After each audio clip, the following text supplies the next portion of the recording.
Okay.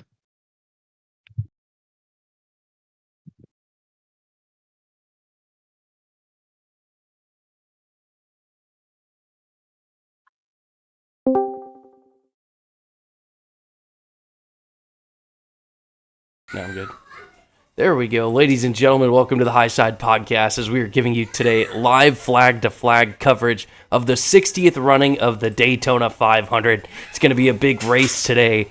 200 laps on this 2.5-mile, 31-degree, high-banked, high-speed oval at the World Center of Racing, Daytona International Speedway. The countdown to green on Fox Sports has started. You've got all the boys up here ready to talk you through the action today. Hang out, have fun. You can let us know what your thoughts are in the comments. So let's get ready to roll for the 2026 NASCAR Cup Series season. How's everybody doing? Yes, sir. Good. Yes, sir. We're ready. Oh, yeah. Here. Sounds like I made it just in time. Gonna be exciting. Is that... I think, Josh, did you just join in, bud? There's Josh, dude. Holy smokes. Welcome to it. Welcome, Josh. Man, I'm excited. This is gonna be a good one today. I'm hyped. I think it's gonna be an exciting race. So all the stars are getting lined up for the grid. It's a big one. 2026. I think it's gonna be a great season. Playoffs are dead. Chase is back. A lot of excitement rolling around the NASCAR Cup Series this year.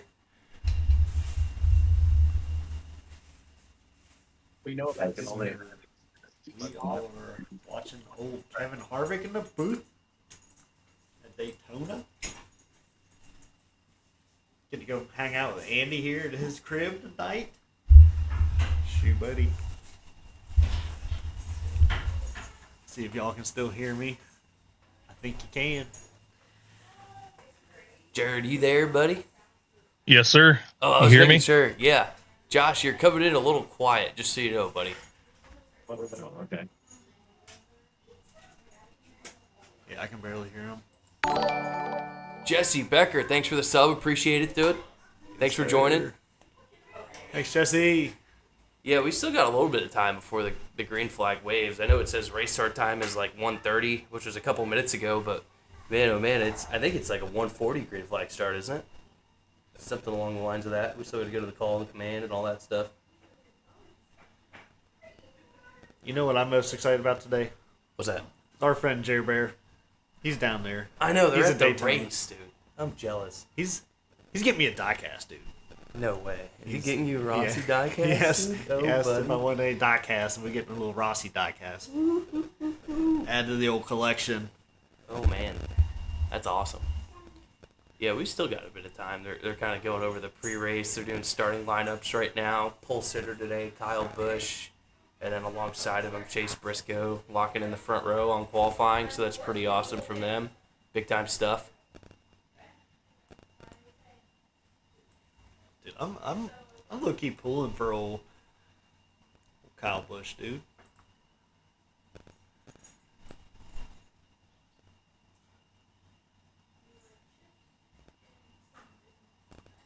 Am I coming through any better? Yeah, it's a little bit better, Josh. Still a little quiet, but pretty pumped though. If you're watching right now in the chat, go ahead, put your favorite driver down in there. Let us know who you're pulling for in the race. If you're unable to chat, that means you got to subscribe to the JuicySpydr network. So go ahead, hit that subscribe button. Then we can see what you're saying down there in the chat. We'll be interacting with fans throughout the race today as well. Fox Race Day is starting to make their picks. Who will win the Daytona 500? Jamie's pick, Chase Elliott. Pretty bold off the rip, That dude. is a bold one, dude. That's a bold one. He did win. Duel number 2. Duel 2. Thursday, so not terrible, but ooh, Ryan Blaney, Clint's pick, won the fall race in 2025, and another Ryan Blaney pick. So 2 Ryan Blaney picks out of the Fox Sports booth. That's crazy. What?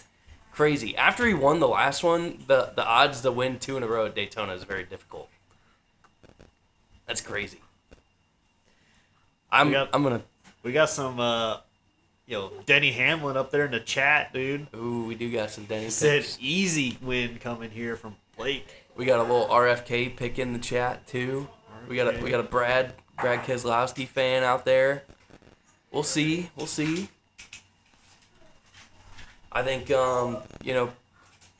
Another Blaney? another Blaney pick in the chat. Oh, buddy.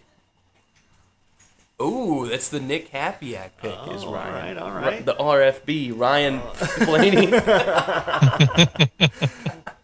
Yes, sir. Oh, yeah, dude. That one's for Nick right there, brother. Oh, wow. They're going to have old Richard Petty The king, dude? out on the starting grid. Let's go. What in the Bart Simpson are we looking at right now, dude? Wait, it says 800 episodes. Everyone else is the first loser. That's great. That means Bart's picking Denny. Bart's picking Because Denny, he's going to dude? beat their favorite driver. Everybody else is the loser. Well, I gotta go with Ross. Going Ross, dude. What makes you say My that? boy. I don't know. From Is it from the Ross last to shirt? first, dude. The Ross shirt or what? We got the Ross shirt on, dude. Yes, sir. Yes, sir. Rossi's a good pick. I won't lie. I mean, he's been pretty good. Team Chevrolet, I think they're going to work pretty well today as well. I mean, the new Chevy, though, with that new front end, that's a lot of buzz around the whole field this entire week are they going to be able to push with that redesigned nose? William Byron, after practice, said yes. A few of those Chevy guys said yes. They did look really good in the duels, so I will say yes. The new Chevy nose is, plus side from what it's been, but we did also see Bubba Wallace go pretty hard off the nose of Austin Dillon. So I don't know. I think it's kind of a toss-up of which car is going to be effective out there and who can draft well. I think that's important, like who you get teamed up with after those pit stop cycles. The only thing I don't like, the direction that NASCAR's kind of gone in super speedways the last couple of years is like all we hear is manufacturer this, manufacturer that, and it's like I don't want to hear that. Get rid of these stages. I want to see these guys go at it for 200 laps and just try and lead every dang lap like they did back in the day. Yeah. And then the fuel saving stuff is kind of different, but I get it. They got to make their fuel window for the stage, get that fast pit stop, and then hook up with all their manufacturer boys. So we'll see. We'll see what the race brings as it unfolds. But I'm hoping we get some of that 3-4 wide action like we've been seeing at the super speedways in 2025. Dude, the ARCA race, Xfinity race, truck race, it was wild. We Dude, got to that see a lot, Xfinity so- race last night was an absolute clinic by Austin Hill, unlike anything that I've seen before. That was freaking wild, man. He's a JuicySpydr Dominated fan it, won the stages, and then he went out there and just capped it off. It was like people were afraid to pass the dude. Austin Hill put on an absolute clinic last night. I mean, honestly, Joseph too in the truck race for a long time. Yeah, he looked to the good. back to the front, to the back to the front. So, I mean, oh, somebody put in the chat, Jared. They said, "How does it feel to have the chase back?" Oh man, I'm looking forward to that. That's something that's been a long time coming, in my opinion. The winning you're in, I think, has shown the ugly side of who should have been in there and who shouldn't been in there. There was a lot of guys that I don't believe belonged in there. I'm glad to go back to the chase playoff format, and really let these guys compete the way that they should with points. For sure, 100%. I agree with you. I like the chase format a lot. I think it's the right way to do it. I know we saw that Johnson era where he dominated, but he dominated for a reason because he was the best driver in the field. He was in the top equipment with Hendrick. He was the best guy out there. People couldn't touch him. We saw a few people make runs at Jimmy, kind of throughout that era. But I think having the chase back right now, I think this Cup Series field is the most competitive that we've seen in a long time. I could say 5 guys right now, and any of them could win the Cup Series championship at 2026. You say Larson, Byron, Christopher Bell, Ryan Blaney, Denny Hamlin. Any of those 5 guys, I think, are favorites to go out there and get a championship this year. oh yeah, for Absolutely. It's going to be all about consistency. It's going to go back to consistency. You're not going to see a lot of sandbagging anymore throughout the season. Once you get a win in there, you're going to see guys actually racing again. Yeah, for sure. I'm really excited to see what the rookies bring, too. We got Corey Heim. He's going to be making a few starts for 2311. He dominated the Truck Series level last year, and he's going to be having a couple Cup races to get his name in the ring, and I'm hoping he can get a full-time ride locked in for 2027 out of that. But The Trackhouse boy, dude. the Come anticipated on. debut Let's go. of that young man that won double-digit Xfinity races. Connor Zilisch is making his Cup Series debut today, and that is nothing to turn your head at. I think Connor Zilisch is the future of this sport, and I think what he's going to go out there and do today is going to be really exciting. So I'm pumped to see what CZ88 can do in that Red Bull machine. I'm a little biased here, but I hope Trackhouse in general, like bringing SVG, we seen him dominate the road courses last year. I know. You know, Ross on the mile and a half / super speedways. Connor Zilisch is all around driver, dude. So yeah, they got a star. the sharing, the experience, and learning from each other, I'm excited. Yeah, I'm they excited. they got a star power lineup. I mean, you look at the youngster, Ross, SVG. I think they are like the team to kind of go out there and shock the NASCAR world this year, especially Connor. You know, because like you said, Brett, he's that all-around kid. He can go out and figure out tracks and different car combos really quickly and win any week. So I'm really excited for what he could do this year. Sir. But then you got the powerhouses, Hendrick, Yeah. JGR. Yeah. I think this is a really big pivotal year for the future of like Alex Bowman at Hendrick because the playoff format did not do him well. Yeah. He had a lot of bad luck throughout the playoffs, and I think the Chase is going to be better suited for that whole Hendrick organization because they run so well, consistently.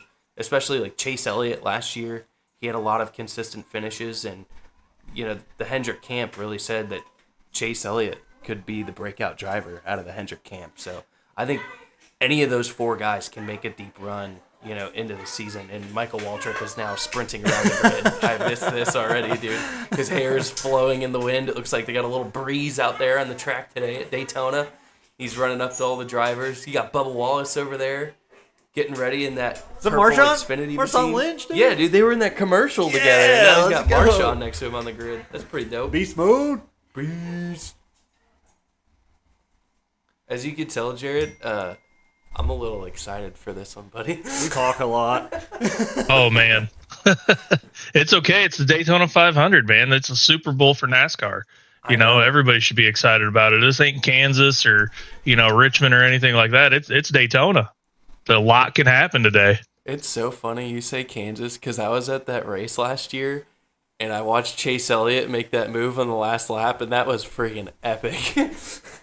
That one was epic, but the rest of that race, man, it was boring. This is the most exciting race of the year right here. It was Denny dominance at Kansas. It was. Pretty wild. Oh, there's Noah Gregson, the man that decided to violate the new rule as soon as it was released. I'm gonna put my hand out the window. I don't give a crap, dude. That dude's metal. Let's see if they're actually watching. Hand out the window. Disqual. Dude, you don't know until you try. Yeah. If you ain't cheating, you ain't trying. I know. When Joey Logano whipped out that webbed glove, that was crazy too, and then banned instantly. A lot of hype around Denny and his team, though. Really, really sad story what happened to Denny and his family in the offseason, that whole situation. 3-time Daytona 500 winner, but I think Denny, a lot of fans are going to pull for him this year, so excited to see, what Denny can do. And I think everybody's going to be on, that 11 teams corner.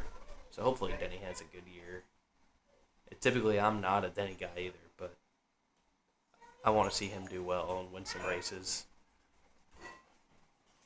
It is windy. Those palm trees off the turns are really blowing. Looks like it's pretty high winds today, so that's going to have a good effect. It looks like it's going to be a headwind when they're going out of the tri-oval in a turn 1 and 2, so they're going to have a pretty stiff breeze. That's going to definitely affect the handling on these cars in the draft, especially if you're the lead cars for trying to save fuel. Even the lake, got a little white cap on the water there and a little lake in the infield, so definitely strong winds at Daytona. But looking at the weather, it looks like the wet stuff's going to stay away until later in the afternoon, so that's pretty good. Yeah, what time is it supposed to rain now? What are they saying? I checked, and it was 8 p.m., so they have plenty of time to get this thing in. Okay, perfect. Today, so I'm not worried at all. Jeez. Oh,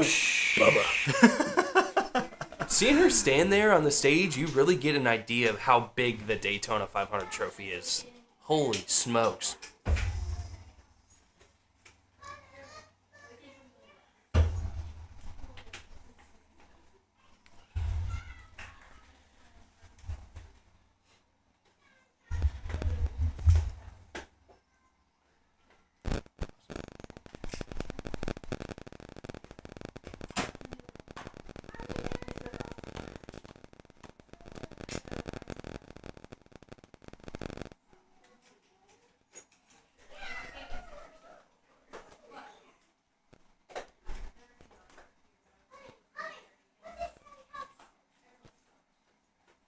One of my favorite traditions being an Air Force guy is always the flyover at the Daytona 500 for the Thunderbirds. Did you see the infield this year? No, did they kind of change the design up or what? I think that's Thunderbirds on the design. Oh, that's sick.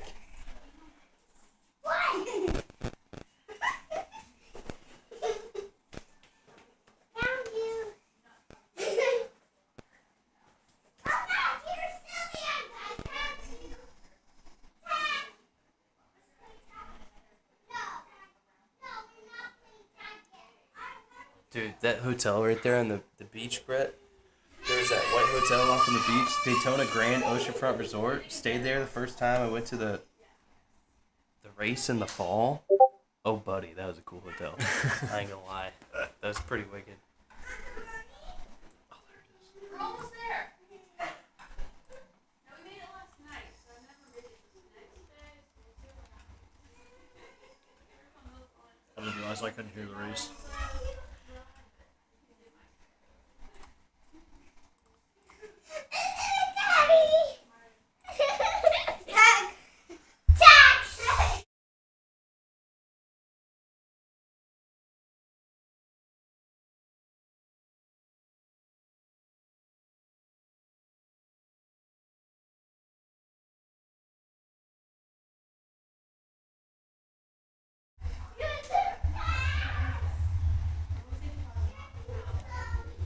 Ooh, little District of Washington. The Joint Service Color Guard, buddy.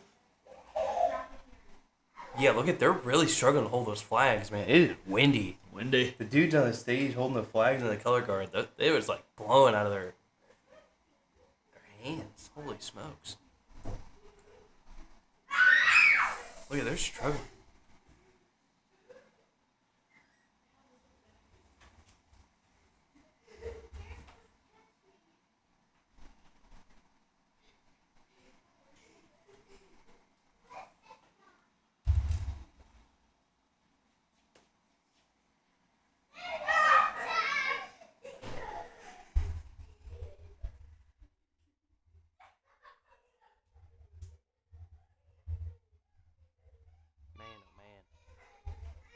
I like the different shots they're showing of all the military members, Fort Jackson, all that cool stuff out there.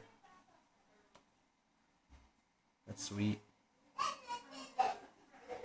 There's your boy, dude. Young Money, Kyle Larson. Whole Larson family, your 2025 champion. It's exciting. See what he could do this year in 2026. See if Young Money can go get some.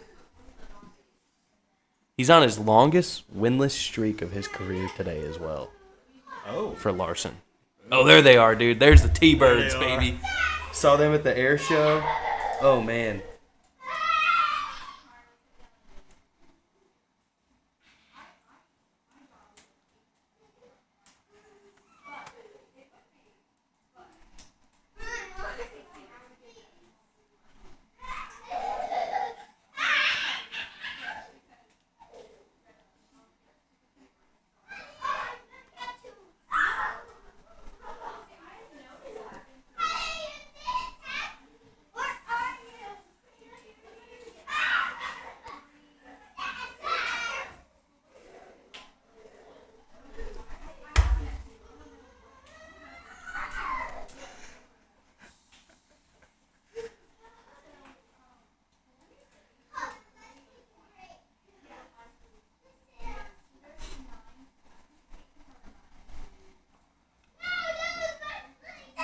about that time, dude. A couple minutes away.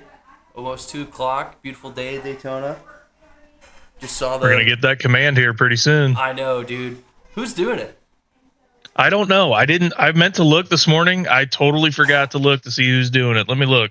I thought I read Secretary of War, but I can't remember, honestly.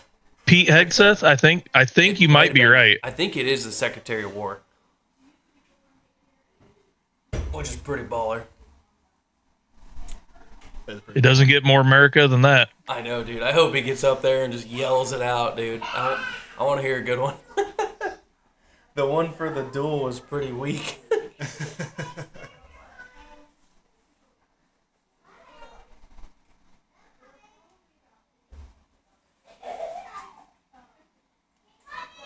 Nope, it's that comedian, Nate. Oh gosh, what's his last name? He was just on not too long ago. Bargates? Something like that. I got you. He's going to be given the command today. Nate. You said the comedian. I thought you were going to say Bert Kreischer. No, he's been around the whole track this week in a couple of social media stuff. Yeah, he's doing photos with Natalie Decker. Yeah, holy guacamole. Yeah, I appreciate him for that one. Yeah, I'm a big fan of Bert. Saw him a few times live. Pretty funny dude. His whole machine skit is crazy. All right, who do we think is going to win? We need a bet in right now. You're betting? I'm not. But I got to ask who we think. I'm gonna say a Ryan Blaney top 10 is pretty solid. I'm going to go with, I'm going to step out on a limb here, and I'm going to say our pole sitter is going to win it today. Kyle Busch winning it for his first one? Never done it? That's a bold pick. You know what? You saw how much the RCR cars dominated yesterday in the Xfinity race, Austin Hill and Jesse Love. Yep. I think Kyle Busch is going to get it done today.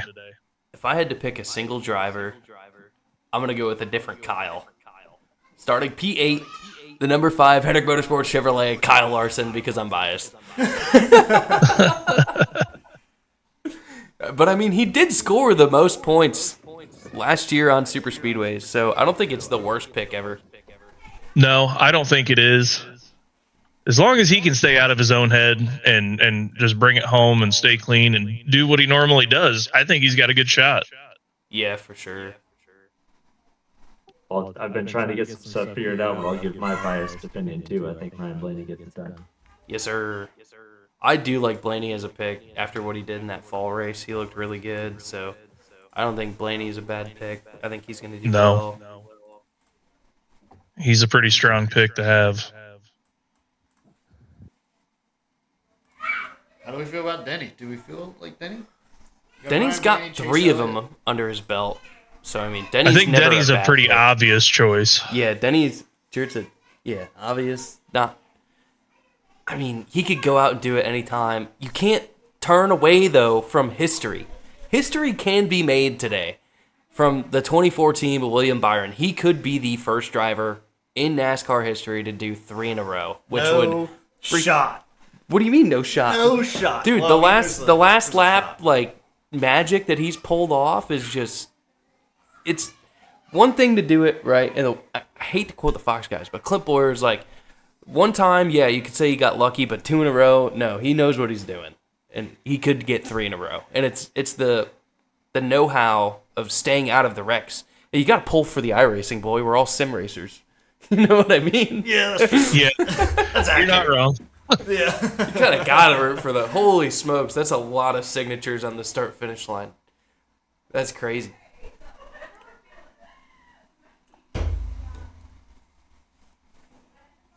I think one of the coolest things, if you've never been to a NASCAR race or if you've never done the track walk, I highly, highly, highly recommend if you're a fan going to a race to do the track walk pre-race. You get to go down there in the grass, get up close to the cars. You get to get a little bit more in the action. There's always a little concert stage set up with free concert. You get to be out there for driver intros. It's one of the coolest things that I've done the last few years is like go do that track walk stuff. It's so cool. It's a pretty unique experience.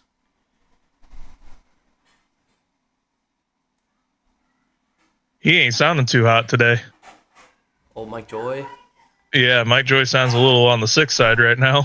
Oh no, I've got it muted because I don't want it to come in on the audio on the PC. Otherwise, we might get flagged. Slightly. Just a little knock on the wrist from the old YouTube or something. We don't need that.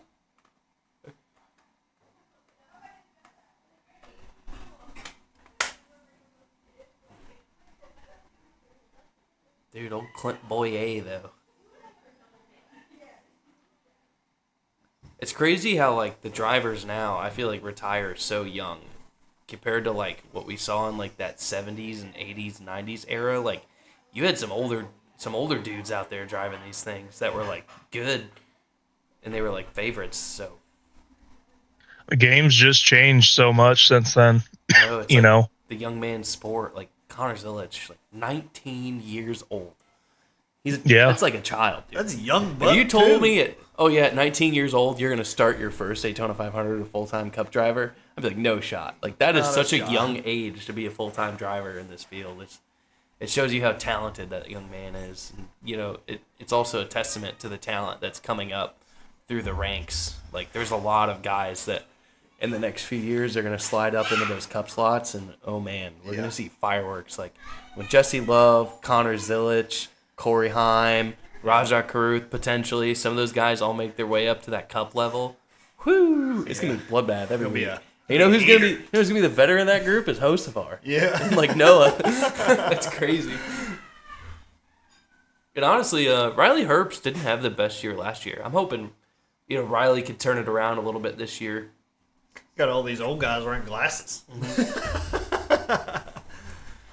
I say Joey's still out there, Dinger's still out there. There's still a couple older guys in the crowd, but Yeah. not the way it used to be, Here we go. Let's get fired It's up. funny how Troy Logano's already the old guy. Yeah. there's the dinger. There's the dinger. Dude, the Gator, baby. That Junior Motorsports number 40. Oh, it's Kurt Russell.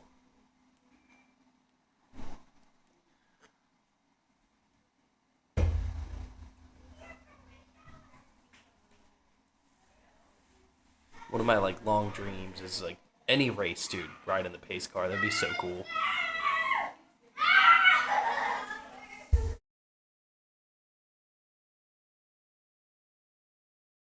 Have you guys ever been to the 500 before? I've not, dude. Just the 400, but that was still awesome to go down there at Daytona for a race. It's pretty sweet. I know you've been down there the last couple of years, right, Josh? Yeah, like I said the other night, this is the first 500 I'll watch on TV live since 2015. Holy smokes! You've been going down there for 9 years then, or 10 years? Yeah, 10 in a row for this season. My grandparents bought my brother and I tickets to the race, and for Christmas in 2015 for the 2016 race, and we went, and we're like, yeah, we're going back, and we started doing our own deal every single year up until now. Wow, that's awesome, dude. That's pretty cool. You guys did that tradition for so long. My dad and I did a Dega tradition for a while, and him and his buddies, carried the torch. They went down to Dega for a decent amount of time, but I won't lie. Next year's my dad's 60th birthday, so Chris, if you're watching, buddy, we might be sitting in the bleachers this time next year. Playing a little something. Playing a maybe. little trip for the Pops' birthday, I got to get my brother in on that. Can do a pretty cool Daytona 500 venture because I've never been. He's never been. We've driven it though. We did the driving experience down there, and that was wicked. I'm jealous. Dude, that was cool.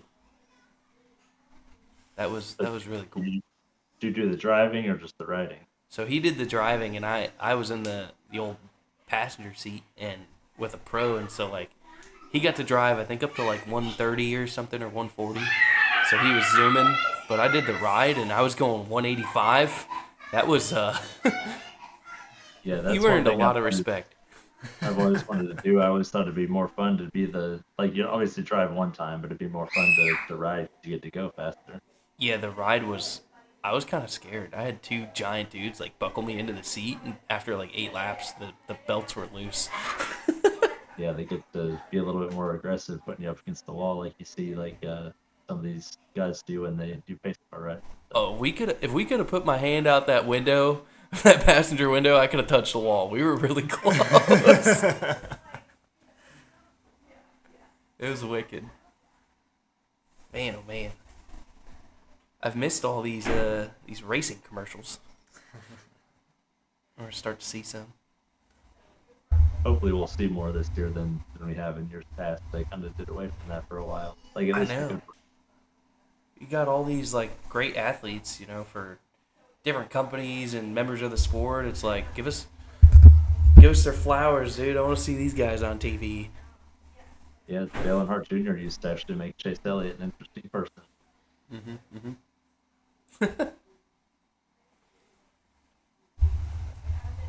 That's one for the old buddy Chris Pratt if he ever watches this.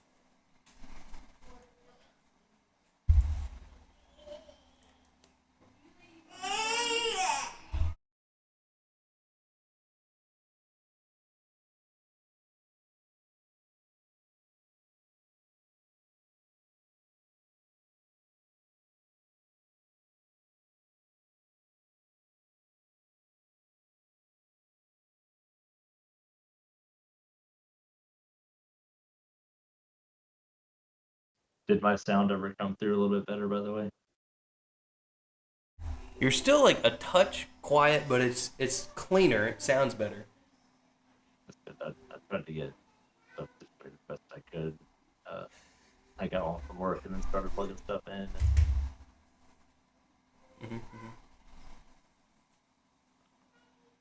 It might be your input volume as well, like your mic settings or something. If you're able to crank that kind of thing up, might come in a little better. Yeah, I'll have to look at that. I haven't been able to get the B of it to pop up, Gotcha. actually load.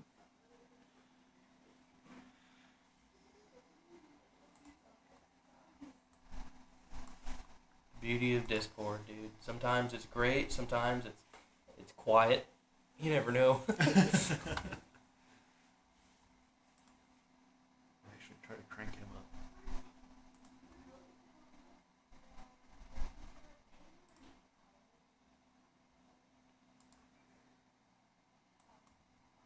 Yeah. Do the same thing, Josh.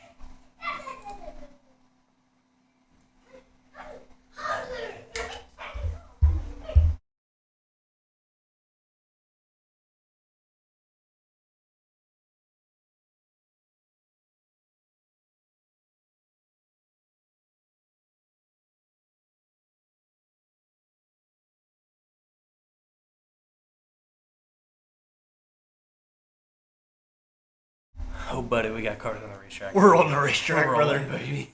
Oh, let's go. 2026. Let's get it.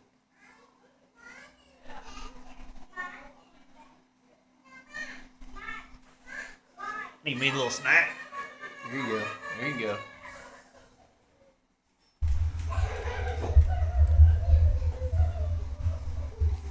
You old rowdy pole sitter.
All right, so as you can see on your screen up here today, we've added something new.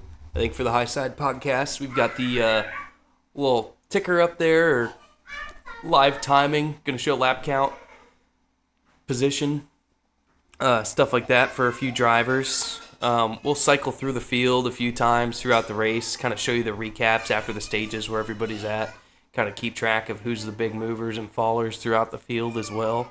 Keep an eye on a few things. I know you're going to be watching at home. This kind of goes hand in hand with your race day experience, but just kind of keep in mind, we'll try and keep you updated as much as we can throughout this one with what's going on. The cars are on the track, starting to show the starting grid, getting things ready to rock and roll. Stage number 1, 65 laps. Stage 2 ends at lap 130, and then it's going to be a 70-lap dash to the end. So, pretty beefy stages, actually, today for the 500. And to give a shout out to everybody that's helped make this possible with all of our sponsors, Splash and Go Graphics, Bubba Myers Designs, Hutchison Motorsports TV, V-Speed, JuicySpydr Studios. I mean, everybody at each one of those companies just making this possible for us to be able to go live and give you guys the best show we possibly can today.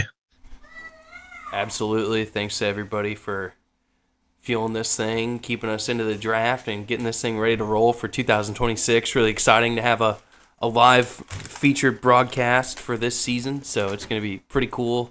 We'll have a couple races live. We're not going to do this thing every week from what I've heard, but we're going to do our best to try and get at least the crown jewels to you guys live. I think would be the best ones to do. What you think, Jared? Crown jewels, we do those live? Absolutely. Yeah, you can't leave the crown jewels out. It'd be one thing to do each and every race, and maybe we might get to that at some point, but we're at least going to do all the crown jewel events, make sure that you guys don't miss any coverage on that. For sure. Yeah, just one thing to say how we recapped this race 1 year ago to what we're sitting here doing now. The live broadcast is pretty cool.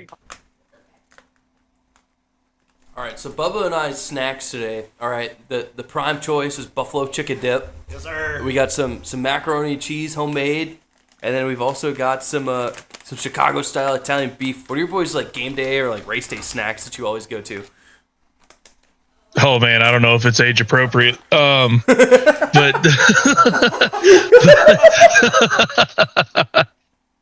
But you got to get in some twisted teas for sure. That's got to be one of the first things on the menu there. Any kind of chips, pretzels, even some pizza. You know, you gotta do that, but you can't leave out the twisted tea. No, for sure. The tweez are a must. I kind of play this game by myself called a sip a lap. Every lap, dude, you just take a little sippy. And then, you know, that's the way to kind of keep yourself on pace with the field for your beverage count for the race. Brother. I might be spending the night at Andy's.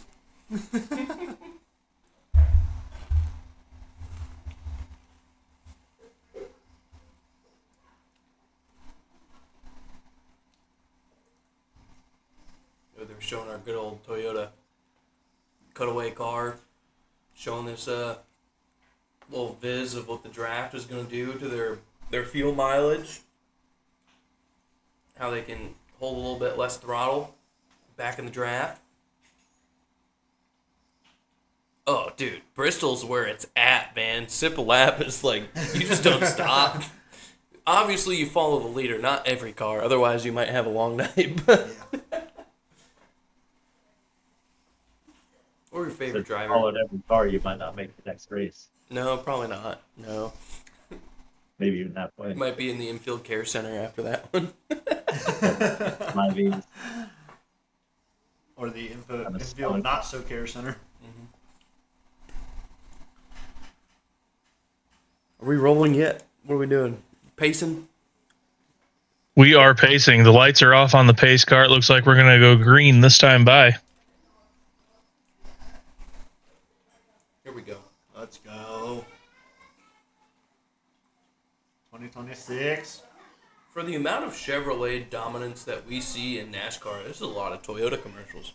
It is. It's weird. Holy guac. I feel like we only see like Chevy, Toyota, not so much Ford. Where's Ford at? All I saw during a truck race though was Ram. They're ramming it down our throats too. Argon race, we seen a Chevy Ram car. Mm-hmm. That was neat. Yeah, the ARCA race. Yeah. Little mini Tyrell action. Dude, I like Mini Tyrell. He's pretty good. What he did in the Cars Tour, 10 out of 10. Made some really good runs at that level. And I'm excited that he's stepping up into NASCAR. I think he's a great driver all around. I think Mini Tyrell can do some good stuff.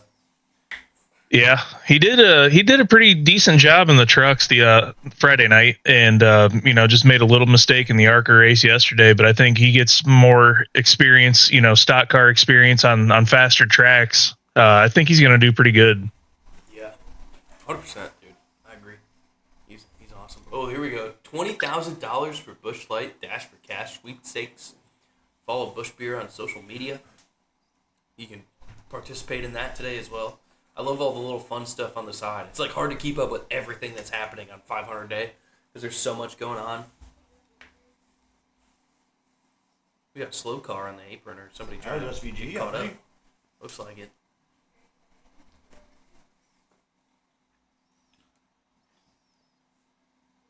Oh, wow. Puka Nakua. Getting to rip it right before this thing rolls green. That's my boy. You a Rams guy? Oh man, am I a Rams guy? Oh, boy. Didn't do so hot this year, losing to their division rival, the Seahawks, but can't complain too much when they just got a Super Bowl themselves in 22. So I got you. 21, I should say. Dang, pretty full crowd out there today in that Florida sun. Ready to soak it all in. 200 laps.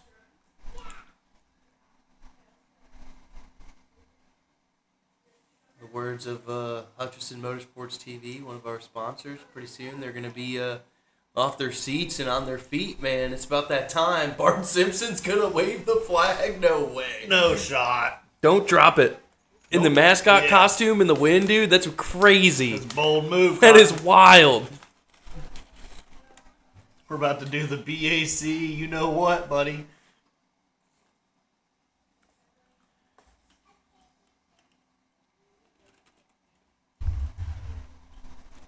Pace cars off. We are coming to the not JuicySpydr restart zone, The Geico restart. but the Geico restart zone. Bart Simpson, flag in hand. Oh, he's nervous. Look at him. As we are gonna grip it, rip it, and sip it at the Daytona 500 for 2026, baby. Woo-wee. We're 3 wide back there. Look at this. Boogity boogity, dude. Here we go. Lap number 1. Green flag is out. Kyle Busch off to a great start on the inside. Let's get it rolling, baby. High side's kind of broken up. A little bit of separation there. We about Round row 8. He'll catch up. Holy smokes, there's a lot of cars. Briscoe up top. Doesn't really have the help. Let's see who's going to lead. Lap numero uno. Briscoe and Busch kind of fight for it a little bit.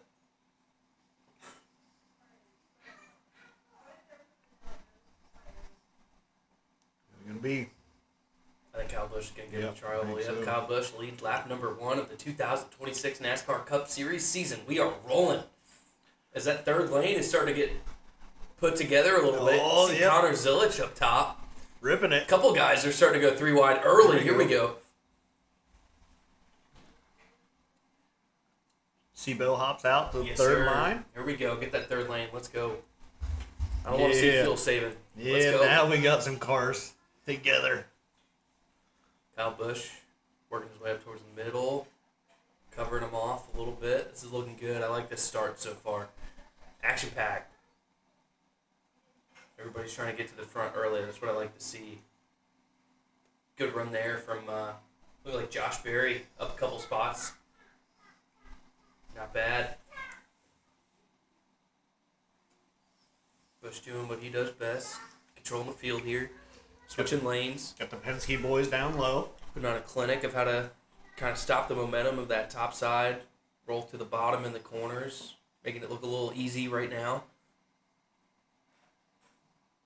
Austin Hill taught him everything he knows. Keselowski going Yes, sir.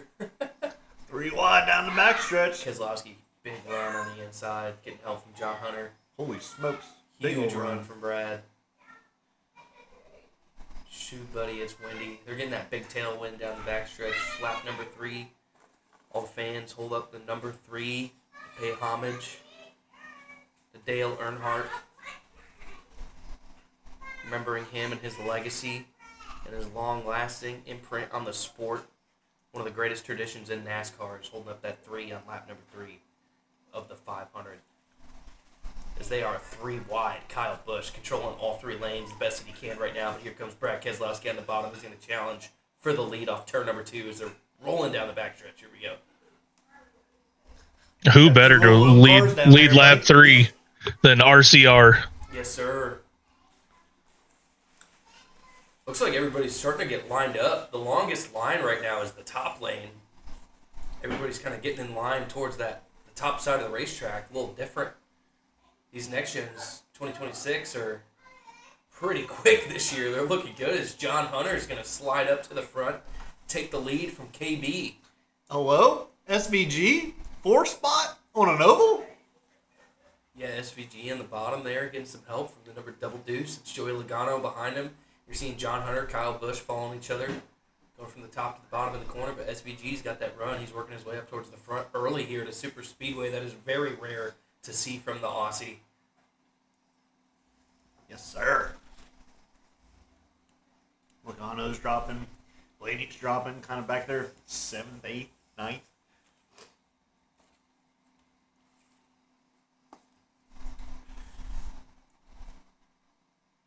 I hope Fox Sports hires us one day. Hashtag. Oh, big wreck. Trouble. Oh. It's BJ.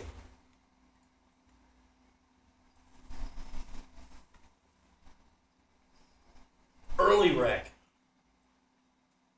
Casey Mears involved too. 2 of the open cars taken out early. In the repairablecars.com machine. Oh, no. That one might not Oh, be repairable. man. Ooh. BJ's got a broken tie rod. Yeah, he does, dude. That thing was bent in bad.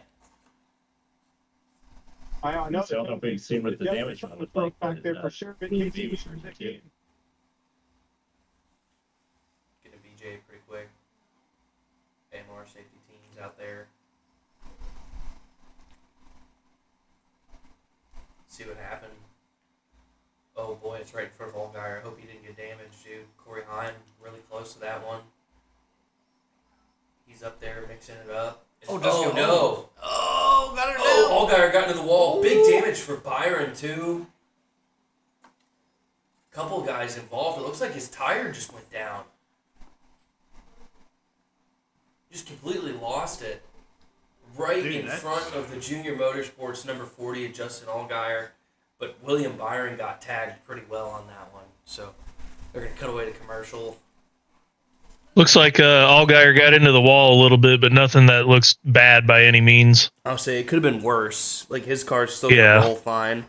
If anything, These next gen bodies, it looks like they can take a pretty decent wall scrape like that. They're not sheet metal anymore, you know?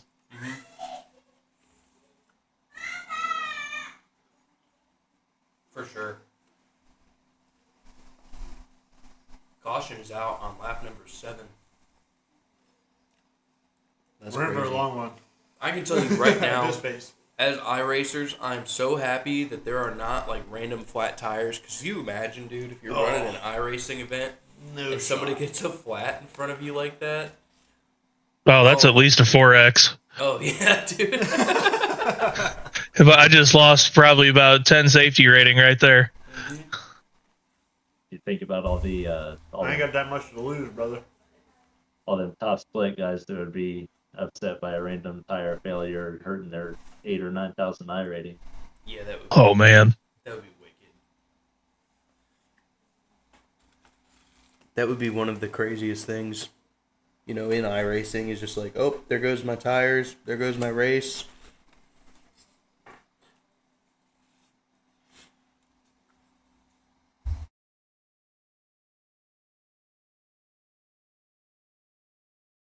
they do something like it'd be more likely you get a tire failure based off your incidents per race or something. So it'd make people clean it up a little bit. Yeah, for sure. Oh, show. The Fox Super 6. Play for free, $10,000 in cash prizes with that. Another game going on the side today. The Fox Sports app. There's the NASCAR Fantasy app. There's a few different things now. Another good betting one is like Grid Rivals, pretty good. It gives you like matchups like DraftKings, but for NASCAR. That one's a lot of fun. I was showing Noah's on pit road. Definitely going to the work of the 24 machine. He got wrecked in his duel. He's in his backup car. And now it looks like they're doing a full inspection. Making sure that 24 car's all right. Doing their due diligence. Doesn't look like anything detrimental to that team, but still not good to get damaged like that this early. It's not what you want for your 500, but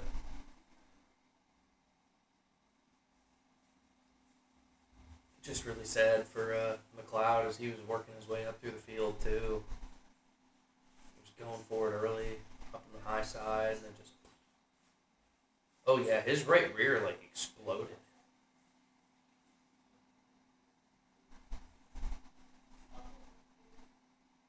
That's wild.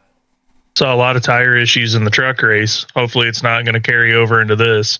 But he looked like he had a broken tie rod when that thing was coming around. I know, the thing just like... I think he broke something, I think is what it was, and it caused that tire to go down. Well, you know, that was one of the open entries that... Didn't he get a lot of damage in his duel, and they had to like rebuild that car or something?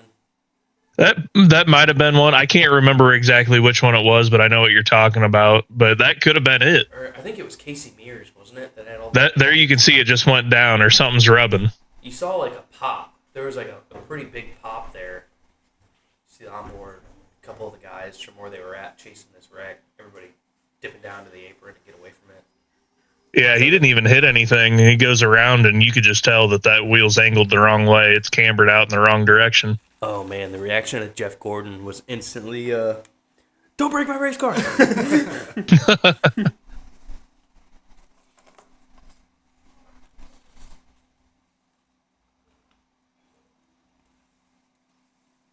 That was how did this guy get in that split reaction?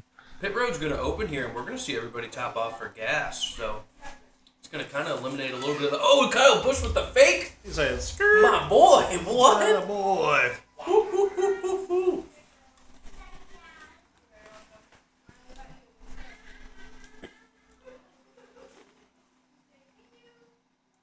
His teammate comes down though. Mm-hmm. I can't believe he just pulled the old switcheroo on him. Free stop is a free stop, man. Take that gas. Yeah, I don't know. I think he might be anticipating another caution. Yeah. I think what they hit on all the time is, these teams maximize their fuel mileage down to the final little bit. They know exactly when they plan on bidding at the start of the race, and if I just Seen a couple different strategies. Yeah, that's true. who's involved with it, we don't know exactly who, but obviously Chevrolets, but somebody will be involved with them at some point.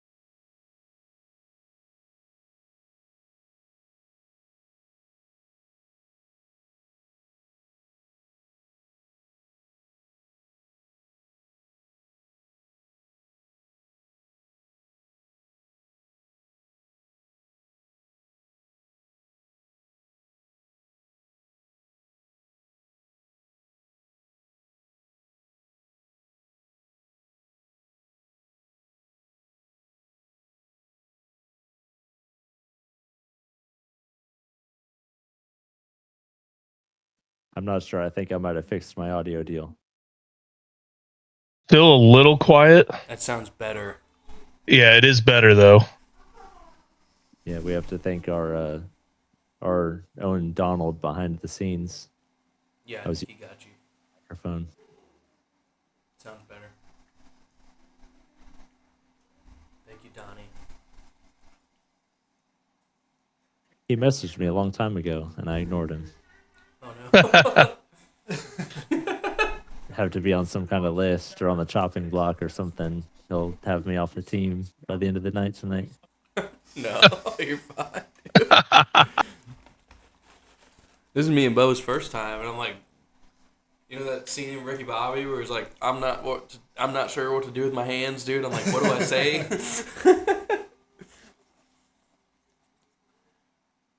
It's like, Forrest Gump. I felt like Forrest when he's like, I'm not a smart man.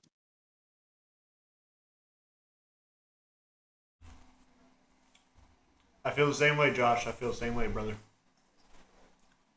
We probably all do. We all like NASCAR. I think a lot of people think differently about us because of our love for NASCAR. Dude, 200 miles an hour in left turns, if you can't love dirty, nasty American speed, like, I don't know. If we really want to get Andy fired up, we can get one guest in here named Matthew Frederick. Oh gosh, no. No. We'll save that for another stream. No. We'll have a debate for centuries, dude. No. I think several years ago when Fox Sports 1 and all that started up, Donovan McNabb kind of set all that ablaze for a while. Well, just say I got into it with a coworker and about who the greatest athlete is alive right now, and I said, well, the greatest competitor alive right now, brother, is Kyle Larson.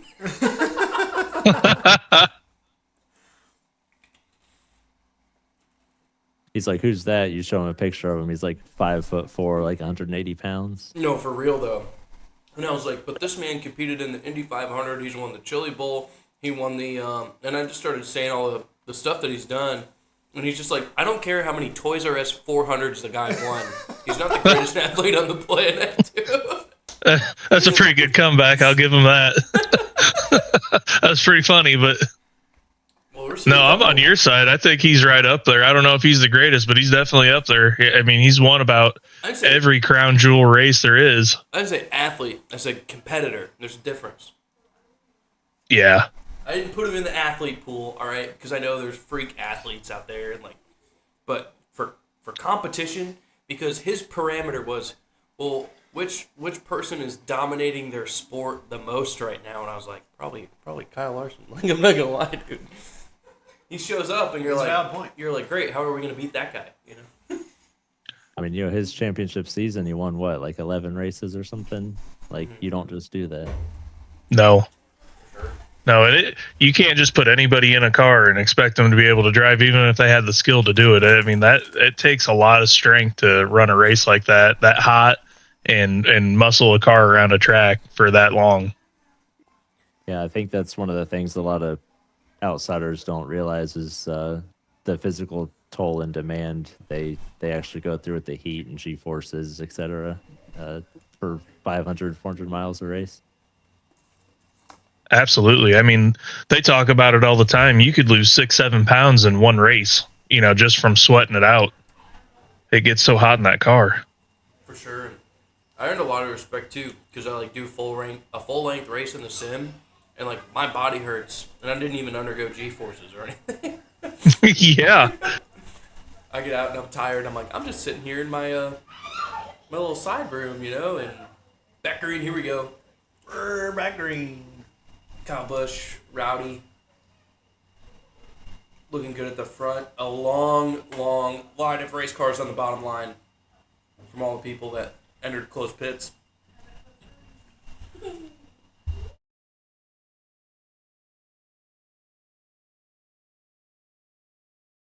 Really interesting, that line in the back of the field quickly got to the top side of the racetrack. So I'm knowing right now that the top side of the racetrack is preferred from a lot of these guys for the way that their cars are handling. Everybody wants the top side, but it looks like a lot of the passing at the front is still being done at the bottom. Line leaders up there, two of the strongest cars, Kyle Busch and Chase Briscoe. Now Joey Logano is going to cover them off. I was gonna say, Start leading. at the very first couple laps, there was like a group of 5 or 6 that were doing exactly right this, and the whole line over on the outside, they were still faster than the top line. So it's gonna be interesting. Little breakaway there, it looks like, from the top, like 14 or 15 to that second pack. We're starting to see a second pack in its entirety start to form up a little bit. Kind of like the old days there. They need to get up there and start rolling. As you're seeing Kyle Larson started in the back of that restart, working his way forward now, getting to the bottom. But not a lot of people are trying to go to the bottom. Kind of interesting. No, just a lot of shuffling right now. It looks like the manufacturers are starting to try to line up with one another and really still trying to feel out the cars a little bit too. Yeah, I'm not seeing a lot of pushing at the front either. I'm just seeing, like really big spacing. We saw that in the duels, and I thought everyone was kind of playing it safe, but like they're not really putting the bumper to anybody yet. They're very uniform, spread out, different, a little different, but they're still carrying good speed. Yeah, everybody probably got that little bit of spot on radio saying, hey, we already tore a bunch of them up before we even ran 10 laps. Let's just settle in a little bit. Yeah, absolutely. There's no reason to be pushing around right now. Let's just ride and figure things out and try to line up. I mean, though, you gotta look at like the 500 and these super speedway races. Like we've seen guys that we don't normally see lead throughout the regular season at the front because of this whole fuel saving thing. Like Ty Dillon is in the top 10 right now, so tells me everything I need to know about how the field is driving. Yeah, I mean, a great opportunity for some of those guys that did go from the front to the back to maybe learn about what they need to do later, what lane they need to be in for maybe the final 20 laps or so. Yeah, for sure. There's a little arrow push there to the 42 from the 6, but John Hunter is like, he's not afraid to lead laps today. I like what he's doing early, get himself to the front, stay up there. Josh Berry's up there as well in the top 5, and I mean, I know I said Ty Dillon, but the kid is up there at the front. Like, if you're in the mix at the front all day, good things are going to happen if you can stay out of the wrecks. Yeah, he's with the change in format and the points going to back to the chase, you've got guys like John Hunter and Nemechek that need all the points they can get for, a little bit less funded teams like Legacy Motorsports and all them. They want to get as many as they can to go into the playoffs, and that starts today. Yeah, it makes the stages, those 20 available points, even more important than they ever have been. Absolutely.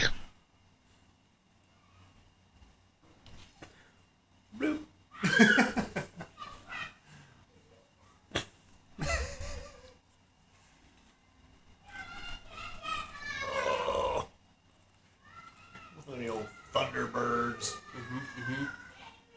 Little commercial break.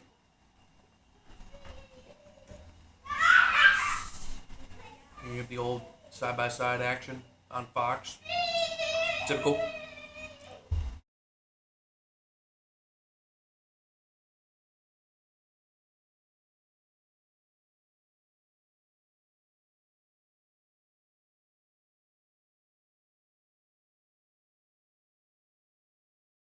Yeah, that's maybe the one of the thing I missed the most about not being there this year is that the Thunderbirds are always top of the list. One of the best things to see. Yeah, that just screams America right there, seeing those things fly over. Yes, sir. All right, so Blue Angels or Thunderbirds, boys? Thunderbirds. Which ones? Thunderbirds. Yeah. T-Birds? Thunderbirds. No discussion. Thunderbirds. There's no discussion for us. But you're in the Air Force. It's the Thunderbirds. Yeah, I think you're going to get questioned if you say anything else. I've watched both documentaries. The one on Netflix with the Thunderbirds, and then I think Amazon had the Blue Angels, and they were both cool. But the it'll be the Thunderbirds all day for me. Yes, sir. Let's go. I'm going Like back. that pick. Good pick.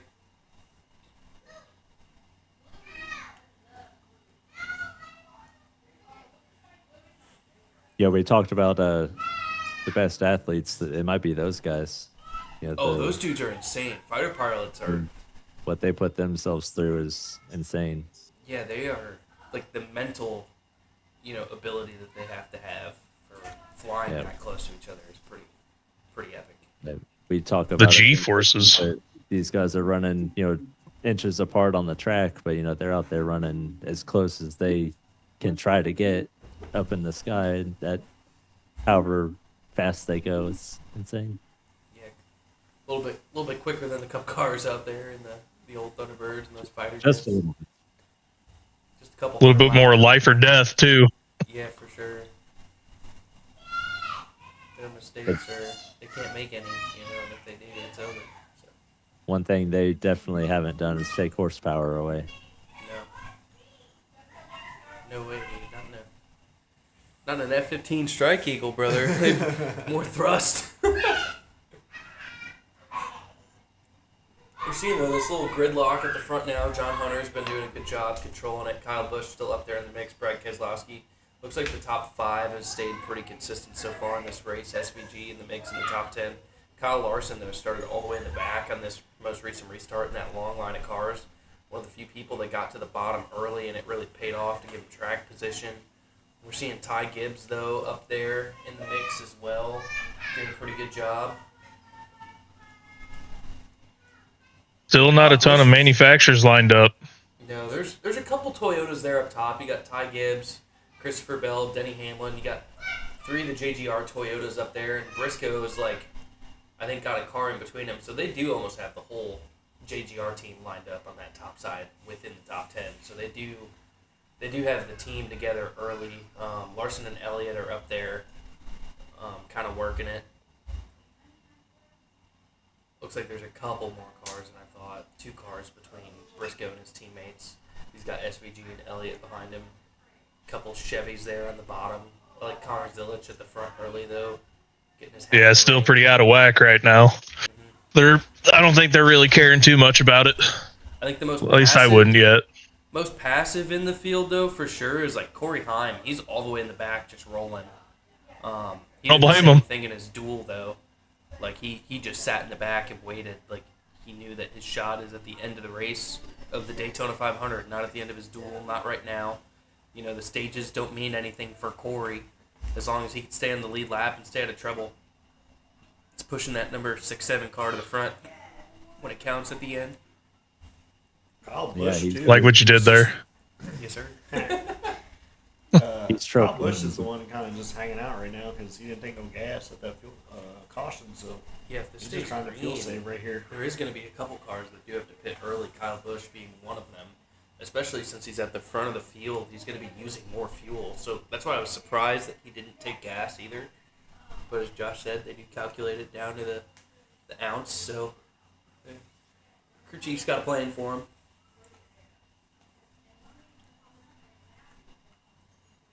I think one thing to remember, that's a new crew chief he's got too. So Yeah, a little bit first different. First time working together. Cool. Because Randall Burnett, Kyle Busch's old crew chief, is on that Zillage camp at junior, or not at junior, or no, Randall Burnett. I thought did he go to Junior Motorsports? I can't remember now. Shoot. I don't know. I feel like they put him on just maybe the competition side. That might be a good thing to look up real quick. The old Google secret. Because I thought he kind of did the same thing that Denny and his team did when he got his new crew chief.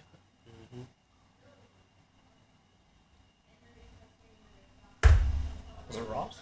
You go to Trackhouse? You go to Ross? Yeah, Randall Burnett is Connor Zillich's crew chief at Trackhouse. Good to know.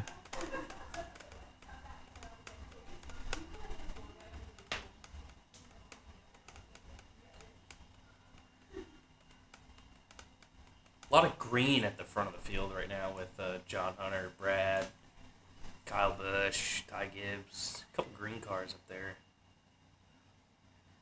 I like the tribute to the Biff though, with the special numbers that a lot of these guys are running. It's a really cool tribute.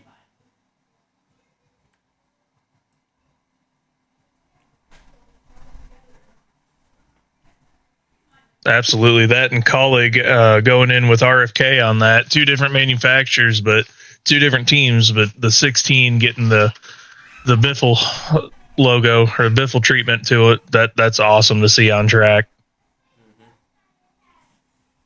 25 out of 65 here to the stage. You know, we've got about 40 laps to go before the end of this stage. I'm thinking they're getting close to what, like 37 to 38 on fuel, so there might be a stop necessary for these guys, and I think that's why we're seeing the field only going 183 right now. It's a little slow motion. These cars can get up to 196-ish if they really start to push or kind of get towards 200. So definitely seeing these guys running about half, three-quarter throttle in line. Nobody's trying to do anything crazy yet. That's why we're gridlocked at the front.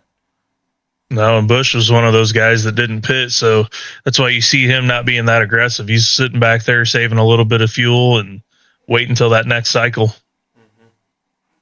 You'll see what that cycle kind of holds for a few of these guys. Usually, you know, their crew chief is watching on their box, looking at that fuel, and then they kind of say, all right, go. Like this, you've saved enough, go.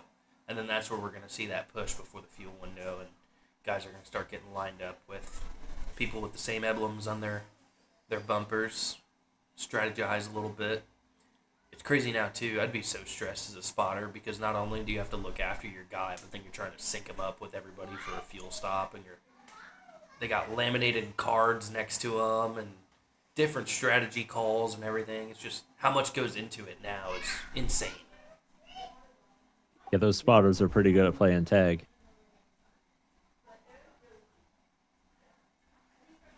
It's almost like you need a second guy up there with you to go, like, negotiate.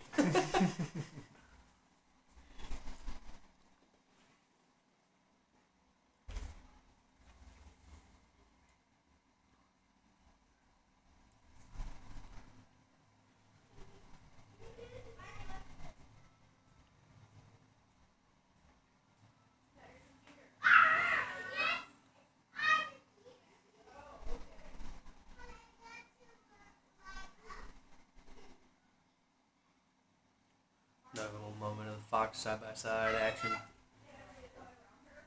Something that I'm surprised about, Michael McDowell's like sandbagging all the way in the back, running like 36. Ryan Preece is all the way in the back as well. Stenhouse is in the back. A few people that are really good on super speedways are in the late 30s. Yeah, Jimmy Johnson just hanging out back there. Yeah. Those are the guys to watch out for because, you know what, at the end of the race, they're always there, and I think we're seeing why. Like, early in the race, they're all like, I'm perfectly fine with running 30th for the first 165 laps of this race until these guys all wreck each other, and then, all right, now we can start to try a little bit. It paid off for Jimmy Johnson in 25. You know, he got the top 10, and, you know, this weekend he announced that this was going to be his second to last Daytona 500, so, you know, he wants his legacy for sure to go out with another Harley J. Earl. Yeah. Another one that I'm actually shocked about seeing running 34th is Carson Hocevar after how aggressive he was in the other series all weekend long. To see him all the way in the back is really surprising right now. Yeah, they might have had to tell him that he got to have his fun on Friday and Saturday, and he's got to dial it back a little bit on Sunday. I would say get all the aggression out so that way you can just hang out and roll. Yeah, he's learned a thing or two from those last two races. That, hey, you know what? I think riding in the back's going to be the best bet. Just wait for all the crap to settle and let all the aggressive guys do their thing, and you can be back there to avoid it all. 100%. Yeah, Carson's like our buddy Jared. He gets a little bit excited, and we just have to rein him in. Dang. bad start so far besides that little hiccup. BJ's car. I don't think it was anything push related or anything like that. I don't know, blowout looked like something broke. Yeah, just car broke, so a little unfortunate for him, but still a lot of cars left in the field. Denny, middle of the pack, just kind of riding around right now, 18th. Behind that 5 car. It's so crazy how much you see Denny and Larson like around each other on the racetrack. Oh, Bubba. Bubba Wallace. Yeah, Bubba's all the way in the back as well right now, just rolling. We're really going to see this race pick up, though, in the next 10 laps as we get closer to this fuel window for the stage. Seeing a lap car out there right now.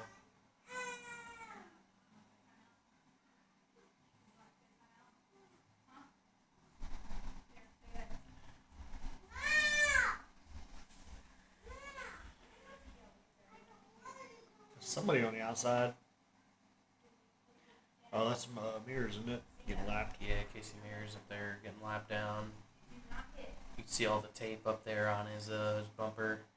A little bit of bare bond.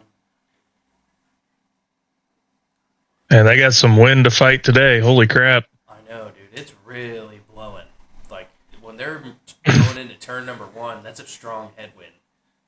And then a little bit of crosswind. But down the backstretch, it's going to be pushing them. So that's probably what's helping their fuel saving is they've got that huge tailwind down the backstretch. Starting a 3rd lane now. Couple guys getting out there. Oh, we're getting some Trying pushing. to charge to the front a little bit. Start to see some pushing. Oh, no. Lap times might start to trickle down a little bit as the crew chiefs are telling them, all right, we've saved enough. Let's push and get ready for our teammates for this fuel window. I'm liking this triple box action, though, from Fox. We got the race at the bottom. Driver cam, little bumper cam on there. It's cool. Little side ticker could use some work. Here we go. Third lane is 3 started. wide, baby. Seeing a few Hendrick Yeah. cars up there. Chevrolets. You got Bush all over the back bumper of Logano, Yeah, trying to shove him across the track. he's pushing now. Seeing Joey's still like feathering his throttle, leading his line. And here we go. They're starting to all go 3 wide. Briscoe jumps up to the top. Now we're getting a race for the lead. It's going to be 3 wide for the lead, middle of turn 3. Joey goes, oh, snap. 100%. Here we go. Yeah, Joey just put the foot to the floor, realized what's happening. Chase Briscoe is going to get a good run there on the outside with Ty Gibbs. If Briscoe's going to lead, it looks like no, still Logano by a nose through the tri-oval.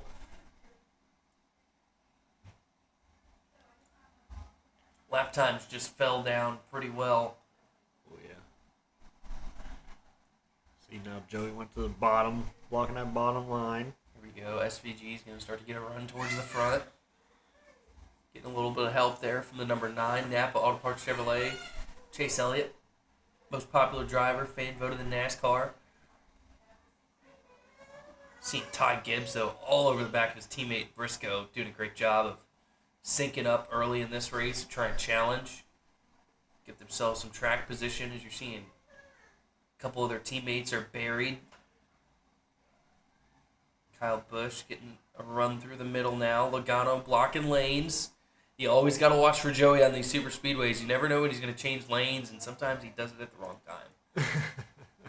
Yeah, Kyle's got to get himself out of that middle pretty soon. I know. If I was Kyle, I'd try and get up there with those Chevrolets up top. Kind of mix-match manufacturers there at the bottom, as you're seeing Shifting up. Joey Logano just getting in front of Busch over and over again. As Seabell really can't get to the back of the 8 there. Maybe that's by design. Maybe there's a little beef already here in 2026. You're seeing Busch just... Oh, Busch is sideways. loose off the corner. Gets into the side of Brad Keselowski. This is going to put Brad Keselowski over the double yellow line of tri-oval. Big check up on the bottom. They're checking up at the middle. Guys are going around on the outside. Ryan Blaney getting up the racetrack to let Brad back in. Oh, this no is wreck, but that was really close. But the outside lane, Is they're put put together, and together. now they're going to roll. Everybody that was on the bottom 2 lanes just got completely shuffled out of line. This just mix-matched the field. So we saw Kyle It's a lot of Busch good heads-up driving. get into the side of Brad. two veterans looking for Daytona 500 wins. Blaney really got on the brakes there, so he didn't get into the back of the 8. That was scary. The way that Busch came all the way down the racetrack and then all the way back up to that middle lane was just, shit. man. But good job to the rest of that field, though, for being able to check up like that and allow everybody to get resettled in. That's a lot of good heads-up driving. I know, that was... Yeah, Kyle Busch is probably lucky he had Kozlowski there to catch him. Oh, that was almost the big one early. That would have been. I was keeping an eye on Kyle Busch, too, that whole run, just because he had Joey in front of him switching lanes like that. Now we're seeing a lot of those guys that were in the back or even farther back. They're like, screw this, I'm not getting up into this mess. But Justin Allgaier's one of those open entry cars. He's not scared, dude. He's working his way forward. He's got his old teammate behind him. Look at that. Oh. Zilich and Allgaier lined up together. All right. I like that combo. I do too. I can get down with that. Yes, sir. It's not bad. Tell you what, though. We saw that late last year where, like, Noah Gragson, Josh Berry, and Justin Allgaier all got together at the end of the race and started working together. And I was like, look at this. It's like Junior Motorsports revival in the Cup race. So we might see that again today. I wouldn't be surprised. Dude. We saw a little Junior Motorsports reunion since, you know, a lot of the great talent now is coming from that Xfinity team. And they're used to working together.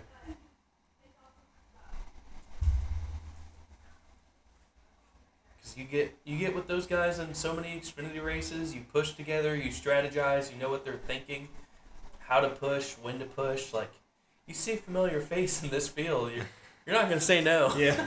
Ooh, piece of candy.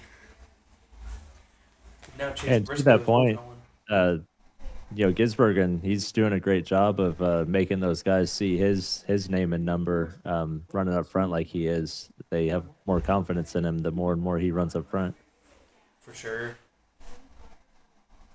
Yeah, the more you can put your name in that ring at the front of the field and stay clean and not do anything to, you know, make anybody angry with you, like, you won't get left behind at the end of it. Yeah. You see a lot of times those young guys get hung out to dry, and it's usually because 4 wide? Oh, 4 wide. Coming into 3. They were 4 wide, and they took us away from it. As we see Larson, middle 4 there. It's Ross. They got it fixed now. This field is really shuffling. These guys are trying to find people with the same emblems. As you're seeing Toyotas getting lined up together. Pit windows approaching quickly. It's getting a little sketchy out there. Denny now on the high side trying to charge his way towards the front. We're seeing a lot of very, very quick momentum changes in different lanes, and that's usually what causes these wrecks. We saw that in duel number 1 with Bubba Wallace and Austin Dillon. Bubba got himself way out too far. That lane behind him had so much momentum. Austin got to the back of him and wrecked him. You got to be really careful when you're playing with that lane that's got all the momentum behind you.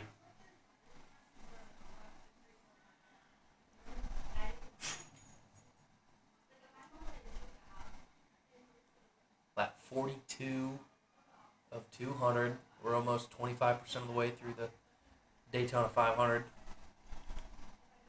Kyle Busch leading that bottom lane. I know he's Got some help. Got some help Kyle from the Larson 5. He got behind some him. help from the 1. Kyle. Corey Heim now. He's been sitting in the back this whole time. And he said it's Heim time, dude. He's up in the middle, working his way towards the front, trying to get up there now. 24 to go in the stage. Gonna go get in the mix with the big boys. Ross Chastain, haven't talked about him much today. Oh, there's Joey's strategy flapping through the wind. We could see it. He took it out of the camera. Let's get it. Who's on his team today? Little cheat sheet flying in the wind. Man, Logano is so aggressive at the front right now. Not getting a good push from Ty Gibbs. Now he's up there in front of a bunch of Toyotas. He ain't going to get much help. No, sir. Toyotas and Chevys. No, sir. Chevrolet started this race pretty good, but it looks like we're Toyota seeing top Busch, 4. Larson to the bottom. We might see a few of those Chevrolets migrate down there, try and get lined up for this fuel window. Field's not broken up yet, but there is a string of cars in the back. Here we go. SVG, though, has been very loyal to the top lane. Haven't seen him mix it up in the middle of the bottom yet. A lot of these guys are very loyal, comfortable running up top. We're starting to see the No, bottom work. I'm starting to wonder if that's where the handling's at, is up top right now. It might be, too, because that wall's protecting them from the wind a little bit. Yeah, we've seen a lot in the past, 3 races that they keep getting real loose coming out of 4, and I don't know if it's a wind-related thing or not, but it seems like they handle better up there. Mm-hmm.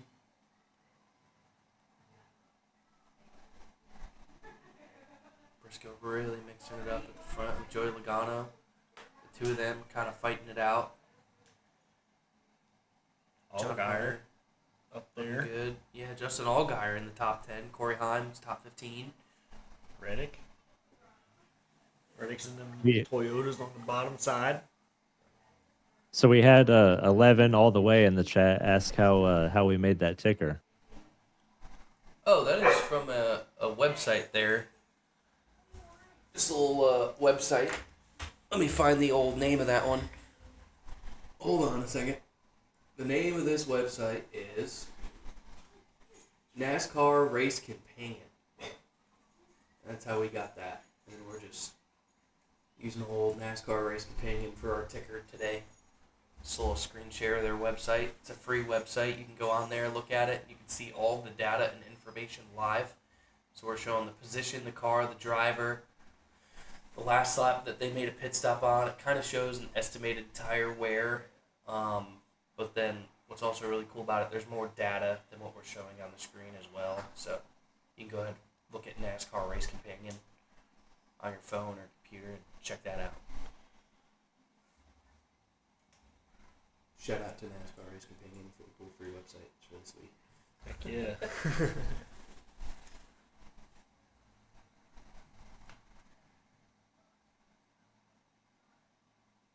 Top line is still rolling, baby.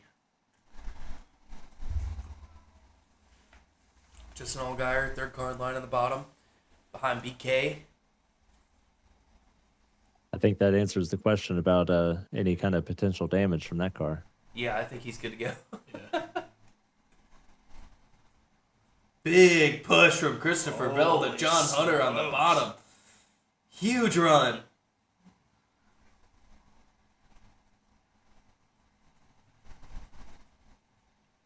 Noah Gregson in the middle, working his way forward a little bit. Daniel Suarez, we saw him in the back. Bubba Wallace, we saw in the back. William Byron, we're seeing him move forward. So we got that answered question as well, Josh. If Willie B's car is, Good enough. terminal, but he's up there in the Yeah, mix Jeff Gordon's probably breathing a better sigh of relief. for sure. He'll probably. There's a good chance he throws his hands up again at some point by the end of this race, but we'll hope not. All right, 18 to go in the stage. Fuel window is rapidly approaching here. We're not really seeing anybody say where's my teammates or where's my manufacturer besides JGR, but everybody's up by the wall. Typically, when we know we're going to see these guys pitting, we're going to see them all get lined up on the inside line, but we're seeing a really interesting mix at the front of the field between different cars and manufacturers. Everybody's pushing. Try and get to the front. Get where they need to be. Get as much track position. Middle Ross lane kinda- Chastain in the middle there. I'd say middle's kind of surging. It is surging. Brian Blaney's a little bit buried, 3 wide middle. Back in the mid-20s in this field.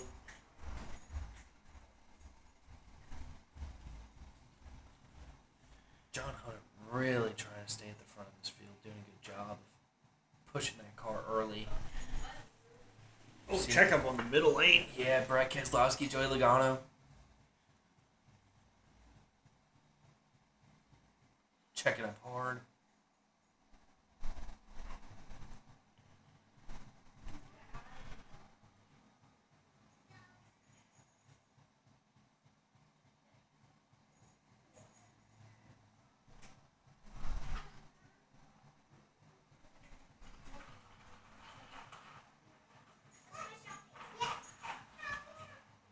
NASCAR race companion.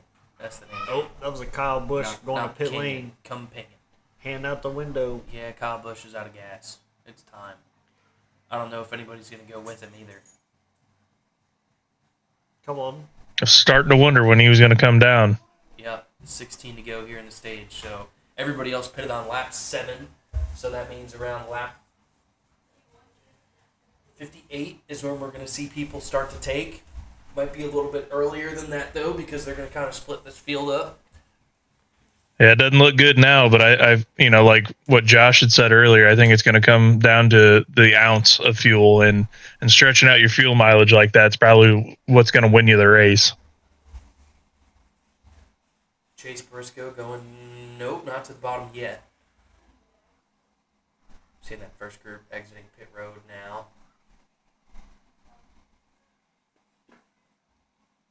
Josh Berry, first one of that group off of pit road, but they are not very well formed up, pretty spread out, as Berry's having to check up, so that way those guys can get to his bumper and they can push. We'll see how fast they can get lined up, but at the front, we're seeing a good mix and match now, 2 solid lanes formed.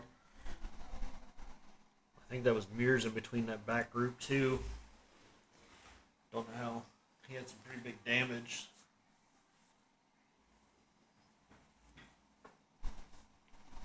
Austin Dillon hung out to dry a little bit, trying to get down towards the bottom. Oh, they're going to make him go 3 wide there. As Ty Gibbs completely pushed Austin Dillon out of line. What are you That was doing? aggressive. 3 wide. Here comes front row through the middle of the field. As Justin Allgaier is going to move up to the top 6.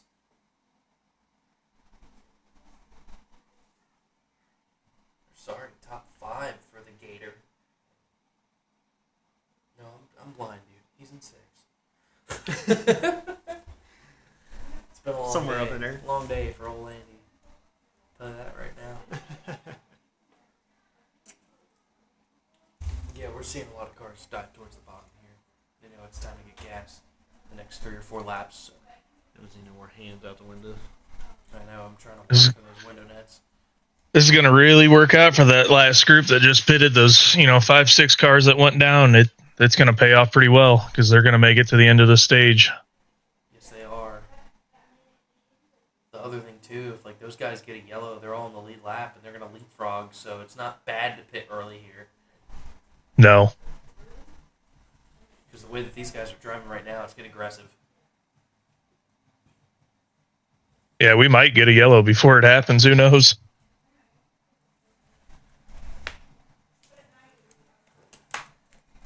A lot of names we haven't seen today going towards the front.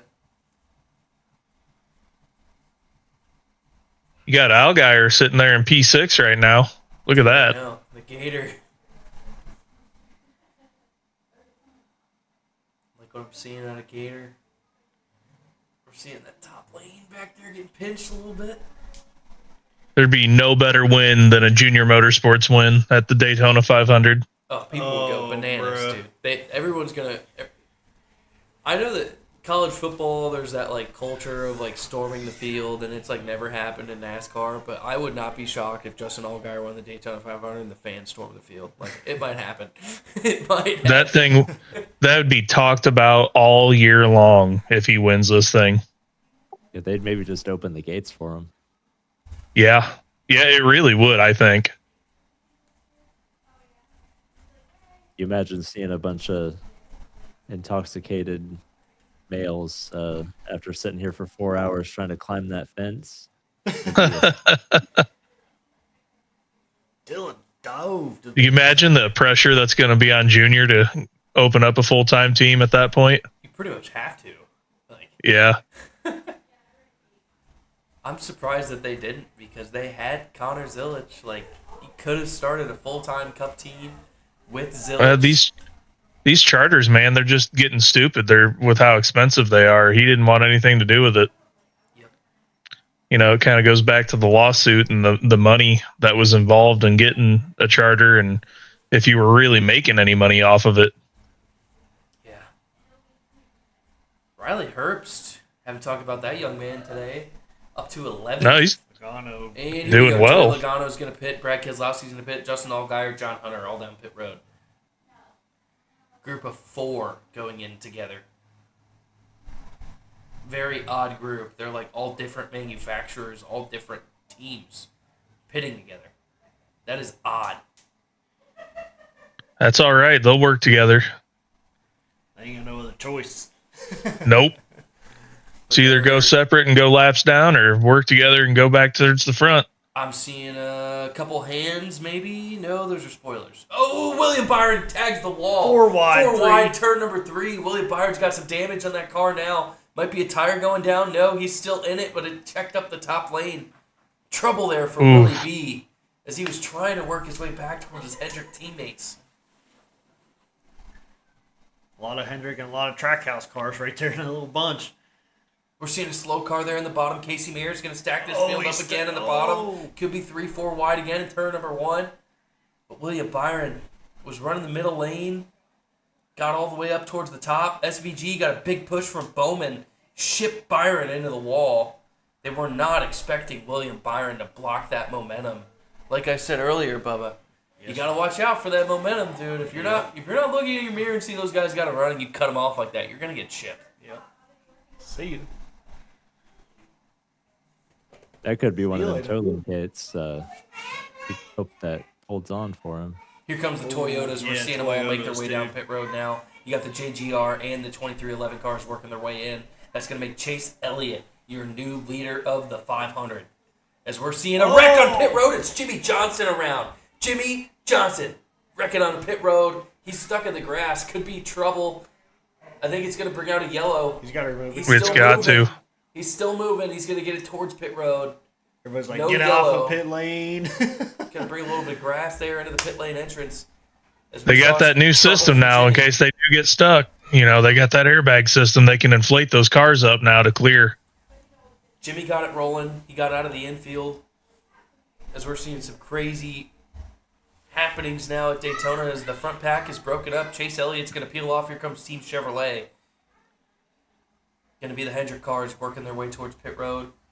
As you got Chase Elliott, Track William house there Byron, too. Yep. SVG, Ross Chastain, Kyle Larson, and it looks like Cole Custer all pitting together. It's going to be all about getting a splash of gas in this thing, getting it back up there to roll. We'll see where this group makes their way off of pit road. No spinners like it was for Team Toyota, so they should have a better stop as Larson and Chastain side by side, pit road exit. Cole Custer making his way off pit road. So We're I'm going to the seeing inside of the... Joey Logano Penskes. looks like could be the new leader based off where this group comes out of the cycle. And we'll see Hey, where Bubba, the I think second line up. I think Nick's trying to get a hold of you.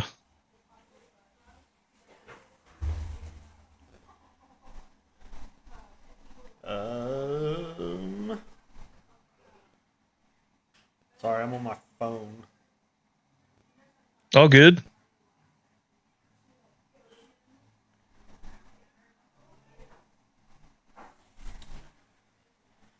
I have to steal Andy's seat here a little bit.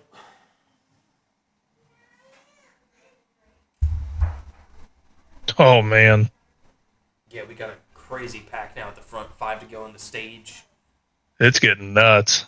It is. As we're seeing Chase Briscoe cover off the bottom line. Kyle Larson leading the bottom. We're seeing this little group here backed up. Not up there with those leaders as Christopher Bell is trying to catch the draft, but it looks like he might lose it.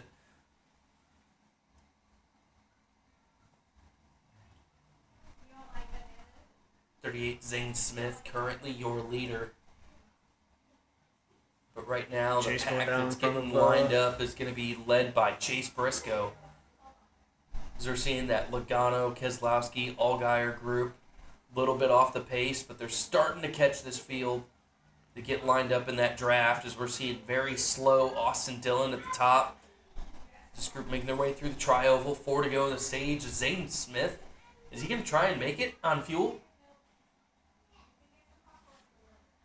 May try it. I think he might. Back there saving it. Only 4 to go. I don't see why he'd pit now. I thought pit road closes next time by with 2 to go, doesn't it? I think it does. Seeing a big push from Kyle Larson back Chase Elliott, Zane Smith, Austin Cindric, Ryan Blaney, Chris Buescher, Ryan Preece, Noah Gregson, Carson Hocevar, Suarez, all those guys we talked about at the back, potentially saving fuel to make it to the end of this thing. For the stage. We'll see if they've got enough. As Carson Hocevar, here comes the aggression. Ripping it by himself on the inside, working towards the door, Noah Gregson. Not going to get the run there. As Zane Smith has got a huge push to his bumper from the deuce. Cindric, who's going to win the first stage of 2026. Is it going to be this group that strategized, saved enough fuel, or are they going to run out?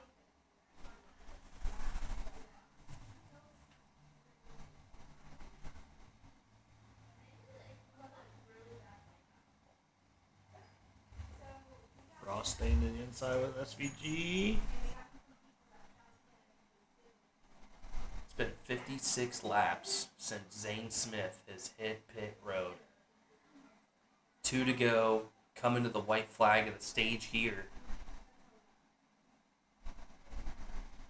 He's getting a big push from the 2 of Cindric. Last lap, stage 1. What do they got in that thing? A bigger fuel line or what? No, they just, we've all done it in the sim. You just partial throttle all the way around. You got the draft pulling you along. You just sit there and cruise for a bit, not using up your gas. Yeah, we're seeing 2 lanes formed up now as Zane Smith is getting a push from Austin Cindric. Looks like they're going to go for a stage dub. And here comes the 77. There's Carson Hocevar getting a push from Daniel Suarez, his new teammate.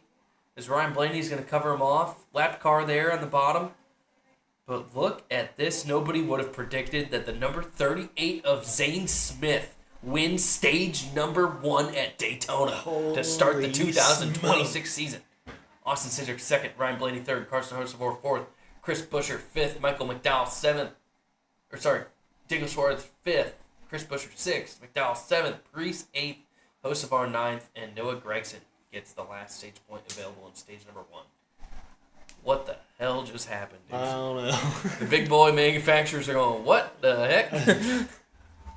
Who let that man in here? Front row's putting people on notice. Holy guac. Craziness.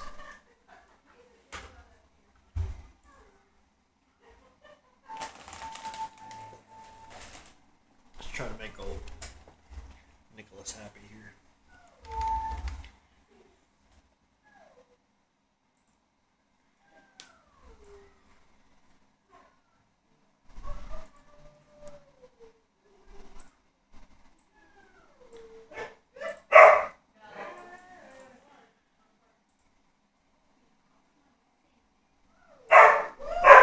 Oh, my dog's going nuts.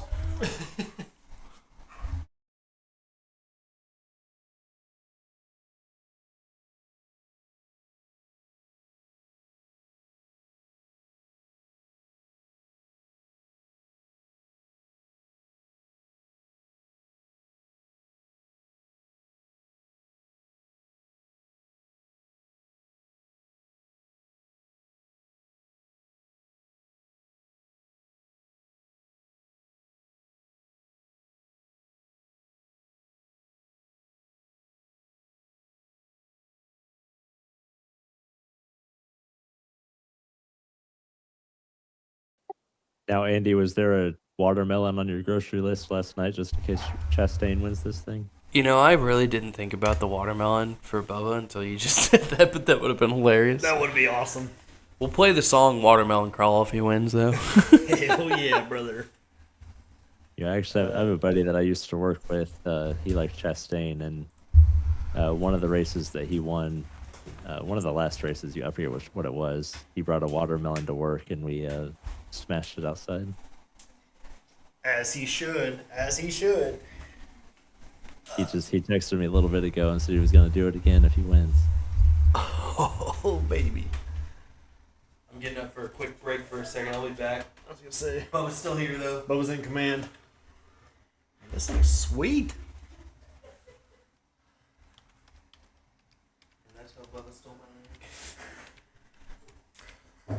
Gotta get in the truck first.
back after my snack, dude. I had to get a bowl of some macaroni and cheese, brother. Wife made some homemade. It's so good.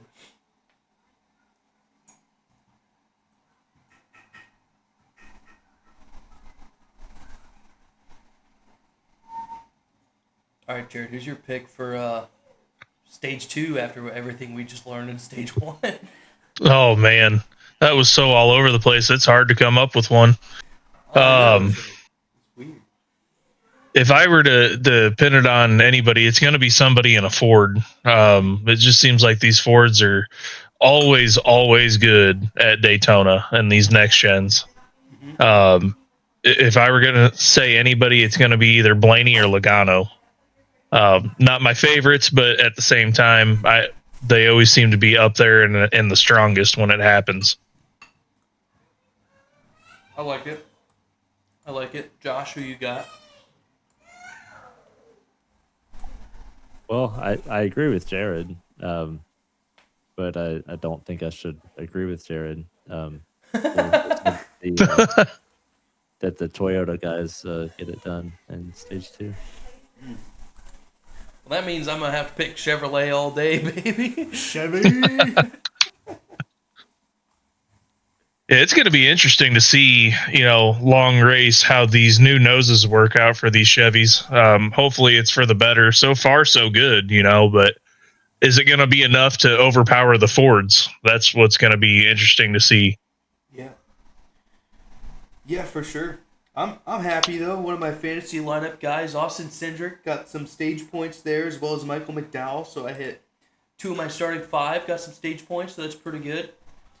Oh, no, trouble for John Hunter on pit road. They're showing on the replay here. Slid into his box sideways. Yeah, he was almost nose first into the wall. Oh, man. Missed it. Trouble on pit road. Oh, and then Larson almost got in the back. McDowell. Holy crap. Really surprised with, McDowell, though, that we haven't seen him at the front, because last year, I feel like he was at the front of every super speedway race. How many times have we seen that on the sim? Somebody has a little too much rear brake bias in it and just spins it around like that. Mm-hmm. Just one too many, Quite often. Yeah, it's probably the 98 car of Andrew Lewis anytime you see somebody doing that, dude. I've done it a handful of times. I can't say I haven't.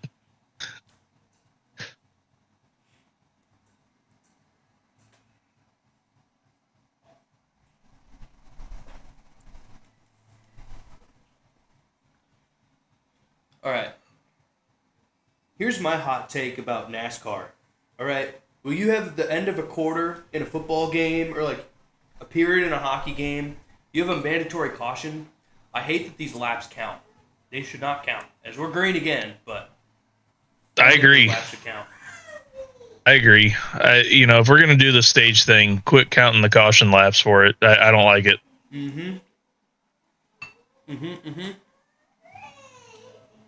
Because I brought someone to a NASCAR race for the first time last year, and that was the first thing he said, was, why do these laps count? Yeah, it doesn't make much sense to me either. It happens here and in all 3 divisions, and I don't agree with it. Because they burned so many laps off. Yeah. Well, we all watched that truck race the other night too. They ran half the stage under caution, stage 2, and those Yeah. 20 laps.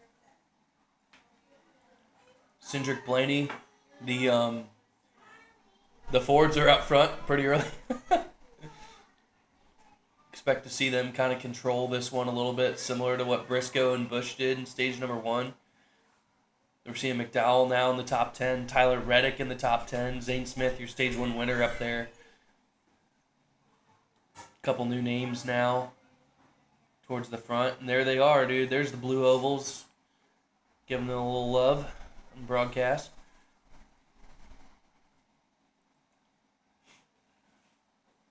I don't think I'm a fan of the new NASCAR ticker.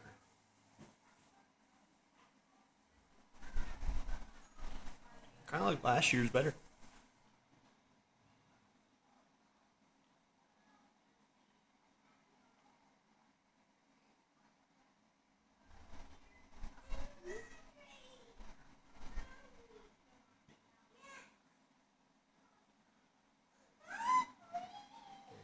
didn't he? Yeah, here comes the 11. Skyrocketed to the front, getting a little bit of help there from his driver. Got Tyler Reddick, both of his drivers there, lined up behind him. And then his teammate, a couple Toyotas there on the bottom. Fords up top.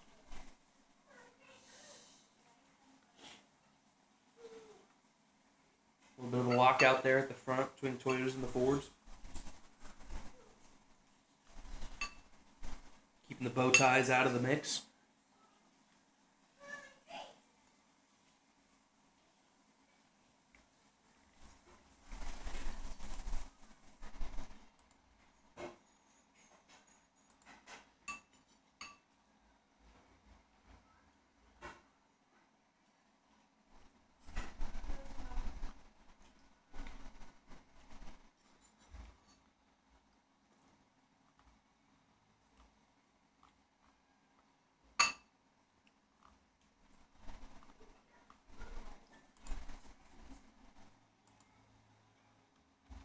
Ooh, I like that onboard shot. Seeing Cindric push Denny and then seeing how much he has to fight that wheel after the push really shows you how unstable the car gets in real life, versus the sim, and how much you really have to be on your A game to take a push like that. Yeah.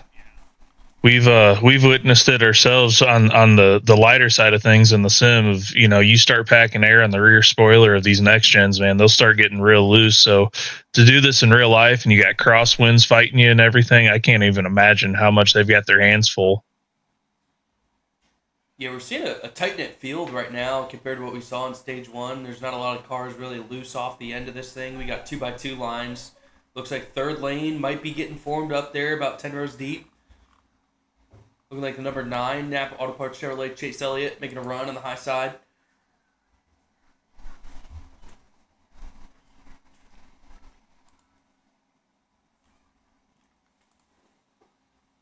Bubba Wallace there at the bottom. Working towards the door. Cindric now getting momentum from his teammate.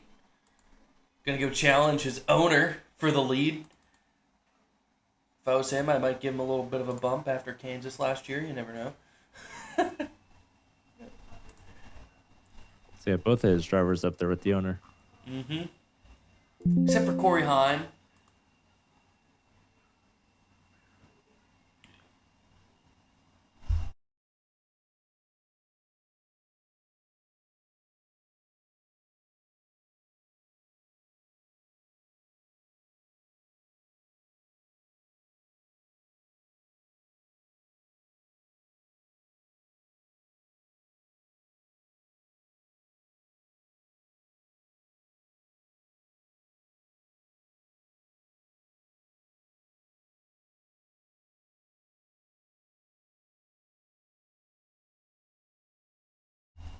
Quickly got 3 wide now.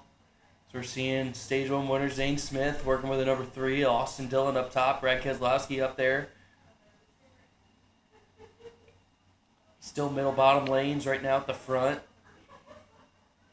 Michael McDowell with that big old eagle on that red, white, and blue machine in the middle. Got a little bit of track position here. Kyle Busch, we're seeing someone that dominated this race early, kind of hanging out in the back now, doing the opposite of what he did early. I think he said, I've learned enough at the front. I can hang out at the back and wait for the end of this thing. Yeah, you got the points you probably wanted for now, and now he's just going to see how the rest of this plays out. And then this is kind of like what we saw right at the beginning of Stage 1. Everybody started out obviously double file, and then they got 3 wide for the pack, just trying to situate themselves to ride in line and do their fuel game. And we're seeing who wants to try and get some track position before they start all that. Yeah, it's weird too because like the track position's valuable to have and be at the front and leading laps, but like if you're in the middle of the middle, right? Like you have the ability to save the most fuel. You're protected. You've got the most air going around you, and you can use the least amount of throttle to just stay with this group. And we saw how quick it flipped for those guys that did that. They became the leaders, and they're still up front, but now they flipped it, and some other guys were like, "Hey, they did it. Why can't we do it?" Yeah, I think we're going to see, unfortunately, really heavy fuel saving now as you got the 51 there, Cody Ware, towards the front of the field. Getting pushed from the number 5. Hennig Motorsports Chevrolet, Kyle Larson, Ross Chastain in line, Justin Allgaier. Me and Bubba's 3 favorite dogs in the fight are up there at the front now at the bottom line. 3 people we want to see up there, but dang it, I wish I'd saved gas. This big push from Larson to the back of the 51.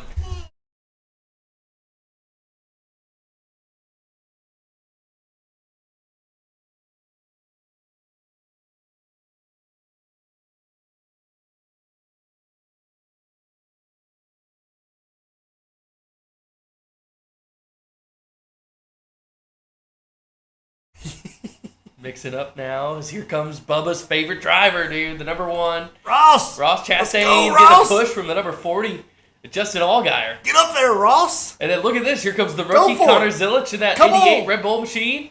Is Ross Chastain going to lead a lap, Bubba? Your I boy. hope. Come on, buddy! Get it!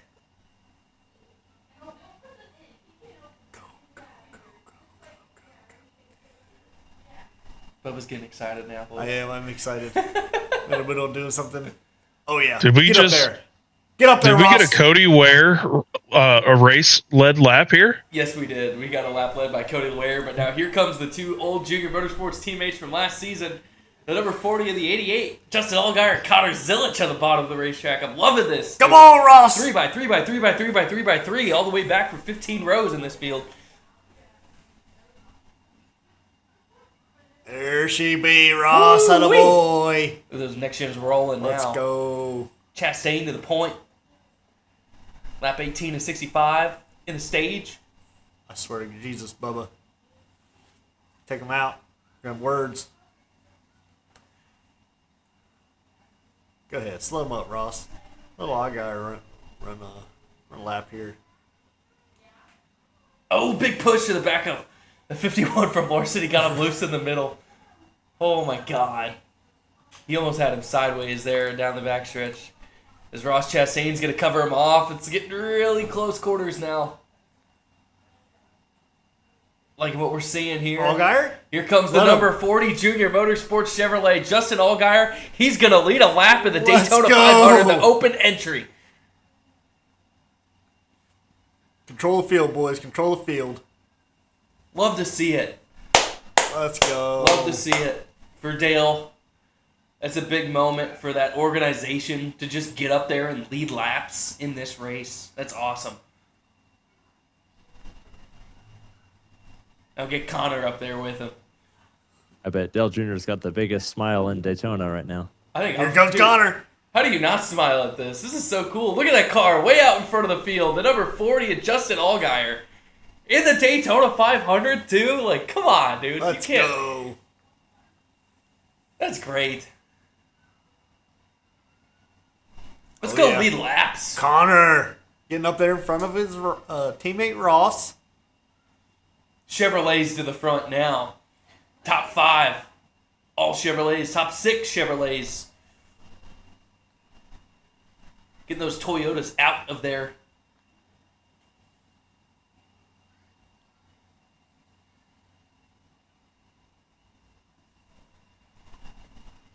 Back to what I was doing. Connor Zilic looking to the inside of his teammate from last season. He's going to challenge Justin Allgaier. They're door to door, 3 wide for the lead. That's going to Zilic slide get Ty loose. Dillon up there to go lead a lap. And oh no! Oh, Allgaier! Trouble! no! Zilic, they're spinning! Chastain! Woo! Chase Briscoe! Dillon! Zilic. We see the old teammates go door to door, and it brings out a caution in stage 2. Oh my gosh! Oh, that We fucker. saw Zilic get up into the 40 for the lead, and he gave it right back to him. Oh my god. Oh man. That wasn't on the bingo card. The smiles off Junior's face. Holy Oh, shit. Dylan's done. Oh, Briscoe. The diffusers broke.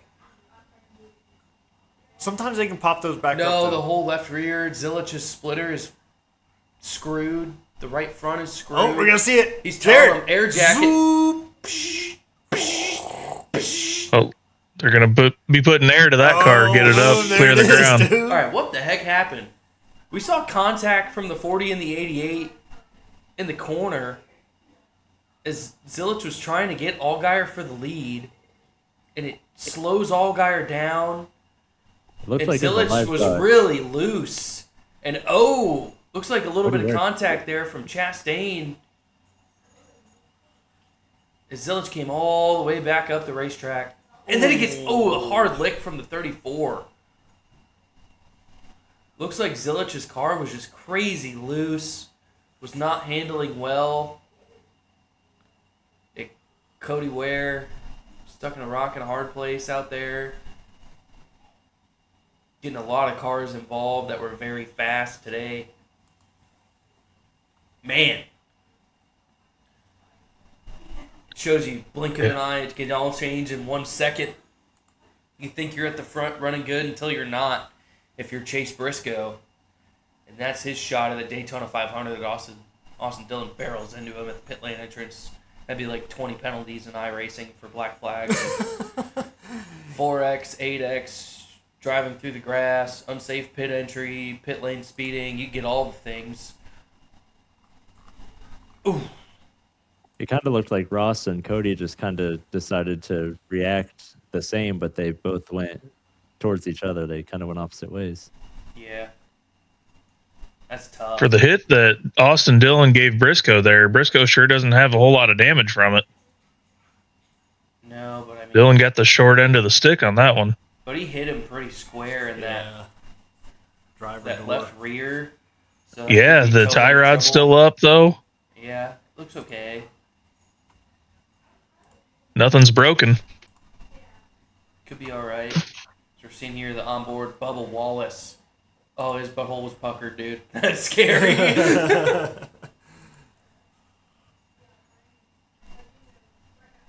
You know who didn't like seeing that was Johnny Morris. No. Man. His two cars found each other.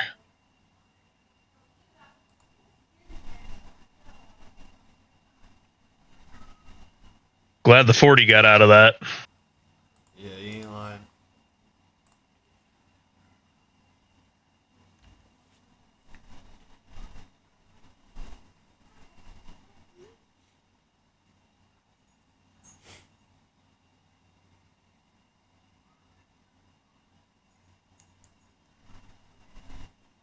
That was just insane, dude. Just that early in the race, we saw wreck on lap number 7.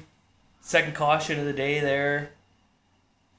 Took a couple cars out on that one, I think, for sure. Like Austin Dillon, I think, is done. Connor Zilich is going to have damage, and I think that's going to hurt his chances of being competitive. But I don't know. I said the same thing about William Byron, and now he's running pretty close to the front, so we'll see. 11 all the way says we have better chemistry than the commentators do on Fox.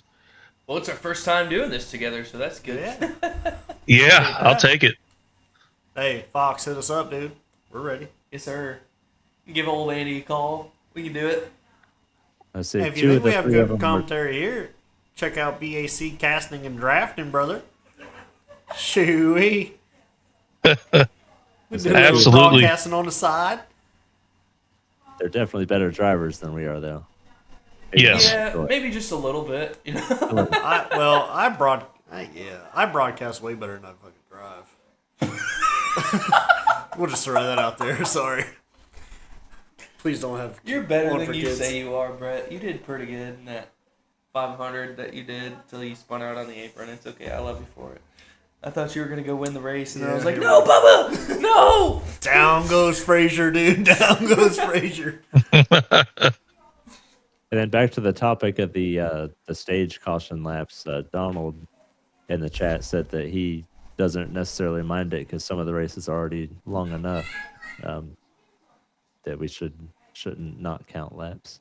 Nah, screw that. I want to see every lap count. That's green. Caution Balls laps to the wall. do not count. I want to see racing.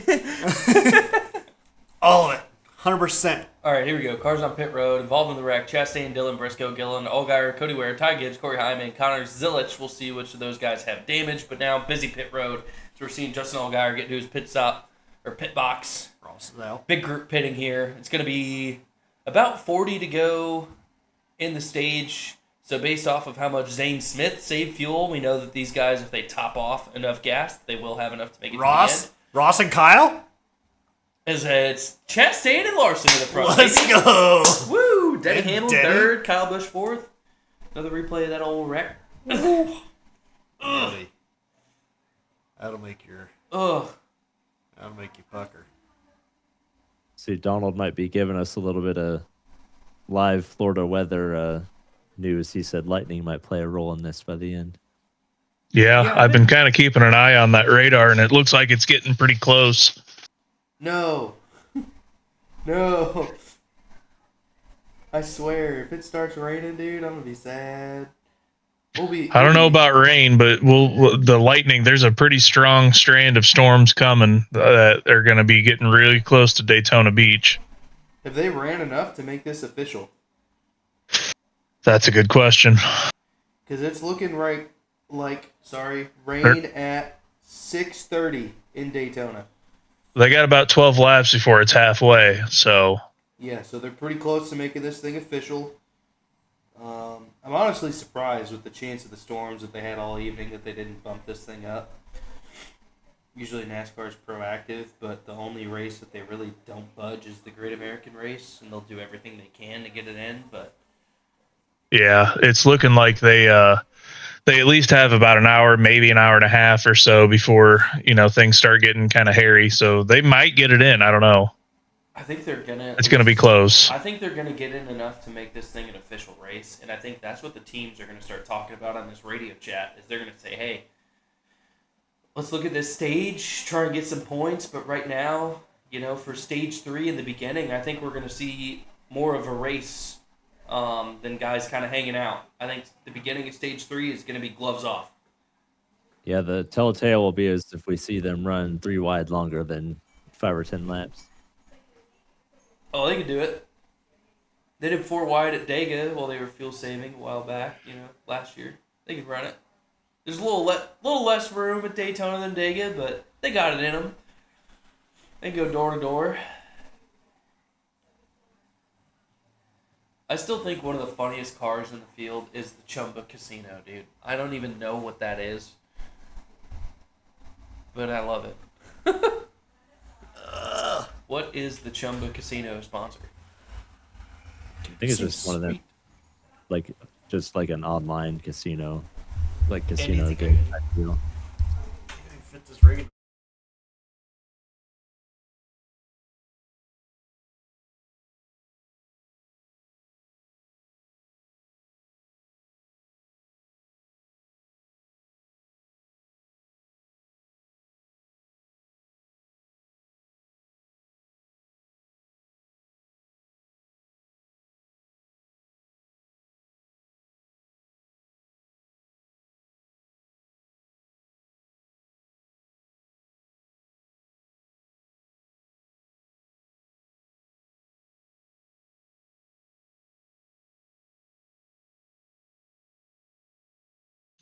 Just give another shout out to the sponsors that are helping make this stream possible for everybody. I'd like to thank Splash and Go Graphics, Bubba Myers Designs, Hutchinson Motorsports TV, everybody at JuicySpydr Studios, JuicySpydr Network for the one that we've got the broadcast up on, V-Speed, everybody making this possible for us to be able to present it to you guys today. Absolutely. It's really exciting. I mean, thank you guys, too, for having me and Brett on our first time today to be a part of this, the High Side Podcast. It's really cool. It's a lot of fun. We got a lot of action in the chat from a lot of people, so that's pretty sweet. Seeing all the interactions. Make sure you like, subscribe, follow. We're going to be excited to bring you more racing throughout the season. Whether we're live or doing recaps, we're going to have a couple different types of, podcasts out there. So this is going to be a lot of fun. I'm pumped. Absolutely. And one thing I'd like to do too is, if we can, get our socials up there, links to our channels, JuicySpydr Gaming Studios Network, on YouTube, Twitter, TikTok. We're constantly posting new content up there. Check out BAC Casting and Drafting. These guys are really starting to take off as well, and getting into the broadcast world of iRacing, and it's going to be fun to watch.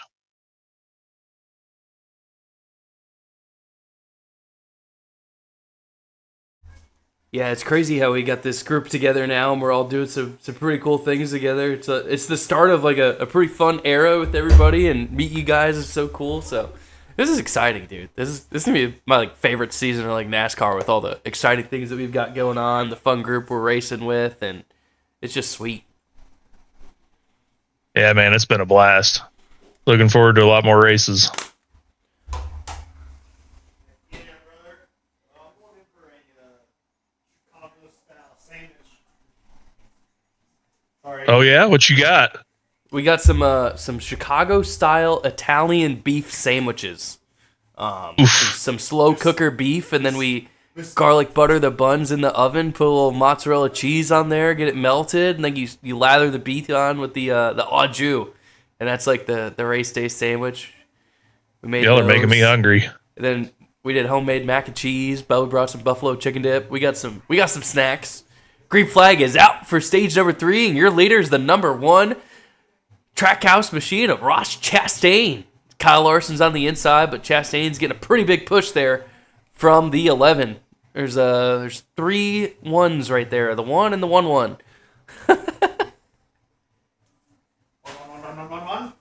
So you got Austin Cindric towards the front now. Kyle Busch up to 5th. I don't see no lightning, dude. I see the sun shining. For now. Hopefully it stays this way. Maybe it was Lightning McQueen he saw. Yeah, it could have been. Ask him if he heard like a ka-chow or anything as it drove by. Here, this is the sound effect that the cars make when they go by. I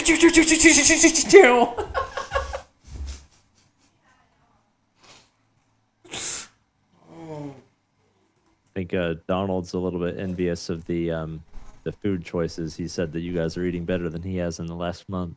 Oh, yeah. Yeah. I had to throw one in there, dude. That one's for that's for Nick Happyack. That's what that was for, brother. We're seeing a huge push though from Denny to the back of Ross.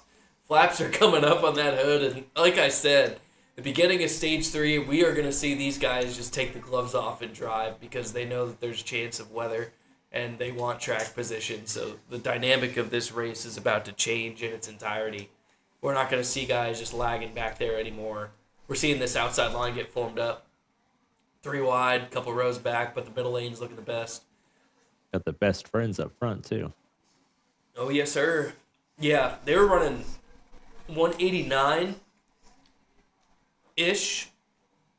You know, that entire stint. Now, I saw there was a car in the back going like 196, so that means they're pushing a little bit harder. Is Justin Allgaier is putting his hat in the ring, staying in the top 5, working with some of these guys. But now here comes those blue ovals that Jared was talking about. Here comes the Fords. You got Austin Cindric getting a big push at the bottom. Chris Buescher. SVG, though, we've seen his name up there at the top of the leaderboard a few times today. Working that inside line as the 3 wide, stacking up. Outside's got the run, and here comes the 6-7 of Corey Heim. And the Zane Smith stage 1 winner. Big Said, hold up. run for Wait a Ross. minute. Come on, Rossi.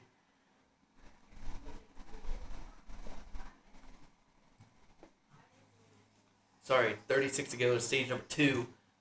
Not started stage 3. I forgot. I'm too excited. Come on, Ross. I need another I want to see race the to end of this win thing. diecast in the collection, baby. Let's go. 38 and the 6, man. They need to get down on the bottom lane. I know, that's where the rest of their help is.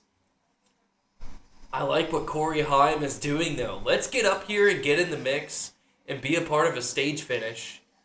It kind of show these guys that we mean business this year, so that way when you are doing your part-time races, they're going to take it seriously. Oh, Cindric to the bottom. Making the move to leave the number 1 of Chastain. See if he can make that thing stick. He does. And now here comes Denny through the middle. 38 Zane Smith gets shuffled back a little bit. Momentum starting to shift back towards the middle. We'll see if Cindric covers off Chastain down the backstretch.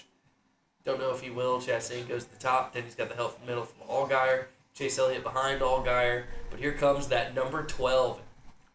That's Ryan Blaney into the top 5. Watch out for that car. Won the fall race here. He knows how to get it done on the super speedway. That entire Penske organization is spectacular on these big tracks.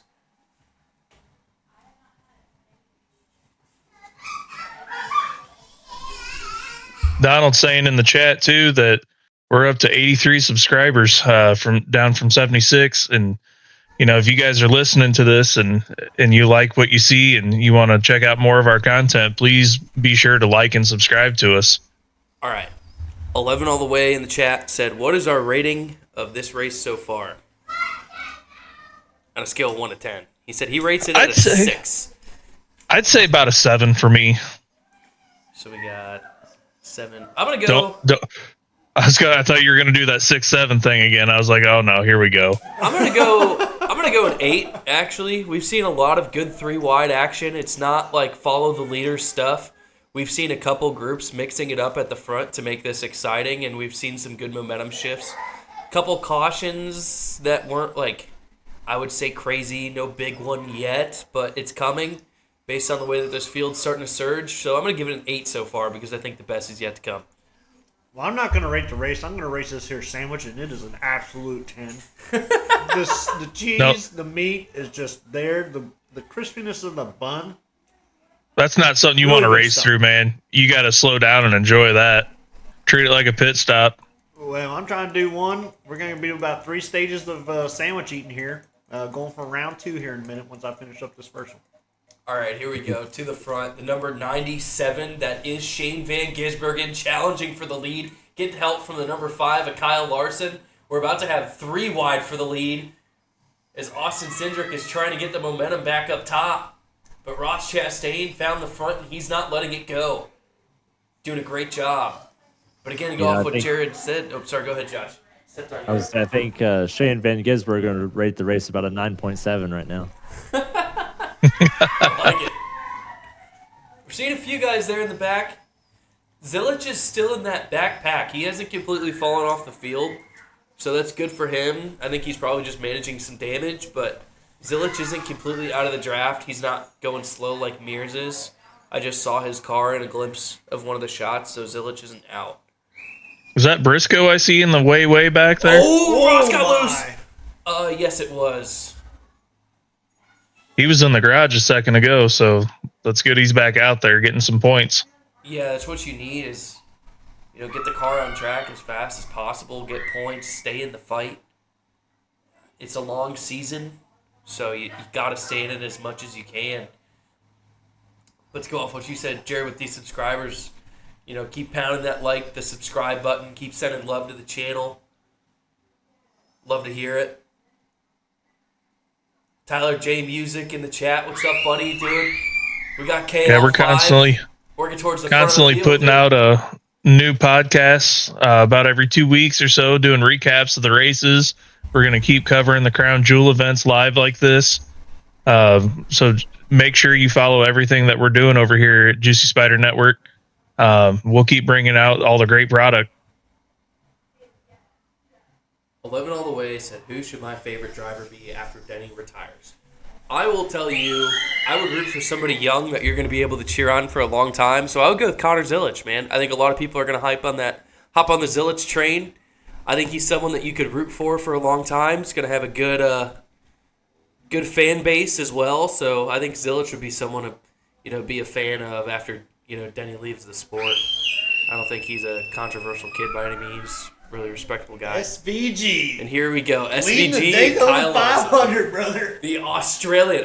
Is this the first time an Australian's ever led the Daytona 500? I think so. This might be a record right here, actually. Way to go, SVG, brother. SVG. Getting a push up top from Larson, but here comes Kyle Busch challenging again for that lead. Bubba Wallace now getting a push from Chase Elliott on the bottom. We're seeing a lot of shuffling at the front of this field. Oh, and stage 2 for another sandwich for Bubba. Bubba's going to pound like 5 sandwiches, I swear. Hey, you know what? I'd be doing the same thing. You can't go wrong with Italian beef. I'm sure you can hear the kiddos in the background having a good time playing. And they're screaming. That's because the Aussie man is on point with Kyle Larson and Ross Chastain behind him. I thought it was the sandwiches, but yeah, that's good too. Maybe. We're seeing a big run now from Larson. Let's see if he's going to go for it. Yep. Here we go. Here comes the 5 car. He's going to challenge for the lead. Kyle in the middle row. Here we go. Larson down the backstretch trying to get his first lead here. And the Daytona 500 as he's getting a push from the 8. That's Rowdy behind him. You got that 5 Hendrick Motorsports Chevrolet, the 2025 champion. But no, look at the push from Ross on the outside. Trying to give the Aussie the advantage in turn 3. Larson side drafting him up the racetrack. Come on, let's go. Get there. You know, I did just find Marcus Ambrose led 13 laps in the 2011 Daytona 500. And he's Australian. Really? I didn't know Ambrose was from Australia. Oh yeah, he was all like representing Australia. He came from the same world Van Gisbergen did back in the 2010s, a little bit before that. That's freaking awesome, dude. So he's the second Aussie to do it. Still epic. Running his dad's number in the 97. And here we go. Larson trying to get the lead. They're going 200 miles an hour. There's the move from Larson. Slides up ahead of SVG on the top side of the racetrack. As you've got Kyle Busch and Ryan Blaney. 2 fast race cars at the bottom of the track. Big push. You can tell they're pushing. And there comes the 5 car to the point. Chris Stapleton showing him right now on top of that Junior Motorsports pit box. He's probably had a couple palpitations today, seeing that car avoid some trouble.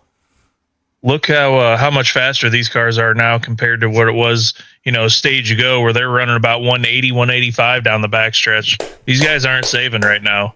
Tell you what, SVG, man, is giving Larson some really good pushes.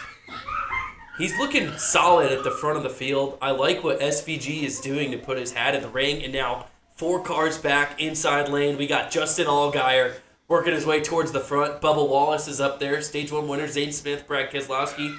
A lot of guys up there at the front of the field mixing it up as Kyle Busch trying to get clear of Larson. Potentially trying to take away that top spot on the top side. But the 97 of SVG giving a big push there up top. Ryan Blaney keeping the momentum alive on the inside row.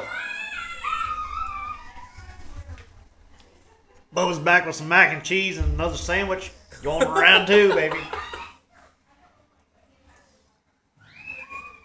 How about that Arby's concert in Daytona, Florida? Did you guys see that? They threw a whole concert with Jimmy Eat World at an Arby's in Daytona Beach. No. That was wicked. I wish I was there. Yeah, it was all over social media. They had an Arby's shut down with Jimmy Eat World, and they were featuring their new little snack box there with the sandwich and the 3 sides. Dale Tanhart, pretty big NASCAR iRacing influencer, was there as a good little recap video of the whole thing.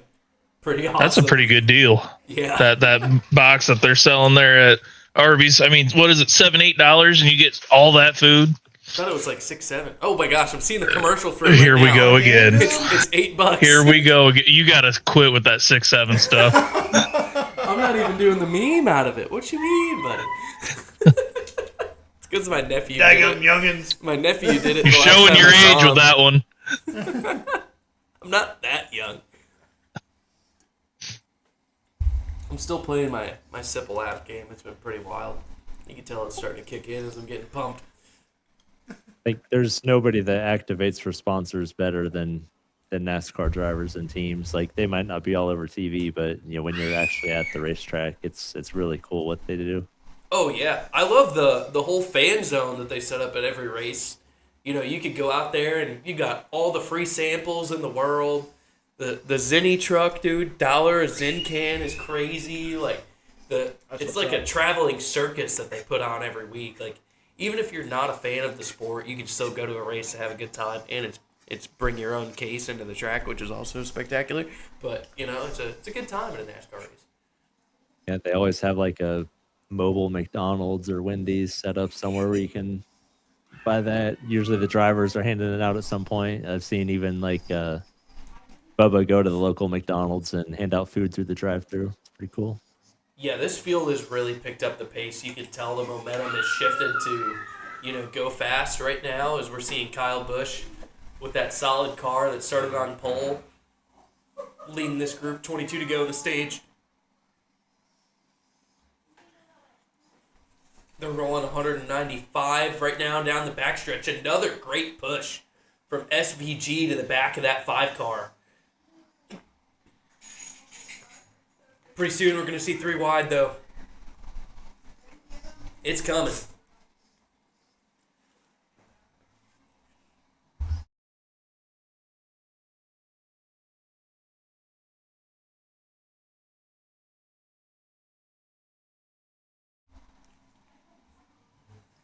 Two by two by two by two by two by two. Gridlocked. Similar to what we saw in that Talladega spectacular finish in the spring of 2025. Here they go. They were 2 by 2, but now that third lane started to get formed up as you're seeing some Toyotas go down there. Ty Gibbs, Riley Herbst, Christopher Bell starting that bottom lane, potentially working towards the front here. Brad Keselowski looking low. We'll see if Bubba Wallace goes down there with him. Don't know yet. Kind of hard. We can't see it all unfold on screen, but Kyle Larson and Kyle Busch battle the Kyles at the front.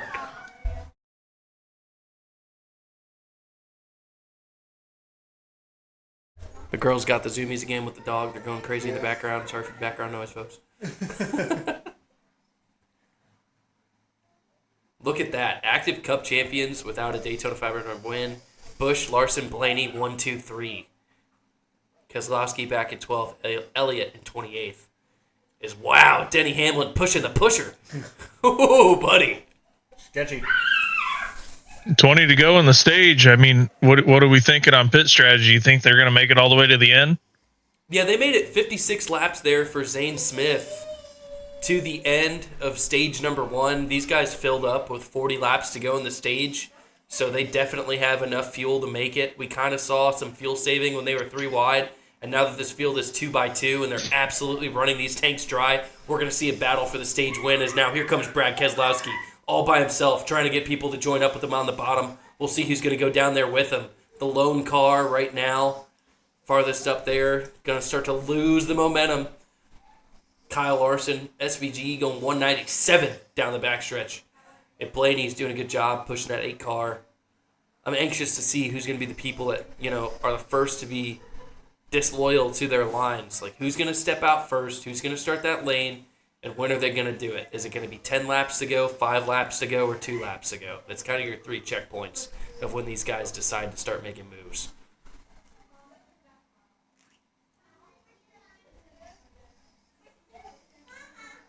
Especially those 11 cars all in the the- back. I would say 11 all the way asked if we think they should go to the championship race this year, and all I would have to say is if you have the chance to go to a NASCAR race, you go, whether the champion's already decided or not. Absolutely. I would go to Homestead, dude. We might be there, Andy. You never know. Bro, that'd be We wild. could be there. Could you imagine us live at the racetrack? And here they go by again. This is so good. Can you guys hear us? That'd be funny. It'd be wild to set up like an RV in the middle of the track too. We're like live on top of the RV watching the cars go around. That'd be crazy, dude. Oh, you got to save that for Talladega. Oh, don't tease me now. I love Dega. One of my That favorites. recreate the image of those that group of guys from last night during the O'Reilly's race that took up the entire front row, waving their shirts in the air. Oh, that was great. The little section down there, just past the start-finish line, shirt waving, it was wild. We're seeing the stack-ups now as the pusher momentum is getting bigger and bigger. It's really like turning into accordion draft at the front. Yeah, it's They getting are aggressive. pushing. This is Like I said, exciting. man, They're at least 10 to 15 mile an hour faster than what they were in the first stage. They're not saving. They're pushing. I wish they just did this the whole race. If there was no stages, we would see this all day long. I know. Oh, there's Briscoe, slow at the front of the field, going a lap down. They finally caught up to him. Since he came back out on the racetrack, he lost the draft. I think like we talked about earlier, I think with what we've seen most of this stage, they probably understand they're racing to potential weather in stage 3, so they're all trying to position themselves to that potential final pit stop at the end of the stage. Oh, yeah. Yeah, I agree. Briscoe very slow on the bottom. The field's going to snug up towards the wall that's going by. I keep trying to snatch a glimpse of the sky there as they go by, and it's getting cloudy, but I'm not seeing anything dark yet. No, it looks good for now. I'm going to check the radar, see where we're at. Donnie, our in-race reporter, weather report, we're waiting to hear from him. We just need him to go outside and lick his finger and put it up in the sky and see what he gets. There's a little bit of clouds now that we're seeing this shot in this side by side. You can see it's overcast. I think they're going to miss it, though. The way it's looking is it's all going up towards Jacksonville, and Daytona doesn't look like it's going to get hit anytime soon. This is going all the way out to at least 5 p.m. Central, so 6 Eastern. I would say 6:30 Eastern is where it looks like that R word that I'm not going to say could be a potential hazard for these guys. Don't say it. But as you know, they also have lightning spotters in NASCAR and weather spotters ever since that bad incident that got a bunch of cars involved. So NASCAR is doing everything it can to be proactive about the weather and keep driver safety as a priority, since these guys are now ripping at 200 miles an hour around the high-banked 31-degree, 2.5-mile oval in the Great American Race. Center of racing. Yes, sir. Got to say it, though, man. My pick for the 500, he's keeping it up there, leading some laps, getting some points. Mr. Kyle Busch. Dude, my pick Kyle Larson is up there with him.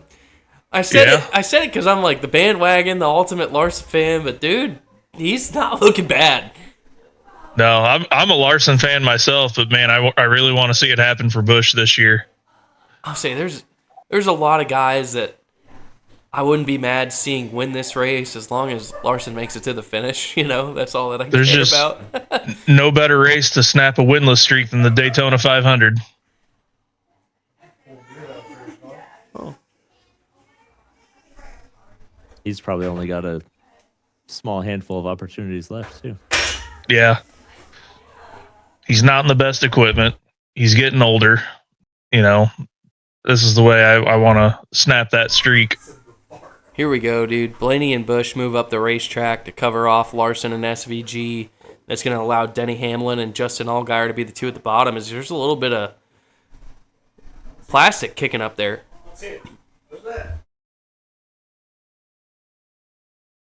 I'd say there's probably a little bit of pressure on Busch in this too, because this is where you know your cars are going to be the strongest. RCR is always top dog at a lot of these plate tracks, and this is where you got to get it done.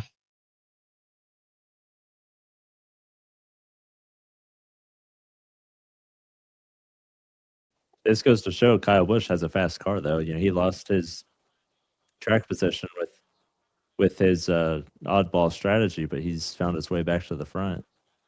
Yeah, it shows it's handling well, and he got back up there in no time. Austin Hill taught him that. I bet he did. Those RCR cars, man, they were dominating all day yesterday. Yeah, our buddy Nick loves to hear about how much Austin Hill has taught Kyle Busch how to drive at Daytona. Huge Austin Hill fan from what I remember. Oh, he was huge. He was like out of his seat last night, dude. Yeah, he was yelling and screaming. I mean, he was happy. I don't blame him. I'm not a huge fan, but when you see your buddy happy about somebody that wins like that, you can't put him down about it. Yeah, I heard Nick bought a T-shirt last night. He did, hat and everything. Come on, Allgaier. Come on, baby. Oh, big momentum swing on the top side now. Seeing the push there. There comes that 23, Bubba Wallace, someone we saw wreck in duel number 1. Christopher Bell making his run towards the front. Here comes Alex Bowman. We have not talked about Bowman like at all today, and now he's surging towards the front of this field. Knows it's vital to get track position. Is Connor Zilich working his way towards that middle lane? Don't know if he's got enough speed to get to the front or if he wants to risk ruining his day altogether since he's still kind of got a dog in the fight. It's going to be interesting to see what Allgaier's going to do here, being stuck behind Hamlin like that. Is he going to stick with him, or is he going to try to make his way up to the top with the rest of those Chevys? Kyle Busch dove to the bottom in the corner, going to allow Larson to push Blaney down the backstretch, and now Kyle Busch running in the middle of both of these lanes, trying to control the momentum, hold these two lines off. But now here comes the push from Justin Allgaier to Denny Hamlin. Going to get Hamlin clear. Hamlin to the point. Now Justin Allgaier in position to take over the hot seat. Let's go, baby. 9 laps to go in the stage. Going to be 8 at the line. Is Bubba going to push Allgaier, though? Being that his owner is in the lead right now.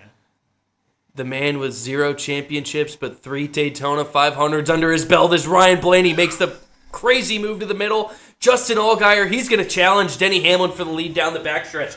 No help for the 40 of Allgaier. Here comes Bubba Wallace. He's trying to wait for him to get cucked up behind him. But now here comes Ryan Blaney as we see Zane Smith dive to the inside. Here it is, 8 to go. It's mix and match time. They're all trying to get their way towards the front. Justin Allgaier covering off the bottom. Blaney loses the momentum, and now here we go. For the second time today, the number 40 Junior Motorsports Chevrolet. He's going to take the lead with 7 laps to go at the line in the stage. Momentum coming. Big push from Blaney. Allgaier's going to get involved. No, he gets turned. No, Denny Hamlin and Justin Allgaier. Larson wrecks. Huge wreck on the pit road. Bowman, Larson, Byron. A lot of Hendrick Motorsports cars in that one. It's the big one. Oh, my gosh. Justin Allgaier blocked the momentum from Denny Hamlin, and Hamlin did not lift, drove through the 40, and that's going to wreck a majority of the leaders. Holy smokes. Oh, man. SVG involved. Had a great All day. the good cars. Yeah, William Byron found himself in another one. Alex Bowman, big damage. You're We'll seeing have to see a how much lot Busch of got in smoke. that. Austin Cindric, he is out. That car is done for Austin Cindric. As we saw, Van Gisbergen Allgaier doesn't did look that too lead, bad. and he just tried to move his way up the racetrack, and Denny did not lift. Josh, what's the number 1 rule in restrictor plate racing, dude? If you're going to do it, you got to do it. I think Allgaier just... Oh, yeah. Oh, he squeezed Denny up the track. Huge Yeah, checkup. he hesitated. Larson, I think, is okay. He didn't touch the wall there. He's just going to need new tires, more of a toe. They got nose to tail in that. We'll have to see how much damage there really was in this. The 5 car, everybody at the front involved as the leader, Justin Allgaier, gets wrecked. I think he really caused that one, honestly, for that 40 team. I think his car, though, luckily for the 40, didn't get a lot of damage, just cooked his tires. Just too late, too slow. Rubber and debris flying everywhere. I want to see that right front on the 40. Ross Chastain in the middle of that, but he escaped. Looks like he got slid down the racetrack, but Ross is still rolling. Oh, baby. The 34 Here we go. got Ross. the hardest lick. SVG as well got a bit of damage as Chastain just kind of drifted into him. I don't know. I think a lot of cars were sliding around, but I think a lot of cars also didn't get destroyed. But I think Cindric and the 34 are done. I think the 48's probably close to being done. Yeah, the 48 is done. We're seeing this onboard of Denny just... Ugh. Good driving by Chastain to avoid a lot of that. Yeah, he did definitely the best job he could. Very minimal damage for the one. Bad Yeah, bad situation for Allgaier with that hesitation. Like I said earlier, it's all about recognizing that momentum and when to make the move at the right time, and Allgaier did not choose the right moment. Was a little just... He was there, and then he kind of Then he Went just low wedged his and then- car in there, and there goes the two. Looks like Hamlin will be all right. The two Cindric's diffuser is just completely sparking. Bowman's on a tow truck right now, getting pulled back Okay. towards the garage. Multiple Hendrick cars. John Hunter. No, that is John Hunter Nemechek with big damage on his nose. He was having a fantastic run today at the front. Really Yeah, I feel like unfortunate. Allgaier kind of just misjudged the run, and obviously he's been doing this a long time, but I don't know if you can kind of go to what he's used to racing on Saturdays if he sees something a little bit different driving this car, or if he did just make like he obviously made a mistake, but if he did just make a mistake, not being as experienced as some of these other guys in this particular car. Yeah. Allgaier's on a tow truck now. His car is done for the day. Damage on that number 40, and Kyle Larson is done. That's going to be it for the 5 car. His entire right front quarter is completely gone. He doesn't have a vehicle anymore. I mean, I think Larson will still turn laps, but I don't think he's going to be competitive. Same thing with Austin Cindric. His car is going to turn laps, but not be competitive. The only thing for those guys is, another wreck. If they can get their car rolling. But Larson's car is, missing. You can completely see the tire exposed. You can see his inflow on there. That's not going to be good for his aerodynamics. Looks like they already got it down pit road, cut a section out of that 5 car, and they're going to go to work on it. The 97 of SVG left rear is completely just Oh no! walking. I didn't see how bad Larson really was. Yeah, I think they just cut part of it off, and they already got him in and out of pit road once, and they already put a sticker tire on there, and they're trying to see what this wear looks like. But I don't think that Larson's car is honestly destroyed. They're gonna have to put a fender on it. I'm saying it's just aero, and honestly, with 5 to go, until the stage, he's got enough time to stay in the lead lap, and they can get a game plan for the stage break and get that car fixed. Who was it that we saw running up front years ago with a destroyed car? Wasn't it Eric Jones? Yeah. When he was racing for Gibbs in the 20, he had a completely destroyed car, and he was up front. The thing is for the 5 team, right, is it's a long season. You were in position to kind of go get stage points, being aggressive on a super speedway, but at the same time, it's close to the stage. A lot of these guys are going to put game plans together. They're going to look at these tires and these cars and get them rolling as fast as possible. So, oh no, Allgaier's done. Yeah, he is done. You can tell he's pretty probably beat up after that one. Leading the race. Busch escaped it narrowly.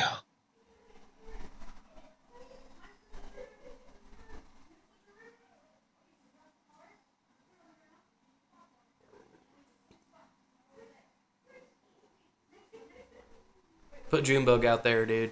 Put him in the 40 next year. Dude, I wish he would. Be wicked. Allgaier's a good pick. I mean, he did great last year. He did pretty good this year. He just made a mistake, But big mistake. I'd like to see Junior back in it again. I just don't know where Larson's right front went. Watching the replay, he didn't clip the wall. He didn't hit anything. Let's find out. His right front. I think they cut it off of the car so it wouldn't rub the tire. Because watching that replay back, he didn't touch anything with his right front. It might have been when he rolled through the grass, but it's so hard to see an angle. Because I'm surprised that the 5 has that much damage on it. Or it might be that new flap on the car deployed. Yeah, it really doesn't make much sense why they cut that off. I mean, nothing that sticks out that is like, oh, I see why now. It kind of looked like I saw that corner flex when he hit that blue grass down there in the infield. Yep. Uh-oh. Man. He just didn't hear his spotter. Wow. Miscommunication there. Yep. That's tough. these cars are not as forgiving as the Xfinity cars are when it comes to aero. Exactly. They get up there quick.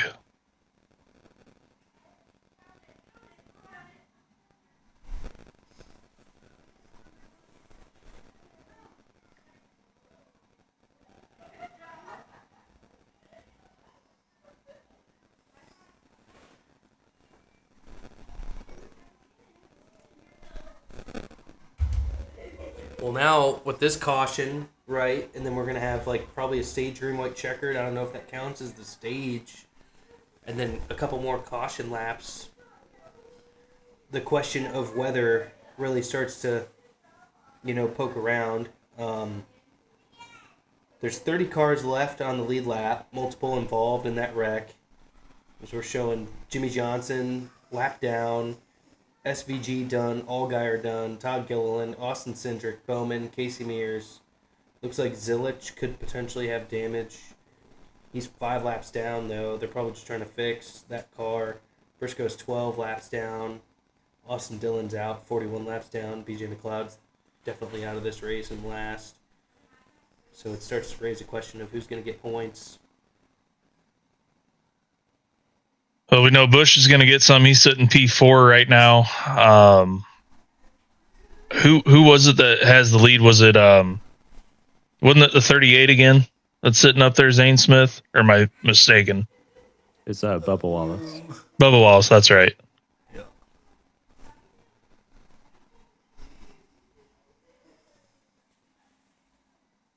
I think I'm going to take this opportunity to go find myself some food during this break. I don't blame you. Had to sub out Justin Allgaier from my starting lineup in fantasy, and I guess I got to put Kyle Larson in his place. Even though Larson's got a junked race car, but I still got Byron out there. I got Ricky, I got McDowell, but most of the drivers that I pick have wrecked. Yeah, that's not good. Luckily, Cindric got me some 9 stage points, and that's going to keep him in the lineup for now. But shoot, not good. Still sticking with Busch, man. He got close in that one, but he made it through somehow. Luck over speed. Luck over speed is our motto at Horseshoe Motorsports. Is luck over speed. Sometimes you need it. 70 laps to go. Great American race. They're still turning caution laps, so I think this is going to be a yellow flag end to the stage, which is going to put Bubba Wallace as our stage number 2 winner. If I reckon correctly. Man. Junked. Everybody's junked, dude. Frank Hamlin's going to be good there. I don't know about Denny, dude. I do not know. Uncertain.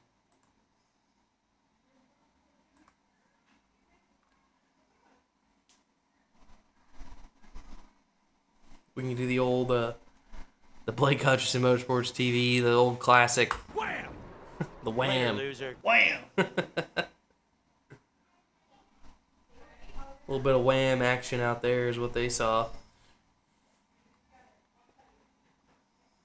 Not good.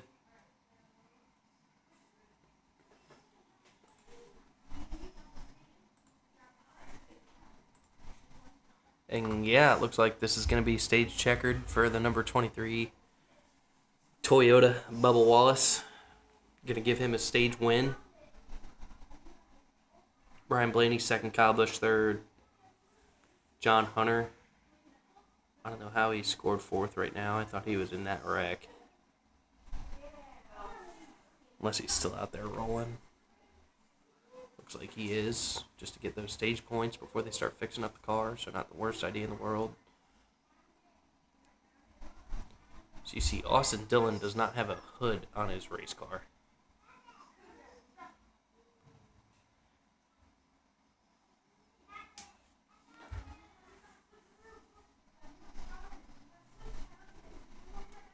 Trying to keep up with scoring and timing now as much as I can.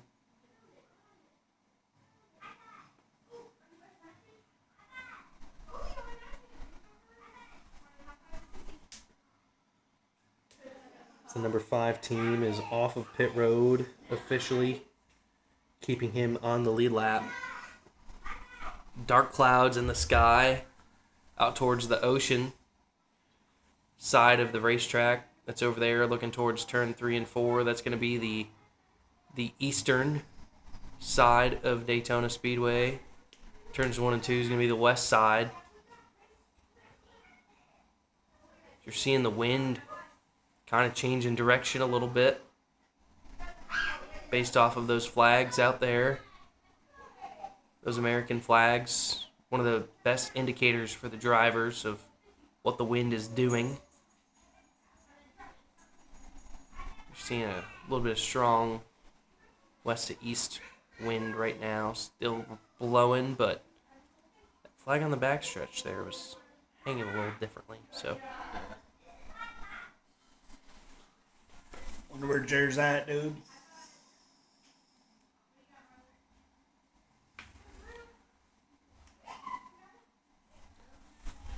there it is, stage checker.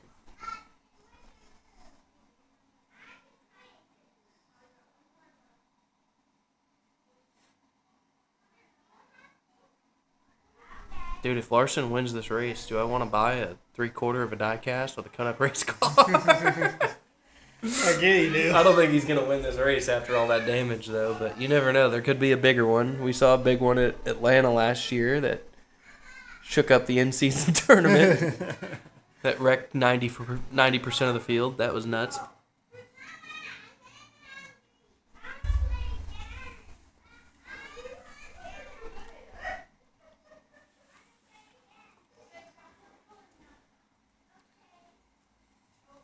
Yo, Goodyear blimp. Big view, the eye in the sky. Don't have a great year. Have a good year. Until the championship race, and then all the tires start exploding. Too soon, Junior. Too soon.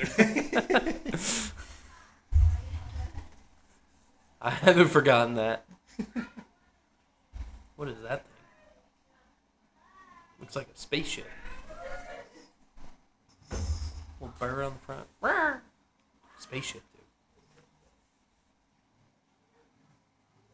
Experimental. Something bird experimental. Bird. Something bird. Bird. Imagine if they were racing those. Bird, bird, bird, bird. Bird is the word. Bird, bird, bird, bird. Man. Thanks, everybody, though, for sticking around for this race today. I know it's been a long couple hours here in the High Side Podcast. Appreciate everybody viewing, watching, liking, subscribing, all the things. Pretty awesome to have some great followers and viewership out here today for this race. 11 all the way. You gotta find you just something else other than bread, buddy. Need you some They're pitting. buffalo chicken dip. We're Like seeing you a go lot another round for that. of race cars with damage.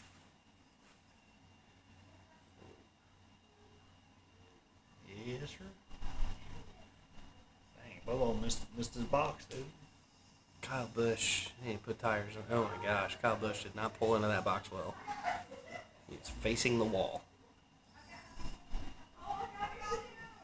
Tyler Reddick there. Chumba Casino Machine, not out of the fight. Bubba Wallace, not out of the fight. Corey Hine. Great pit stop. Yes, sir. Josh Berry still in the fight. Chase Elliott up 10 spots. Noah Gregson. Cole Custer.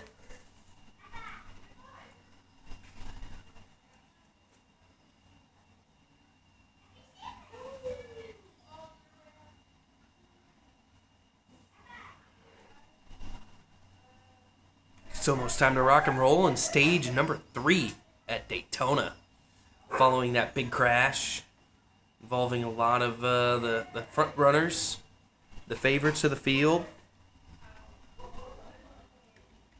We can go ahead and give you guys a little bit of a rundown of the order. Looking down here, you can see Sean Stenhouse right now is your leader. Bubba Wallace, second. Nemechek, third. Busch in fourth. Heim, fifth. Hocevar, Buscher, Berry, Hamlin, Jones, your top 10. Chase Elliott, 11th. Zane Smith, 12th, Gregson 13th, Priest 14th, Larson 15th, the Dinger in 16th, 17th, Ty Gibbs 18th, Cody Ware 19th, Ross Chastain 20th, McDowell 21st, Herbst. So looking down the field here, you can see a lot of the guys that are out as well.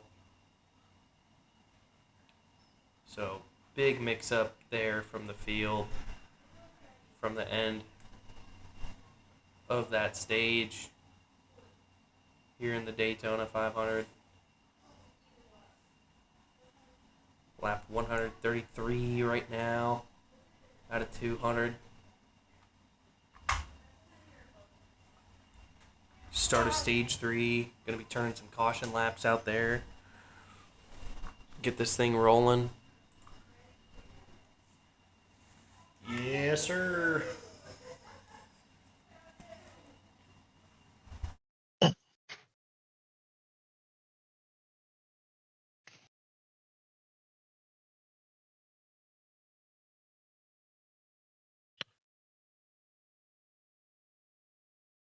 Andy's extremely happy right now.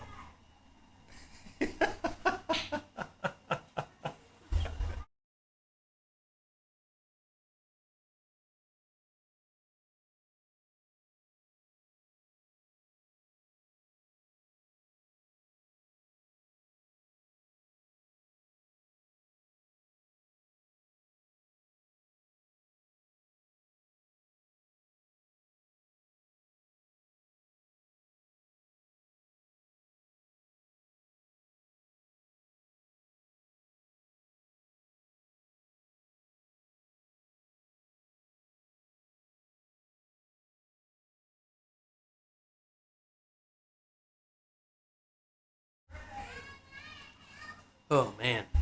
Still a lot of race left. Still a lot of season left. Right? Right? Larson fans, there's a lot of time left. He can drive anything, including a broken race car. We're about to see that this afternoon. Find out. So we got new name at the front of the field. Looks like it's the old number 47 of Ricky Stenhouse Jr. Sorry, Ricky Stenhouse Jr. There's some guy streaming the whole race from the grandstands. I need you to do that at Homestead. Live from the track. Hey. That'd be wild. Weather's still looking clear. Man. Man, oh man. James Smith, stage 1.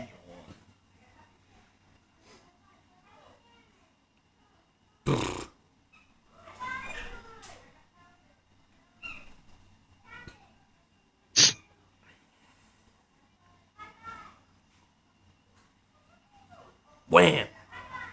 He's junked. Wham! He's junked. Later, loser. Wham! Straight from Blake Hutchison from Wham! Hutchison Motorsports TV, boys. Another one. A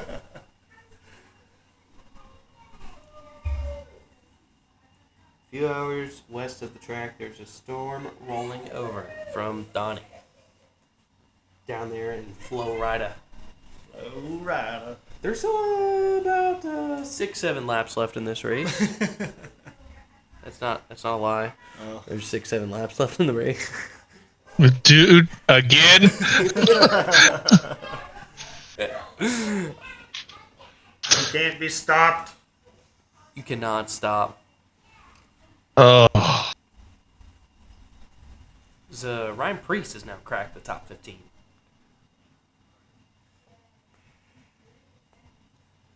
And now we're seeing who's actually on the lead lap. Here we go.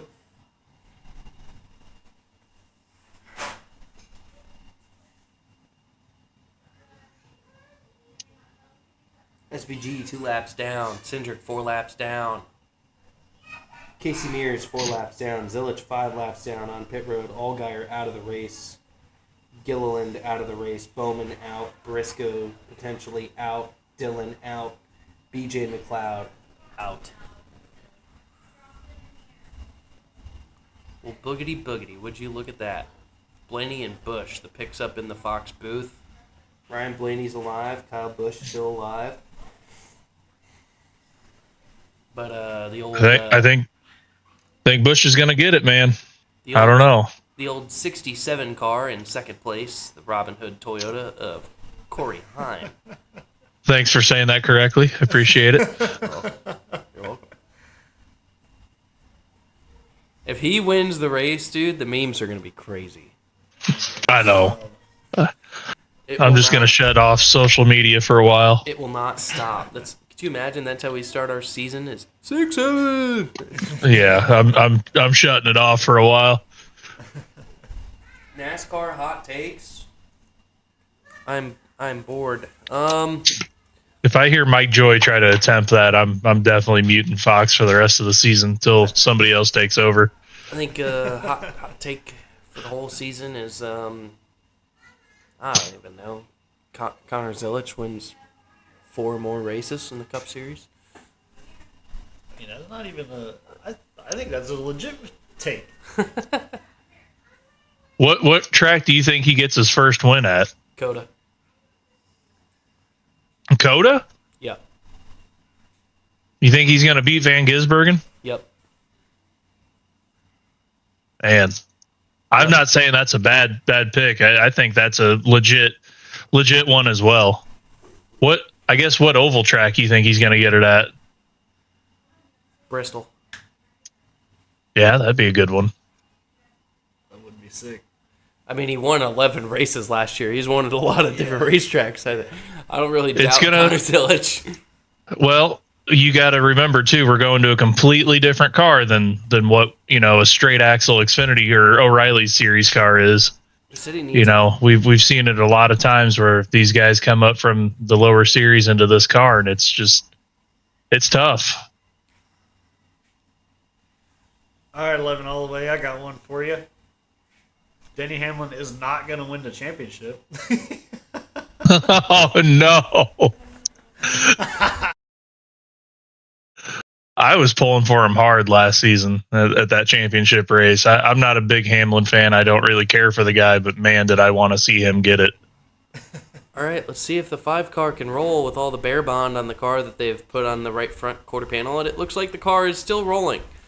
I missed it. Did they get it covered up? It is covered. He said, what? He did not like that take, Brett. No, Denny ain't winning no championship. He said, "I'm leaving." I hope he does. He deserves it. After the hell he's been through, he deserves it. Larson's in the draft. I'm not saying he's not deserving, but I just don't know if Denny's got it in him to win a championship this year. We're seeing mixing matching at the front of the field. My eyes are literally on the back to see if the 5 car can stay on pace, but right now we're getting a good battle at the front between Bubba Wallace and Corey Heim, 3 wide throughout the field. Teammates. Yep. 2 2311 cars up there. Sorry, 3 2311 cars now in the top 3. Corey Heim, Bubba Wallace, and Riley Herbst up the front. And now the top lane has started from the number 20. It is ding, ding, ding, ding, Christopher Bell. Here he comes. Yes, sir. Josh Berry in the top. Corey Heim. Top 5-ish. I think got the lead right there. Leading laps. I'm really impressed that Larson's on pace, but I think we're going to see this field separate between the cars that are damaged and the cars that are not when they start to push a little bit. Bell is coming. I tell you what, if I'm 2311, I'm taking Herbst out and putting Heim in. Yeah, I think this is kind of the test for that right now, and that 67 It's just Daytona, machine but is, you know what? He's doing a pretty good job so far today. yeah, Kept the car clean, not a scratch on it. we are talking. We're just at Daytona. The real test is going to be on the 1.5 miles and short tracks. But Well, Corey Heim knows how to win at those, I can tell you that. oh yeah, Big push there from Buescher to the back of the number 23. Bubba Wallace, and now what is this? Oh, here we go. Toyota Racing. did you see their throttle percentages there? Yeah, like 0. Yeah, like down They're to going- 50. They're just going they're 180. just saving. Yeah, that's why all these guys in the back are able to keep up.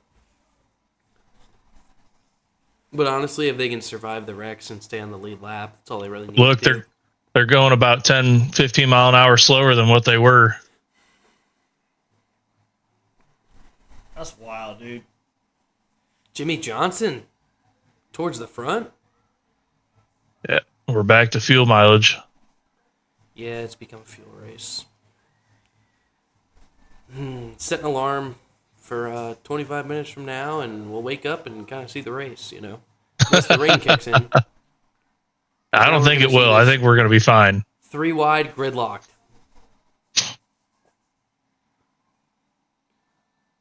Dude, Larson's All going way Toyota inside. front. Larson is going forward.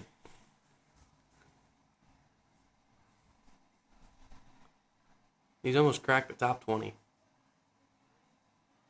So we're seeing a... Hopefully it holds up when they start pouring it on. Oh my gosh. I don't know if it will. That bear bond Yeah. is pretty strong. They're running 50% throttle right now, so anybody can keep up, really, but we'll see what happens when they start pushing. I say just push it.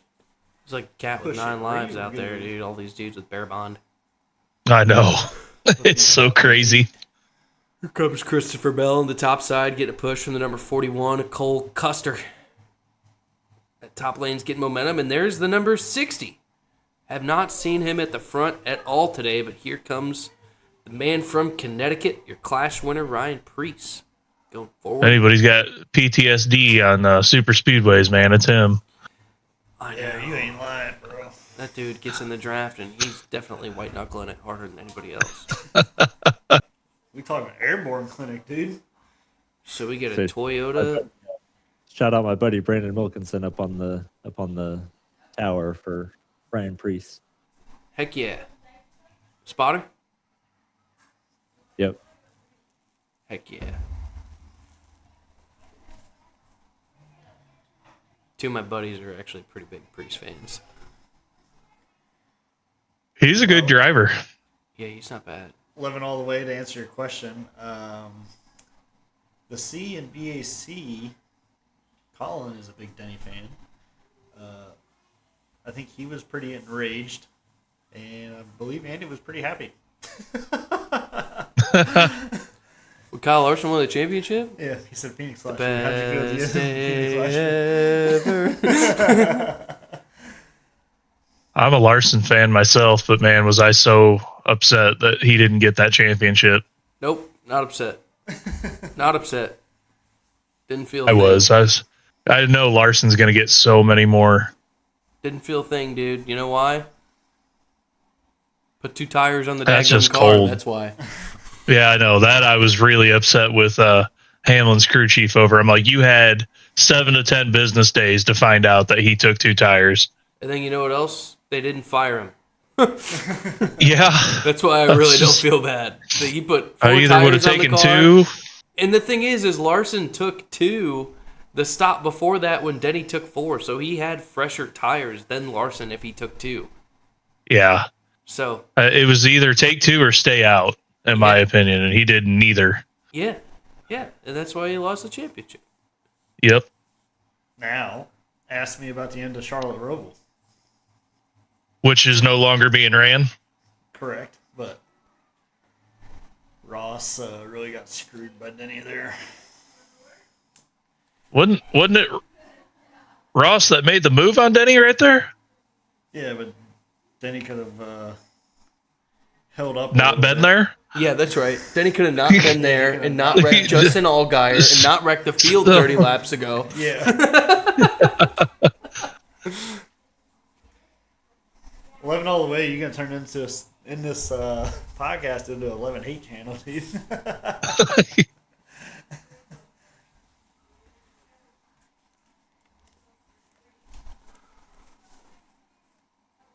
Oh man, those Toyota guys are probably going nuts right now, seeing all 3 lines being led by Toyotas.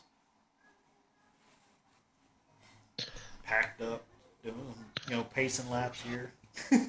Ugh. Yeah, it's like we're watching pace laps right now. 50% throttle, Look at that. 185. They're going qualifying speed in the race. Hey, man. Let her open. That's NASCAR for you. They set it up this way, unfortunately. Freaking trail breaking in the corner when you're leading the line. We got the chase back. We'll work on this next season. No stages. That's the fix. Yeah.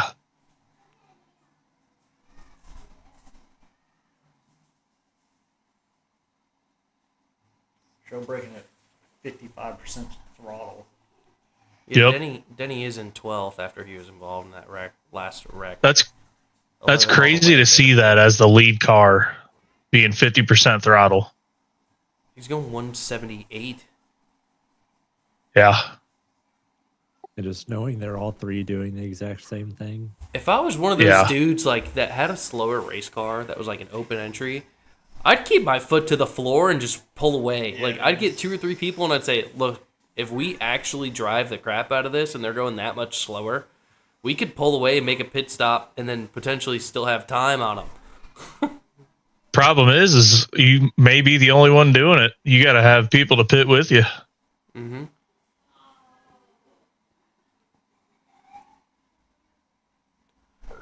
Like push the pace is what I would do.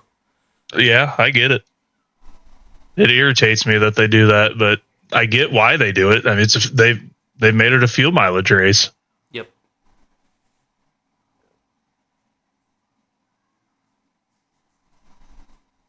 $54 to go in the Daytona 500. We're on lap 147 out of 200. So we've got a gridlock 3x3x3x3x3x3 field at the front. They don't even look like they're going fast. No, they do look like they're going slow. You're just seeing all 3 of these lines trying to stay side by side. Sunday stroll Looking through the like the park. finish at Ford versus Ferrari at Le Mans when Ken Miles got sniped. I mean, just ugh. Somebody put it to the floor. You know that meme with the kid with the stick and he's like, "Come on, do something." That's where I'm at, dude. Put the foot to the floor, dog. Let's go. And there's a lap car at the bottom with damage. Ross Chastain, 3 wide top. Working his way again into the top with the 15. There you go, Bubba. Kubota. Ross Kubota. is still there. Ross is still there. We got Ross is Kubota there. commercial, dude. Let's go. Oh boy. Is that Cody Casa out there farming? It's me, dude. Riley Herbst. Doing a pretty good job, though, working with his teammates. Cole Custer. Chris Buescher. A lot of these guys have the track position, so they just want to keep it. So they've gridlocked this field. Let's go. Lane split. Make it 4 wide. Somebody do something. The thing is, it's allowing all of these guys with damage to hang with the field.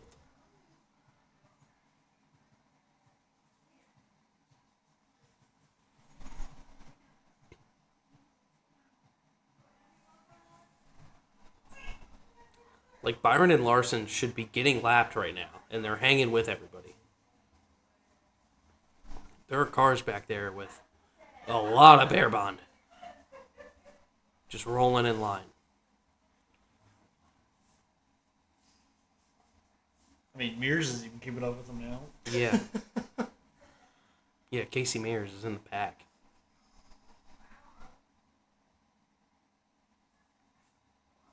The Dash for Cash sweepstakes. Every lap that ends in a 1. Your chance to win. Tweet hashtag Bush Dash for Cash for your chance at $20,000. Would you look at that? Jimmy Johnson, 7-time champ.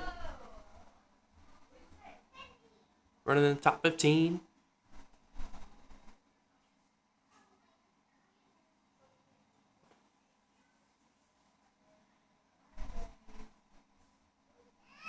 These guys pitted last on lap 130. So they're Still thinking, sickens me to see him in a Yoda. They're thinking right now, actually, 50 to go. The fuel saving is to make this a 1-stop.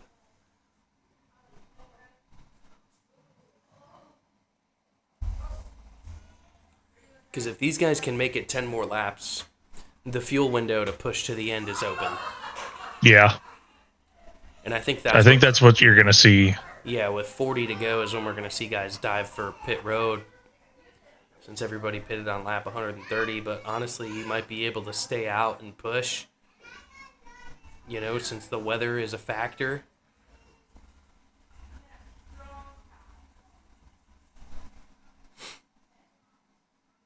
I still think it's a few hours out, possibly according to the radar. So you may see them try to save to have enough for green, white, checkered. Mm-hmm. And I think that's what's going to cause this run to go as long as possible, is these guys thinking in their heads, if we can pit on lap, 160 to 170 is probably what they're looking at to make sure they're good within their window. So probably 165 to 170 is when we're going to see cars make their way from pit road. I think so. They just came on there saying the same thing. I didn't watch Super Bowl 11 all the way. Nobody wants to see the freaking Seahawks and the Patriots play in the Super Bowl. That's crazy. I agree. Dude, that's crazy they said the same thing, because I don't even have the audio on. Yeah, they're talking pit strategy. They're telling them, I don't know if it was Wallace's crew chief or what, but saying keep saving. We just need to save some more. Dude, I could be a crew chief. We could be doing the broadcast. We could be live at the track. We could be doing crew chief stuff. We know what we're doing. Yeah. All right, put us out there. Come on, Fox. I'll spot for Allgaier. He won't get wrecked. We'll be fine. It'll be great. We're good. I don't know though. Power to those spotters. Their job is hard. Yeah. I don't know how much spotting you'd be doing for Allgaier right now, unfortunately. Yeah, you're right. It'd be pretty easy. Yeah, it would. Yeah. You'd nail it. You're just watching the race at this point. Can't do worse. Just get up on a little scissor lift in the garage and tell them what they're doing wrong.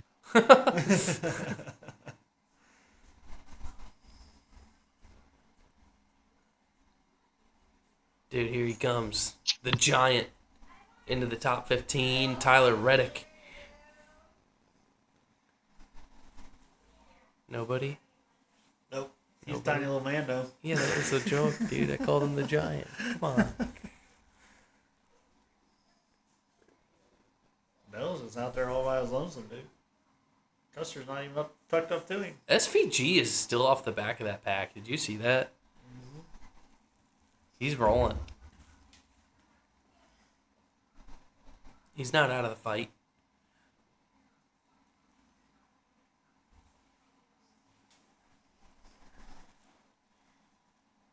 So one thing I don't like about iRacing is like fixing your damage. Like, I wish there was a button like checking your tires, just like check bare bond, and then fixes your damage way quicker, and then you actually have speed. That would be a pretty cool little addition if they added that over time. Like, instead of just it all going back into place, if they actually added stuff to it. Mm-hmm. Yeah, they are going slow. These cars eat, dude. Let them eat. Christopher Bell still up top. Bubba Wallace in the middle. The Heem team man on the bottom. Corey Heim.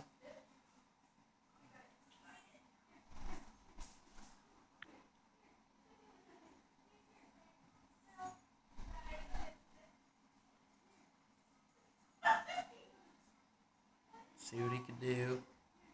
Ross in the mix. Noah Gregson in the mix. Could you imagine Noah Gregson gets his first win Daytona 500? Change that kid's life. After getting disqualified, putting his hand out the window earlier. Dude, that'd be the story of the weekend. Tell you what, Noah's up there. He's got his old teammate Josh Berry in his windshield.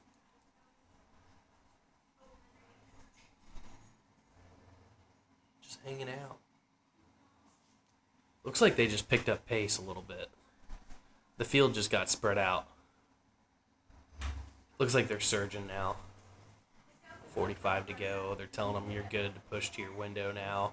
So we're seeing Chase Elliott into the back of Riley Herbst. The field's kind of spread out. Now they're starting to close back together. So the pace has picked up. 44 to go. Yeah, he's shoving Riley. Yeah, they're wanting to push now. It's go time. Crew chiefs are saying we're good. Spotters are starting to communicate with these guys that they can start to pick up their RPMs, get the foot to the floor a little bit, start thinking about where we need to be for this last pit stop, how to execute well. So we're seeing this momentum the field looks completely different now.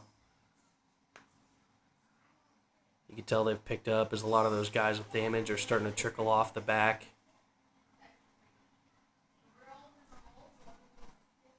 Can really see they're moving.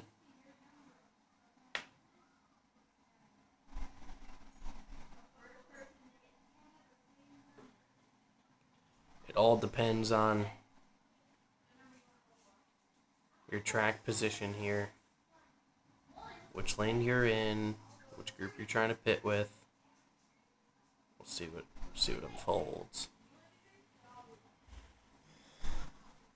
Oh no, Justin Allgaier getting interviewed. Oh boy.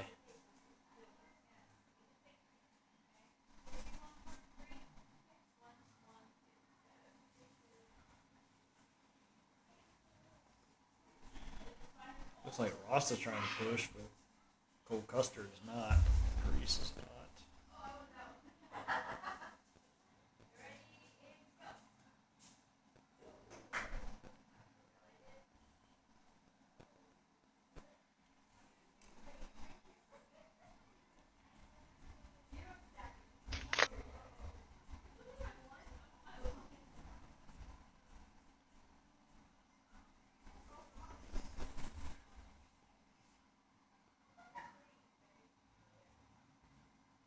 Corey Heim back to the point.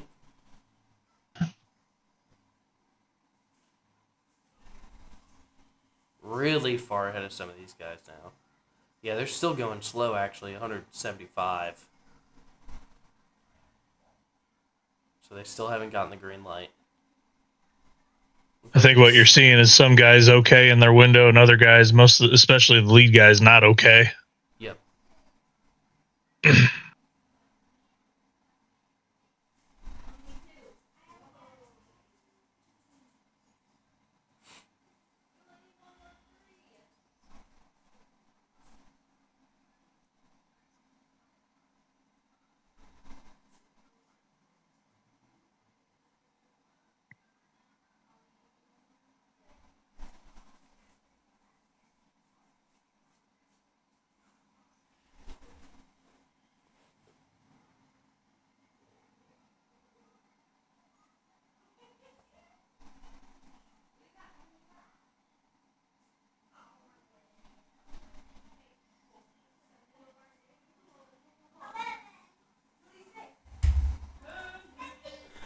There's no shot these guys are going to try and make it to the end on gas, right?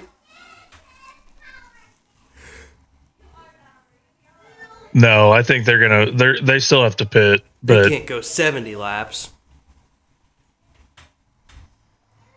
I think there'd be a really long tech inspection if they made it 70 laps on gas. yeah. I mean, Zane Smith made it 60.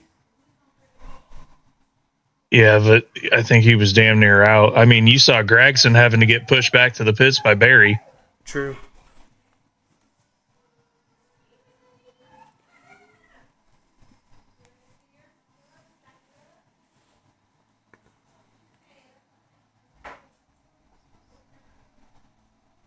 Well, that big dude. Holy smokes. Yeah, that's a big guy. It's a big boy. I put gas in the car. I just filled up. Ain't got no gas in it.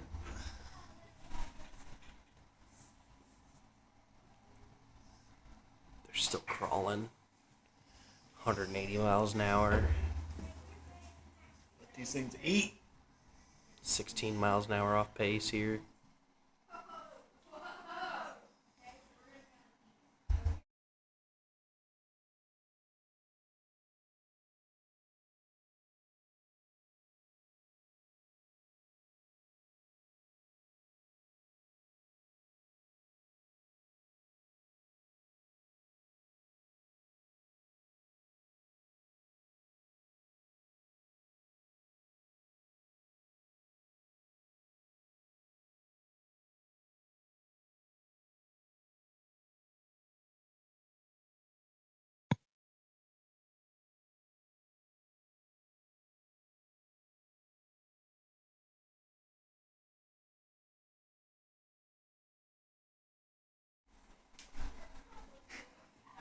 Whoo-wee.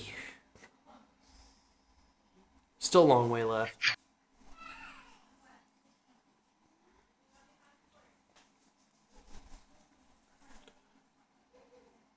Still just those 3 Toyotas, man. It's like they're not giving way to anybody.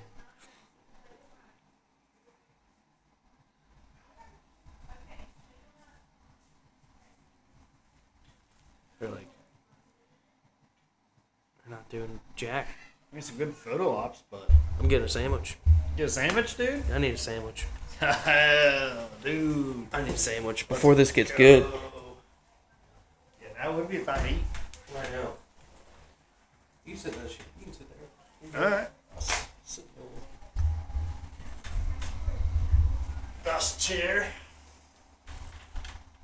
Hopefully they behave while he's gone.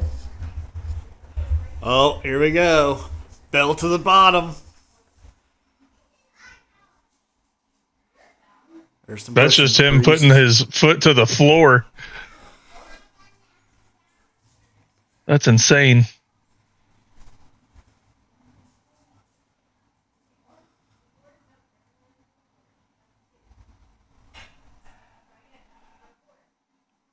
Paris is pushing Custer. Pretty good.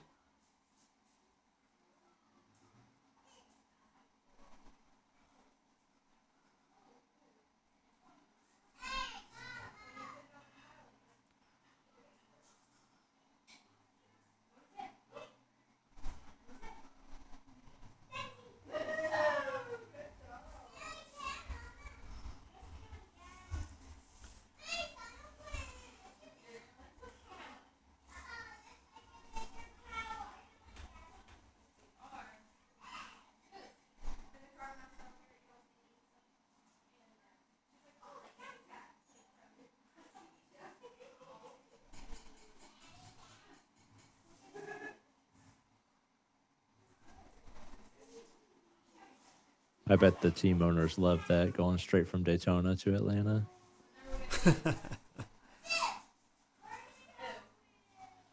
Especially the ones that have already torn up their cars tonight. Yeah.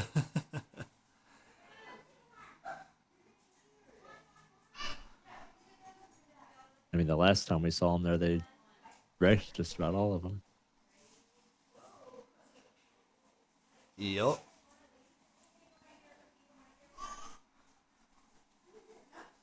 Old broke leg Brad, dude.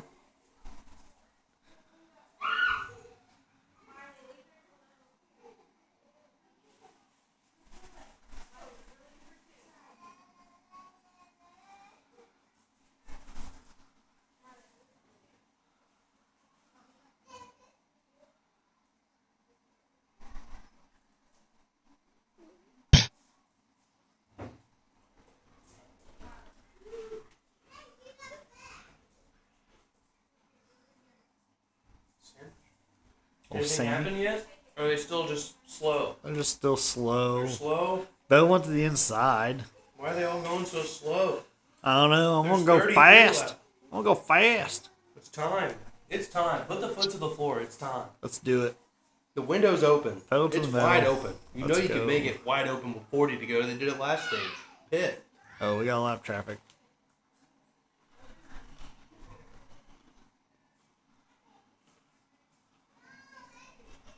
Oh man, look at Cindric just crab walking. Yeah.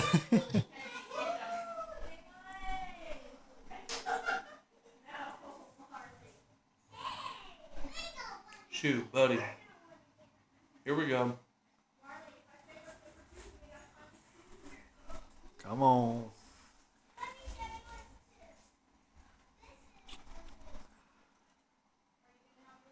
Boogity, boogity, boogity. Let's go racing now. Come on.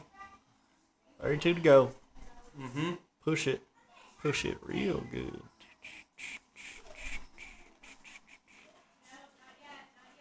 It's that time. Uh-oh.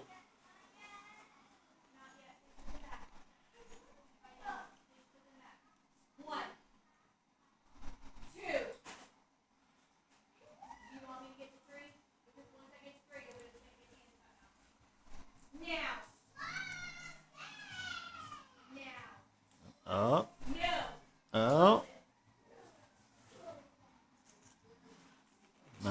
Just kidding. Not going to push. Dude, Cole Custer. Look at that run. That Haas Chevy. 60th Priest working with him. First year for Haas to be back in Chevrolet after spending years in Ford. Yup. Yeah, buddy. Wait, is that Larson in the middle? What the? All right. It's getting good.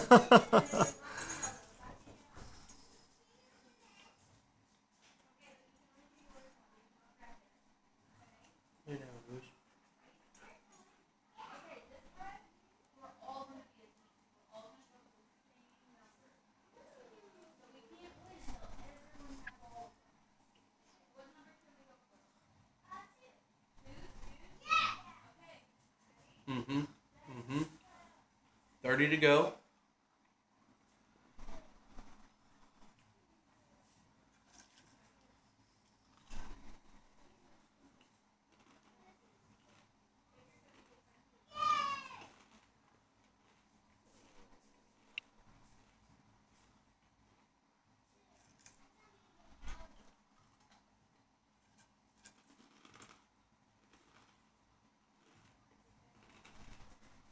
They've picked it up about a full second on pace.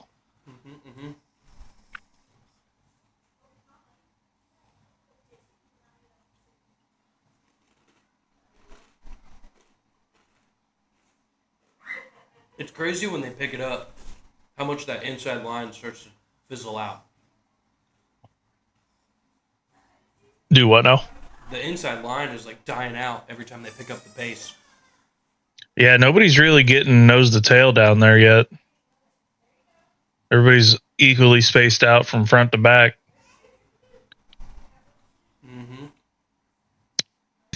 I still don't think we're done seeing all the fuel saving yet, but some people are starting to push a little bit.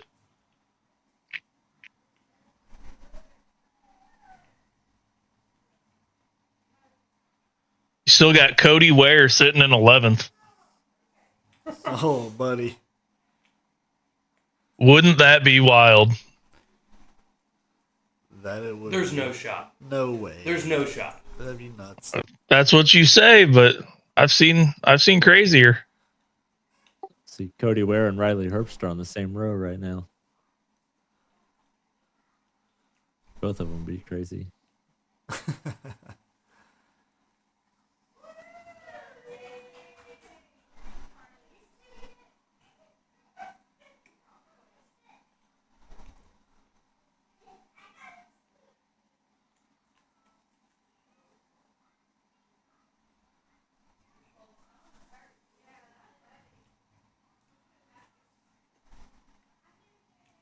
You know, one thing I haven't seen is really a lot of manufacturers teaming up right now. That not an awful lot of multiple Fords or Chevys or Toyotas yet.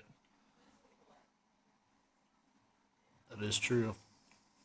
I will point out, there's not a single Chevrolet in the top 10 besides Custer. So. Oh, you got Chastain in there. Oh, yeah, never mind. I'm blind. I take it back. I'm sorry. Well, and to be fair, I mean, most of them are sitting on that inside line like they're getting ready to pit or something. Mm-hmm. It's time. They're going to make the dive soon. We're at 27 to go. They've made it far enough.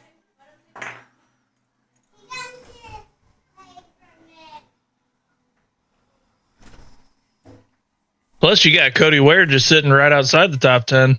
Mm-hmm. It's 45 laps at this point since the last pit stop. I didn't realize he went to Chevy as well.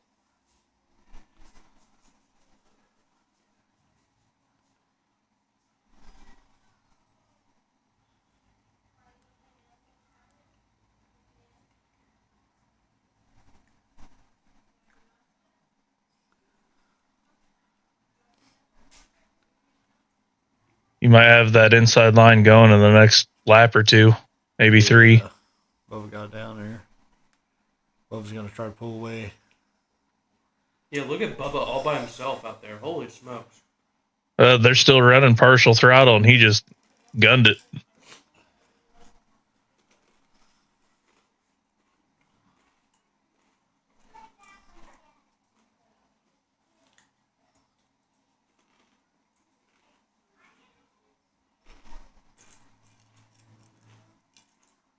Oh, yeah, they're running now, but he's.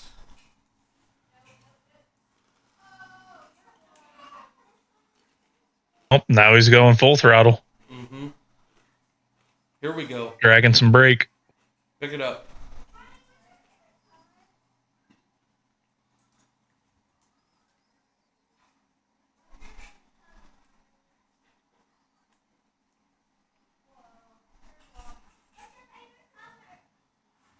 Like, you've got to go at some point, and it's now. Like, 24 to go in the Daytona 500. We're almost a lap 180. It's time.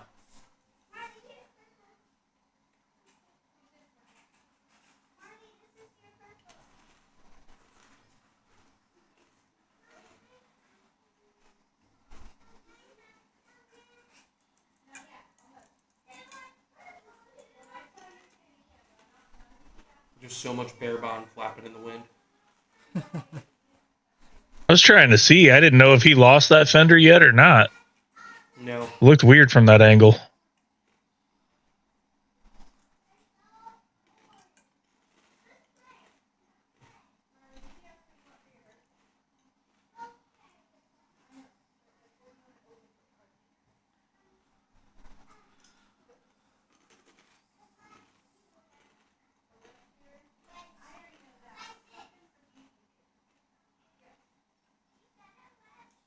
Three seconds faster.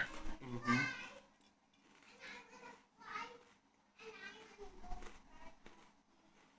Here we go. Here we go. Now it's on. Bubba picked up a piece of bear bond.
Yeah, we're seeing full throttle now. Telemetry.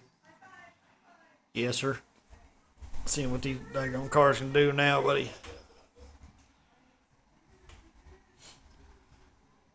Top lane has lost it. Here we go.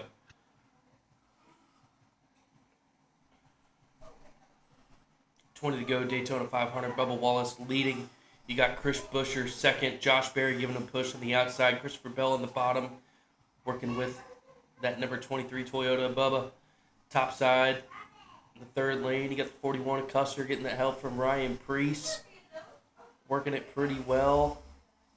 Seeing a lot of cars now begin to shuffle. We're seeing hands out the windows from the Toyotas. Hands out the windows with 20 to go. You're seeing Bubba Wallace, Christopher Bell, Corey Heim. A couple other drivers getting hands out of the windows, causing guys to go up to the middle of the racetrack. We're seeing Denny try and tuck in line behind them. We'll see if he's going to go. No. Bubba Wallace very late on entry to pit road. Chase moves up a lane. That's going to make Chris Buescher your new leader.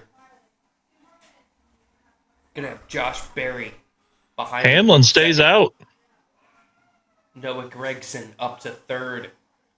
The top 5 are now, top 6 is now Fords, All 3 of the RFK Fords are in the top 6. Somebody said RFK earlier today, and they're showing it now.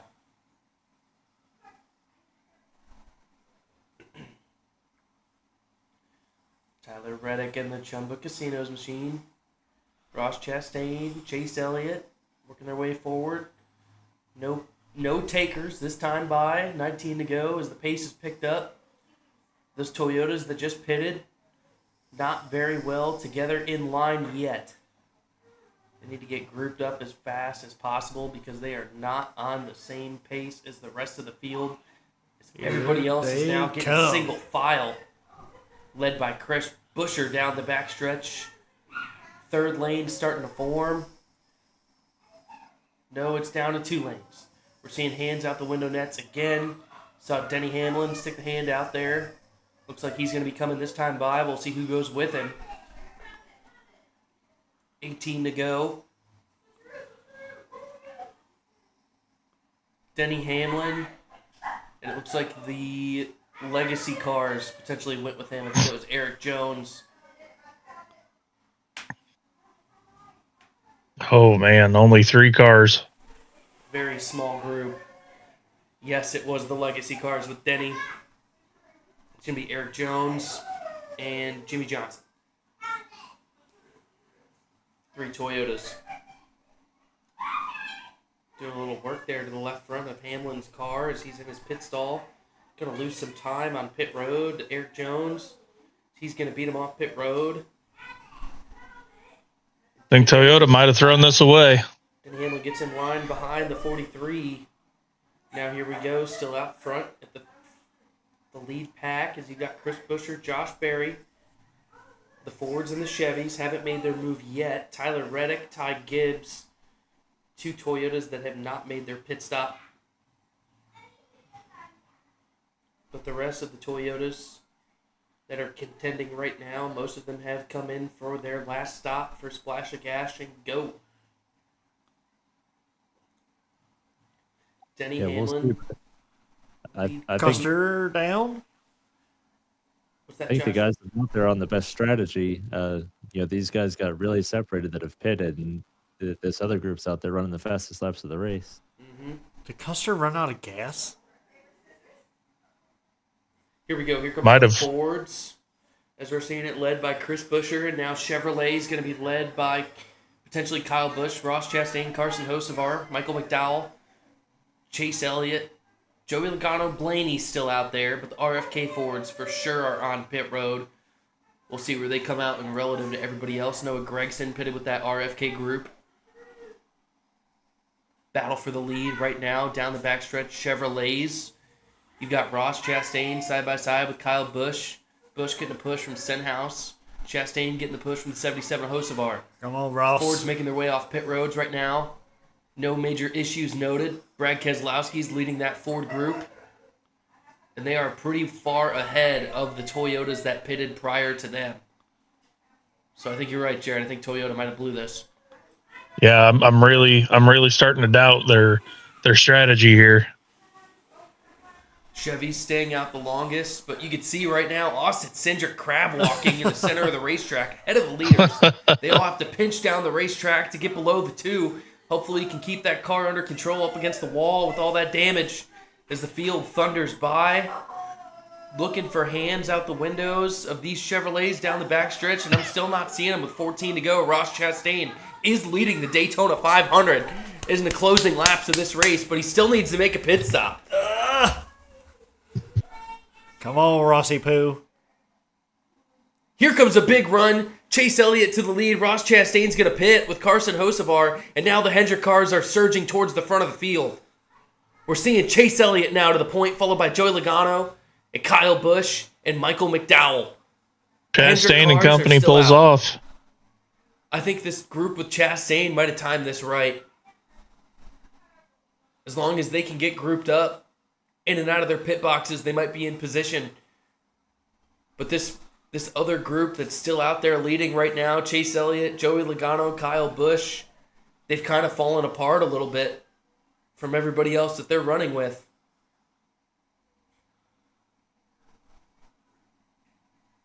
as we're seeing those RFK cars get to those Chevrolets that just goes pitted. And now Hendricks. here we go. Hendrick Motorsports making their way down pit road. Going to be led by the number 9 at Chase Elliott. Joey Logano is still not pitting.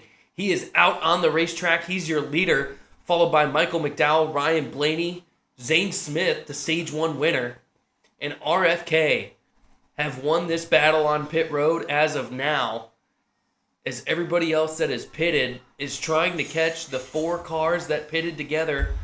The RFK Fords and the Toyotas and Chevys are really mixing it up for track position. The Chevrolets now leaving pit road, trying to get formed up as fast as possible as the rest of the cars are thundering through the tri-oval. They're making their way off of the apron into the low side of turn number 1. The Chevrolets seem that they might have the RFK Fords covered off. As it's going to be led, it looks like it's William Byron, but I can't see who's in front of him. It's They got to fan Busch. out. Kyle Busch. They got to fan out. Kyle Busch trying to take the lead here out of the cars that have pitted. Joey Logano, Michael McDowell, Blaney, Zane Smith are all on pit road. And right now it looks like it's going to be Brad Keselowski as the provisional leader after this cycle is over. But Team Chevrolet are not out of this yet. They cycled in pretty well, but the outside line is starting to get past all of the Hendrick Motorsports cars. The battle for the lead is on with 10 laps to go. 3 Next wide, time here we by go. at Daytona. Josh Berry makes a huge dive into the inside of turn number 1, trying to get himself track position towards the front of the field. There's cars leaving pit road slow at the bottom. Tyler Reddick scraping the wall in turn number 2, but Ryan Blaney's slow at the top of the racetrack. Joey Logano slow at the bottom. We're seeing cars 3-4 wide down the backstretch, battling for the lead. It's going to be Joey Logano and Brad Keselowski. Drag race now. Keselowski flies right by him. Logano And Brad stuck in the middle. Keselowski is going to be your leader of the Daytona 500 as soon as he catches up to the 71 of Michael McDowell.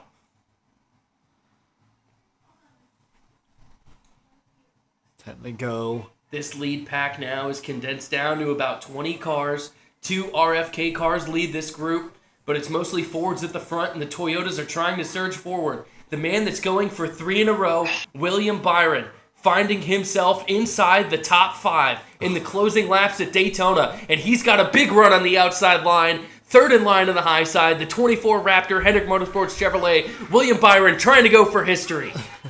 No shot right here. No shot. Willie Byron has put himself in this position. I'm amped.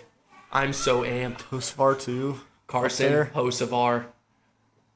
Finally get to let the Second horses place in loose. line behind Tyler Reddick. He's leading the field now off of turn number 4. Oh, Big Denny! wreck. It's going to be Christopher Bell. He's hard into the outside wall. It's going to cause a caution. It's got to be a caution, right? No yellow yet. As Yellow far as flags, when- yellow there flag. it is. The caution flag is out. Denny Hamlin and Christopher Bell. Big contact into the outside Teammates. wall. Teammates at that, dude. JGR teammates. And that means Michael McDowell's your leader. Bro. On his pit lap exit. The field hasn't caught him yet, but that makes Michael McDowell the leader. With the amount of laps we're going to have left, there's going to be no time left on the clock. Christopher Bell is stuck up against the wall. The car's not rolling. Broken right front tie rod. That's going to be the end of the Daytona 500 for the 20.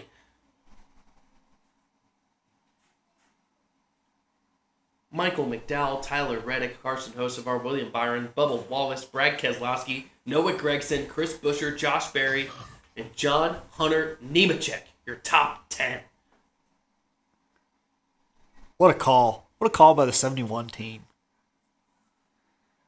I guess the question is going to be: Are with these caution laps, do they try and stretch it? Looks like Christopher Bell in the middle of the racetrack. Yeah. Oh, and Denny completely lost control of his car off of the corner. Hit his teammate. Looking very reminiscent of Time the got into incident him. earlier in the race with Kyle Busch and Brad Keselowski that didn't bring out a yellow, but this time it does. It might have been a bad push, though. Yeah, I think he had some from help that there. 6'7" of Corey Heim.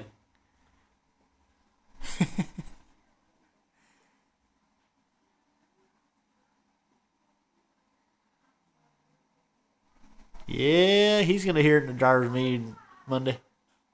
Yeah. Yeah, you don't push the boss like that. No, sir. My question is I saw 3 or 4 cars dive down pit road to avoid that wreck. Do they get penalties for that? No. Because it was As like, long as they make an effort to make the actual pit road speed, they're good. because I saw the number 5 of Kyle Larson opt for pit road as his exit strategy from that crash, and he was moving pretty darn fast. Yeah, down pit road. he was cruising. As long as you slow down, like Josh said, and try to make an effort to make pit road speed, you're fine. All right.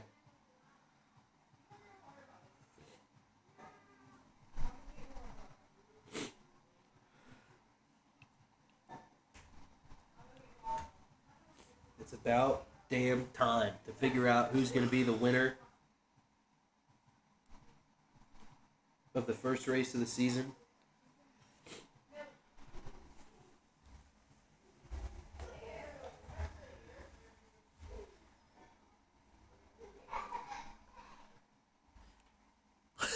$11 all the way. No, Denny.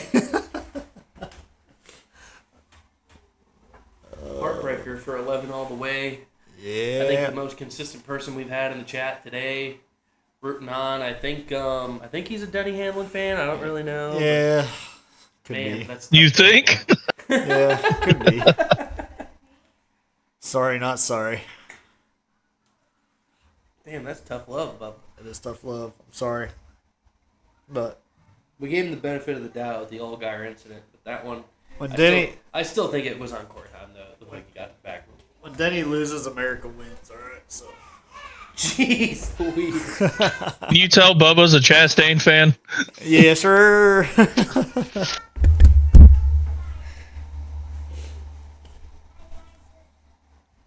Andy, I think it's time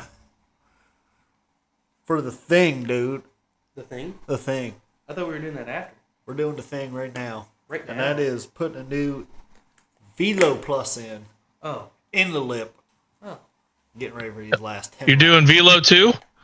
Yeah, sure. I ran out of Hell yeah, brother. Sad What Velo? what flavor? Velo Plus? flavor. Wintergreen. No, thank you. All right, I'm a bit of a spearmint fan myself, but wintergreen's not bad either. I'm out of spearmints. All right, all right. Have you had the cappuccinos? Yes, those are delicious. Those are pretty delicious. That's usually my morning Velo Cheeto. Get yourself a 9 milligram. Oh, niner? Oh yeah. I'm a sixer kind of guy. Oh, are you? Yes, sir. We ain't in yet. We got one in the spare tank. Don't worry. Got one? Find one, Spare dude? in the tank, dude. Andy wasn't ready for a Velo, dude. No, sir. No, sir. I love 9s, man. That's why I switched to velo. They've got the 9. Yes, sir. Yes, sir. Oh no. 11 all the way fan said he is losing his sanity as this race goes on. NASCAR will do that to you.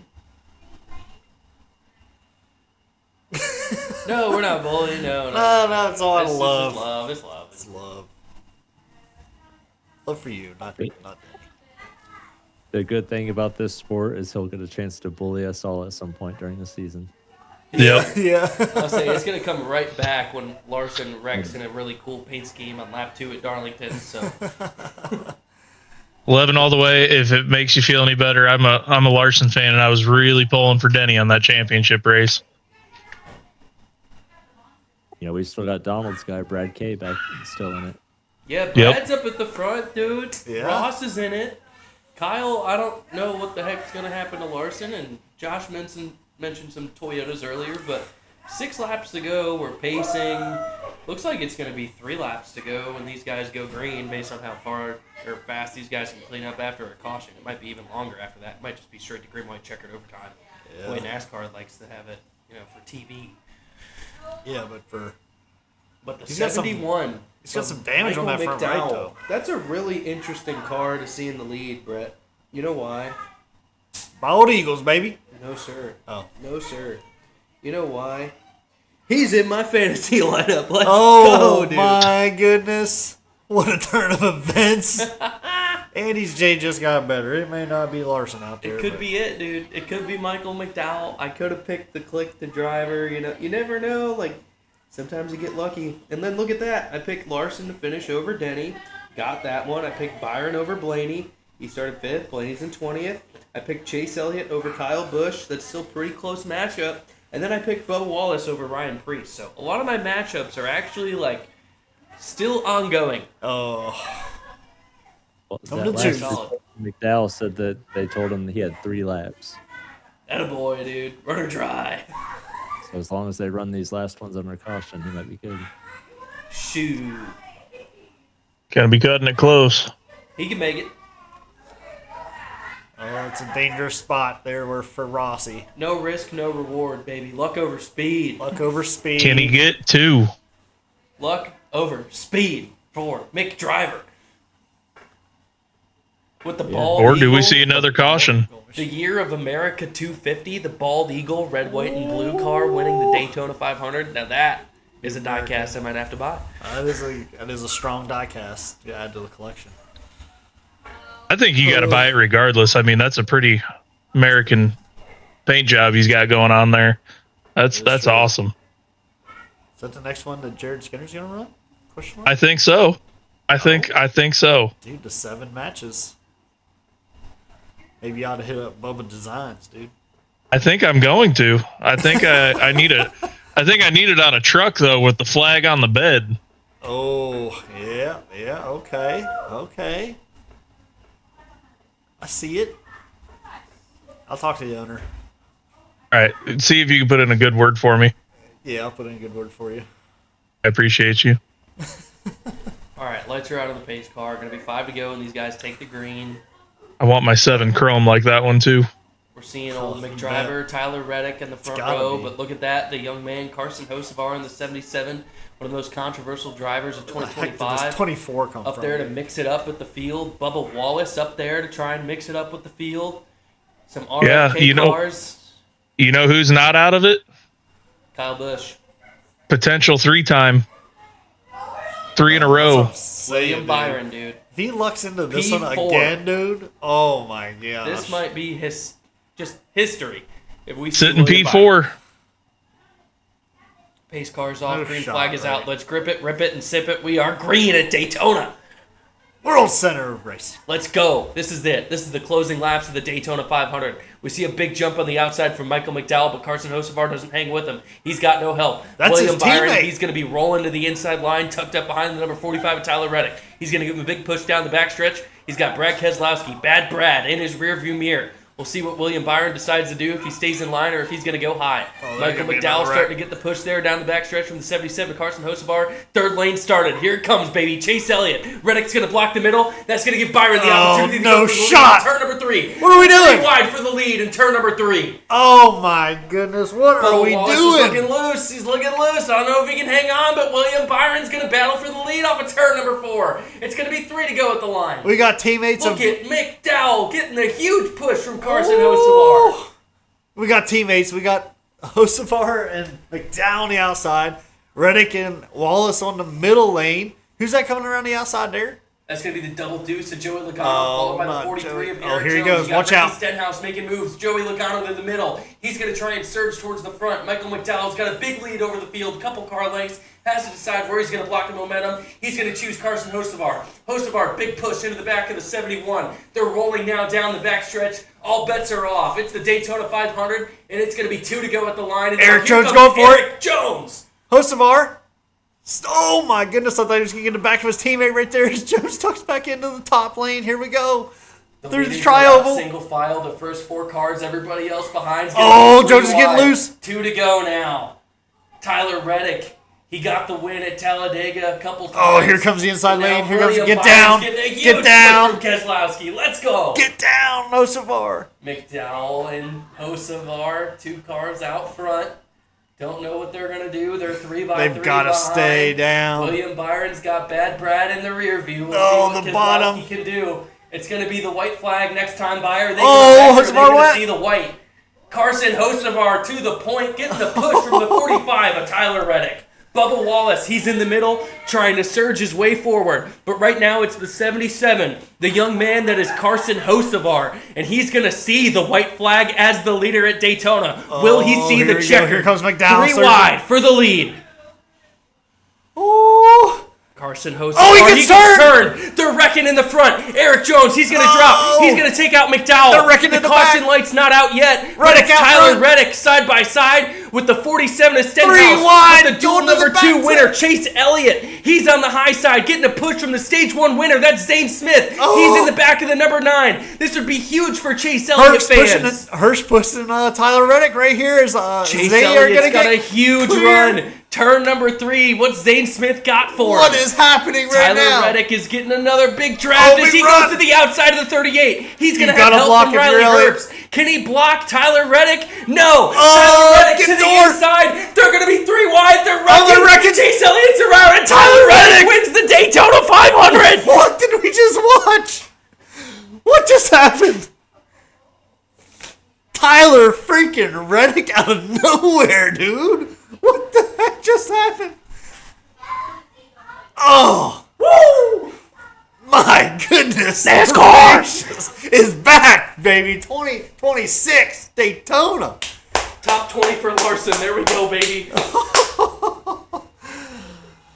Oh, that's what we've been waiting for all daggum 4 hours. Byron 12. Byron, thank God. Saved us from that. Sorry, Jared. I got excited. Yeah, I was just like, man.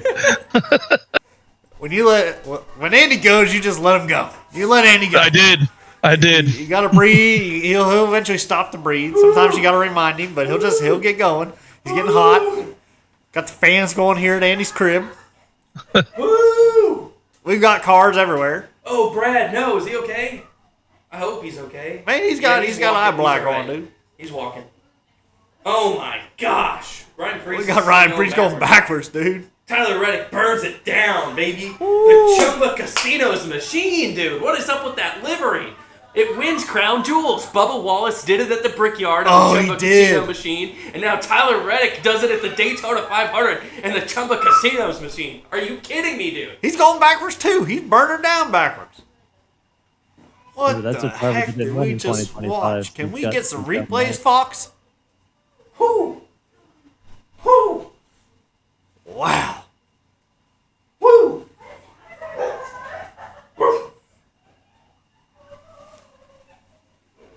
What a finish. What a finish. Oh We my got God. to see some daggum replays. Oh Come my on, Fox. God. That was so much to unpack. I can't believe they didn't throw a caution. Like, usually it's like, oh, there's people wrecking, caution light, end the race. Nope, not today. Let them finish. That's what I like to freaking see, dude. There's cars still coming around the backstretch. Wow. Wow. Tyler Reddick gets out of the car. Slap the roof. The giant, as Andy would Dude. call him. Look at him up there. Looking like an army figure up on top of that car. Whee! Holy smokes. Fox, I want some replays and I want them now.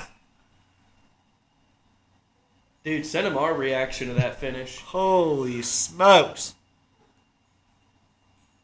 Oh my God.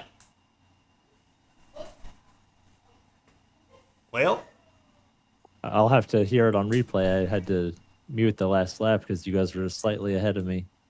Yeah, that's why I muted. I was like, this is going to ruin the finish for me, so Sorry, I'm going to mute. Sorry. Oh, no, it was good. I think that was great. That was, wow. yeah. Wow.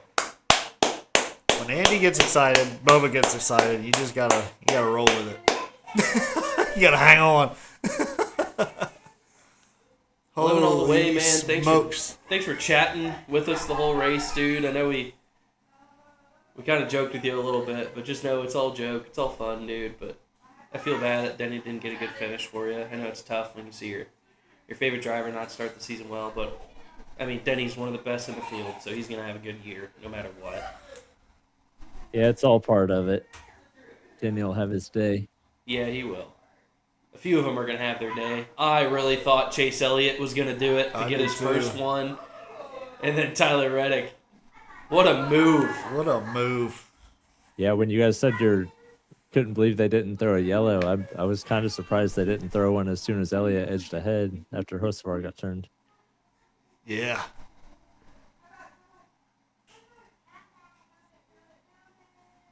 Be sure to like, subscribe. That's a big win, though. His 2025 season was a letdown. Yeah. Like, that's done right there. There's still no winning in, but it's always good to start the season with a Daytona 500 W. I can tell you that right now. You're always going to be disappointed at 23-11 for that. MJ's in the house, so you're going to see Michael Jordan get to go party with the boys tonight. Yes, sir. Imagine somebody goes to Waffle House tonight and Michael Jordan is in there with the Harley J. Earl trophy. That'd be sick. We got Fireworks show, one of the best that you'll see in racing at Daytona. Insane. What a finish.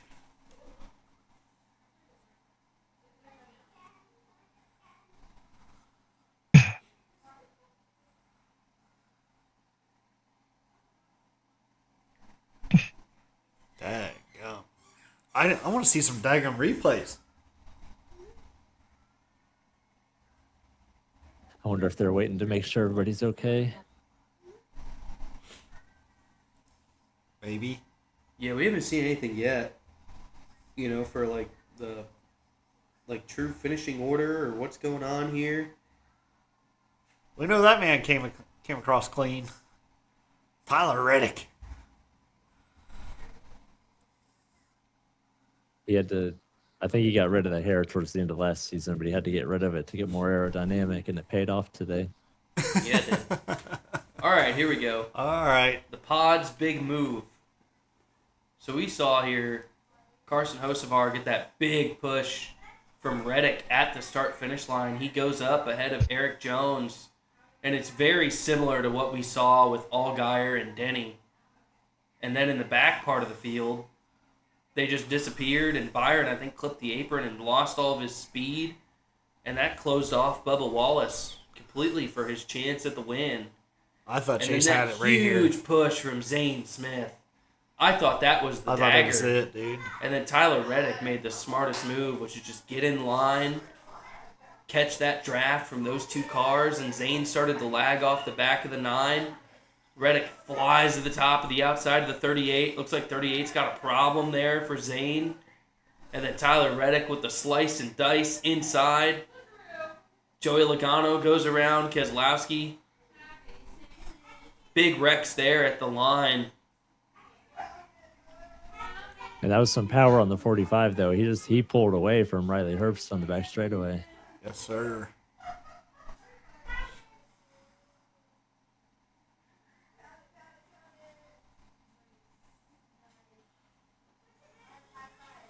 It's a pretty nice paint scheme, too. It is a pretty clean one. Chumba Casino. Roll the dice tonight, baby. The Chumba Casino machine's a winner.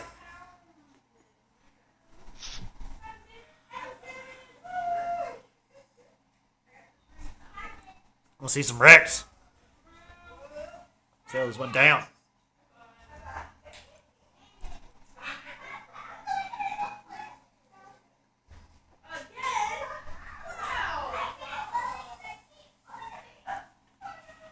What do I rate the race now? Ending was good. 10 out of 10. That's what we like to see. 10. 10. 10. Yeah. 10. Pace, Yeah, the it's pace laps up there. of before They didn't that. throw the caution, so it's a 10. Yep. Yep. So yeah, when they actually, when they get to racing like that, it's like the best product there is. But when they get gridlocked, it's like you're just waiting for the last 5 laps. Yeah. If they do that all race, man, pedal to the metal, do it. Like, there might be 2 cars left, but it's really good TV. Heck yeah. Yeah, for sure. Well, I think this is going to be us wrapping up the High Side podcast for this week. It's been a long couple of hours here. Been live for about 4.5 now, so thanks everybody for sticking with us, tuning in. Be sure to like, subscribe, follow, come back for more. Shout out again to all the sponsors that we got. NGB Designs, Hutchinson Motorsports TV, got Bubba Myers Custom Designs, a few others. Splash and Go Graphics, V Speed, Yes, sir. everybody at JuicySpydr Network, JuicySpydr Studios. Make sure you like and follow. Yes, sir. Absolutely. Thanks for helping me out there, Jared. Not a problem. All right. Well, thanks everybody for tuning in to the High Side Podcast. We'll be back. I don't know if we'll be live next week, but we will be back with some content next week following the race. So, thank you all again, and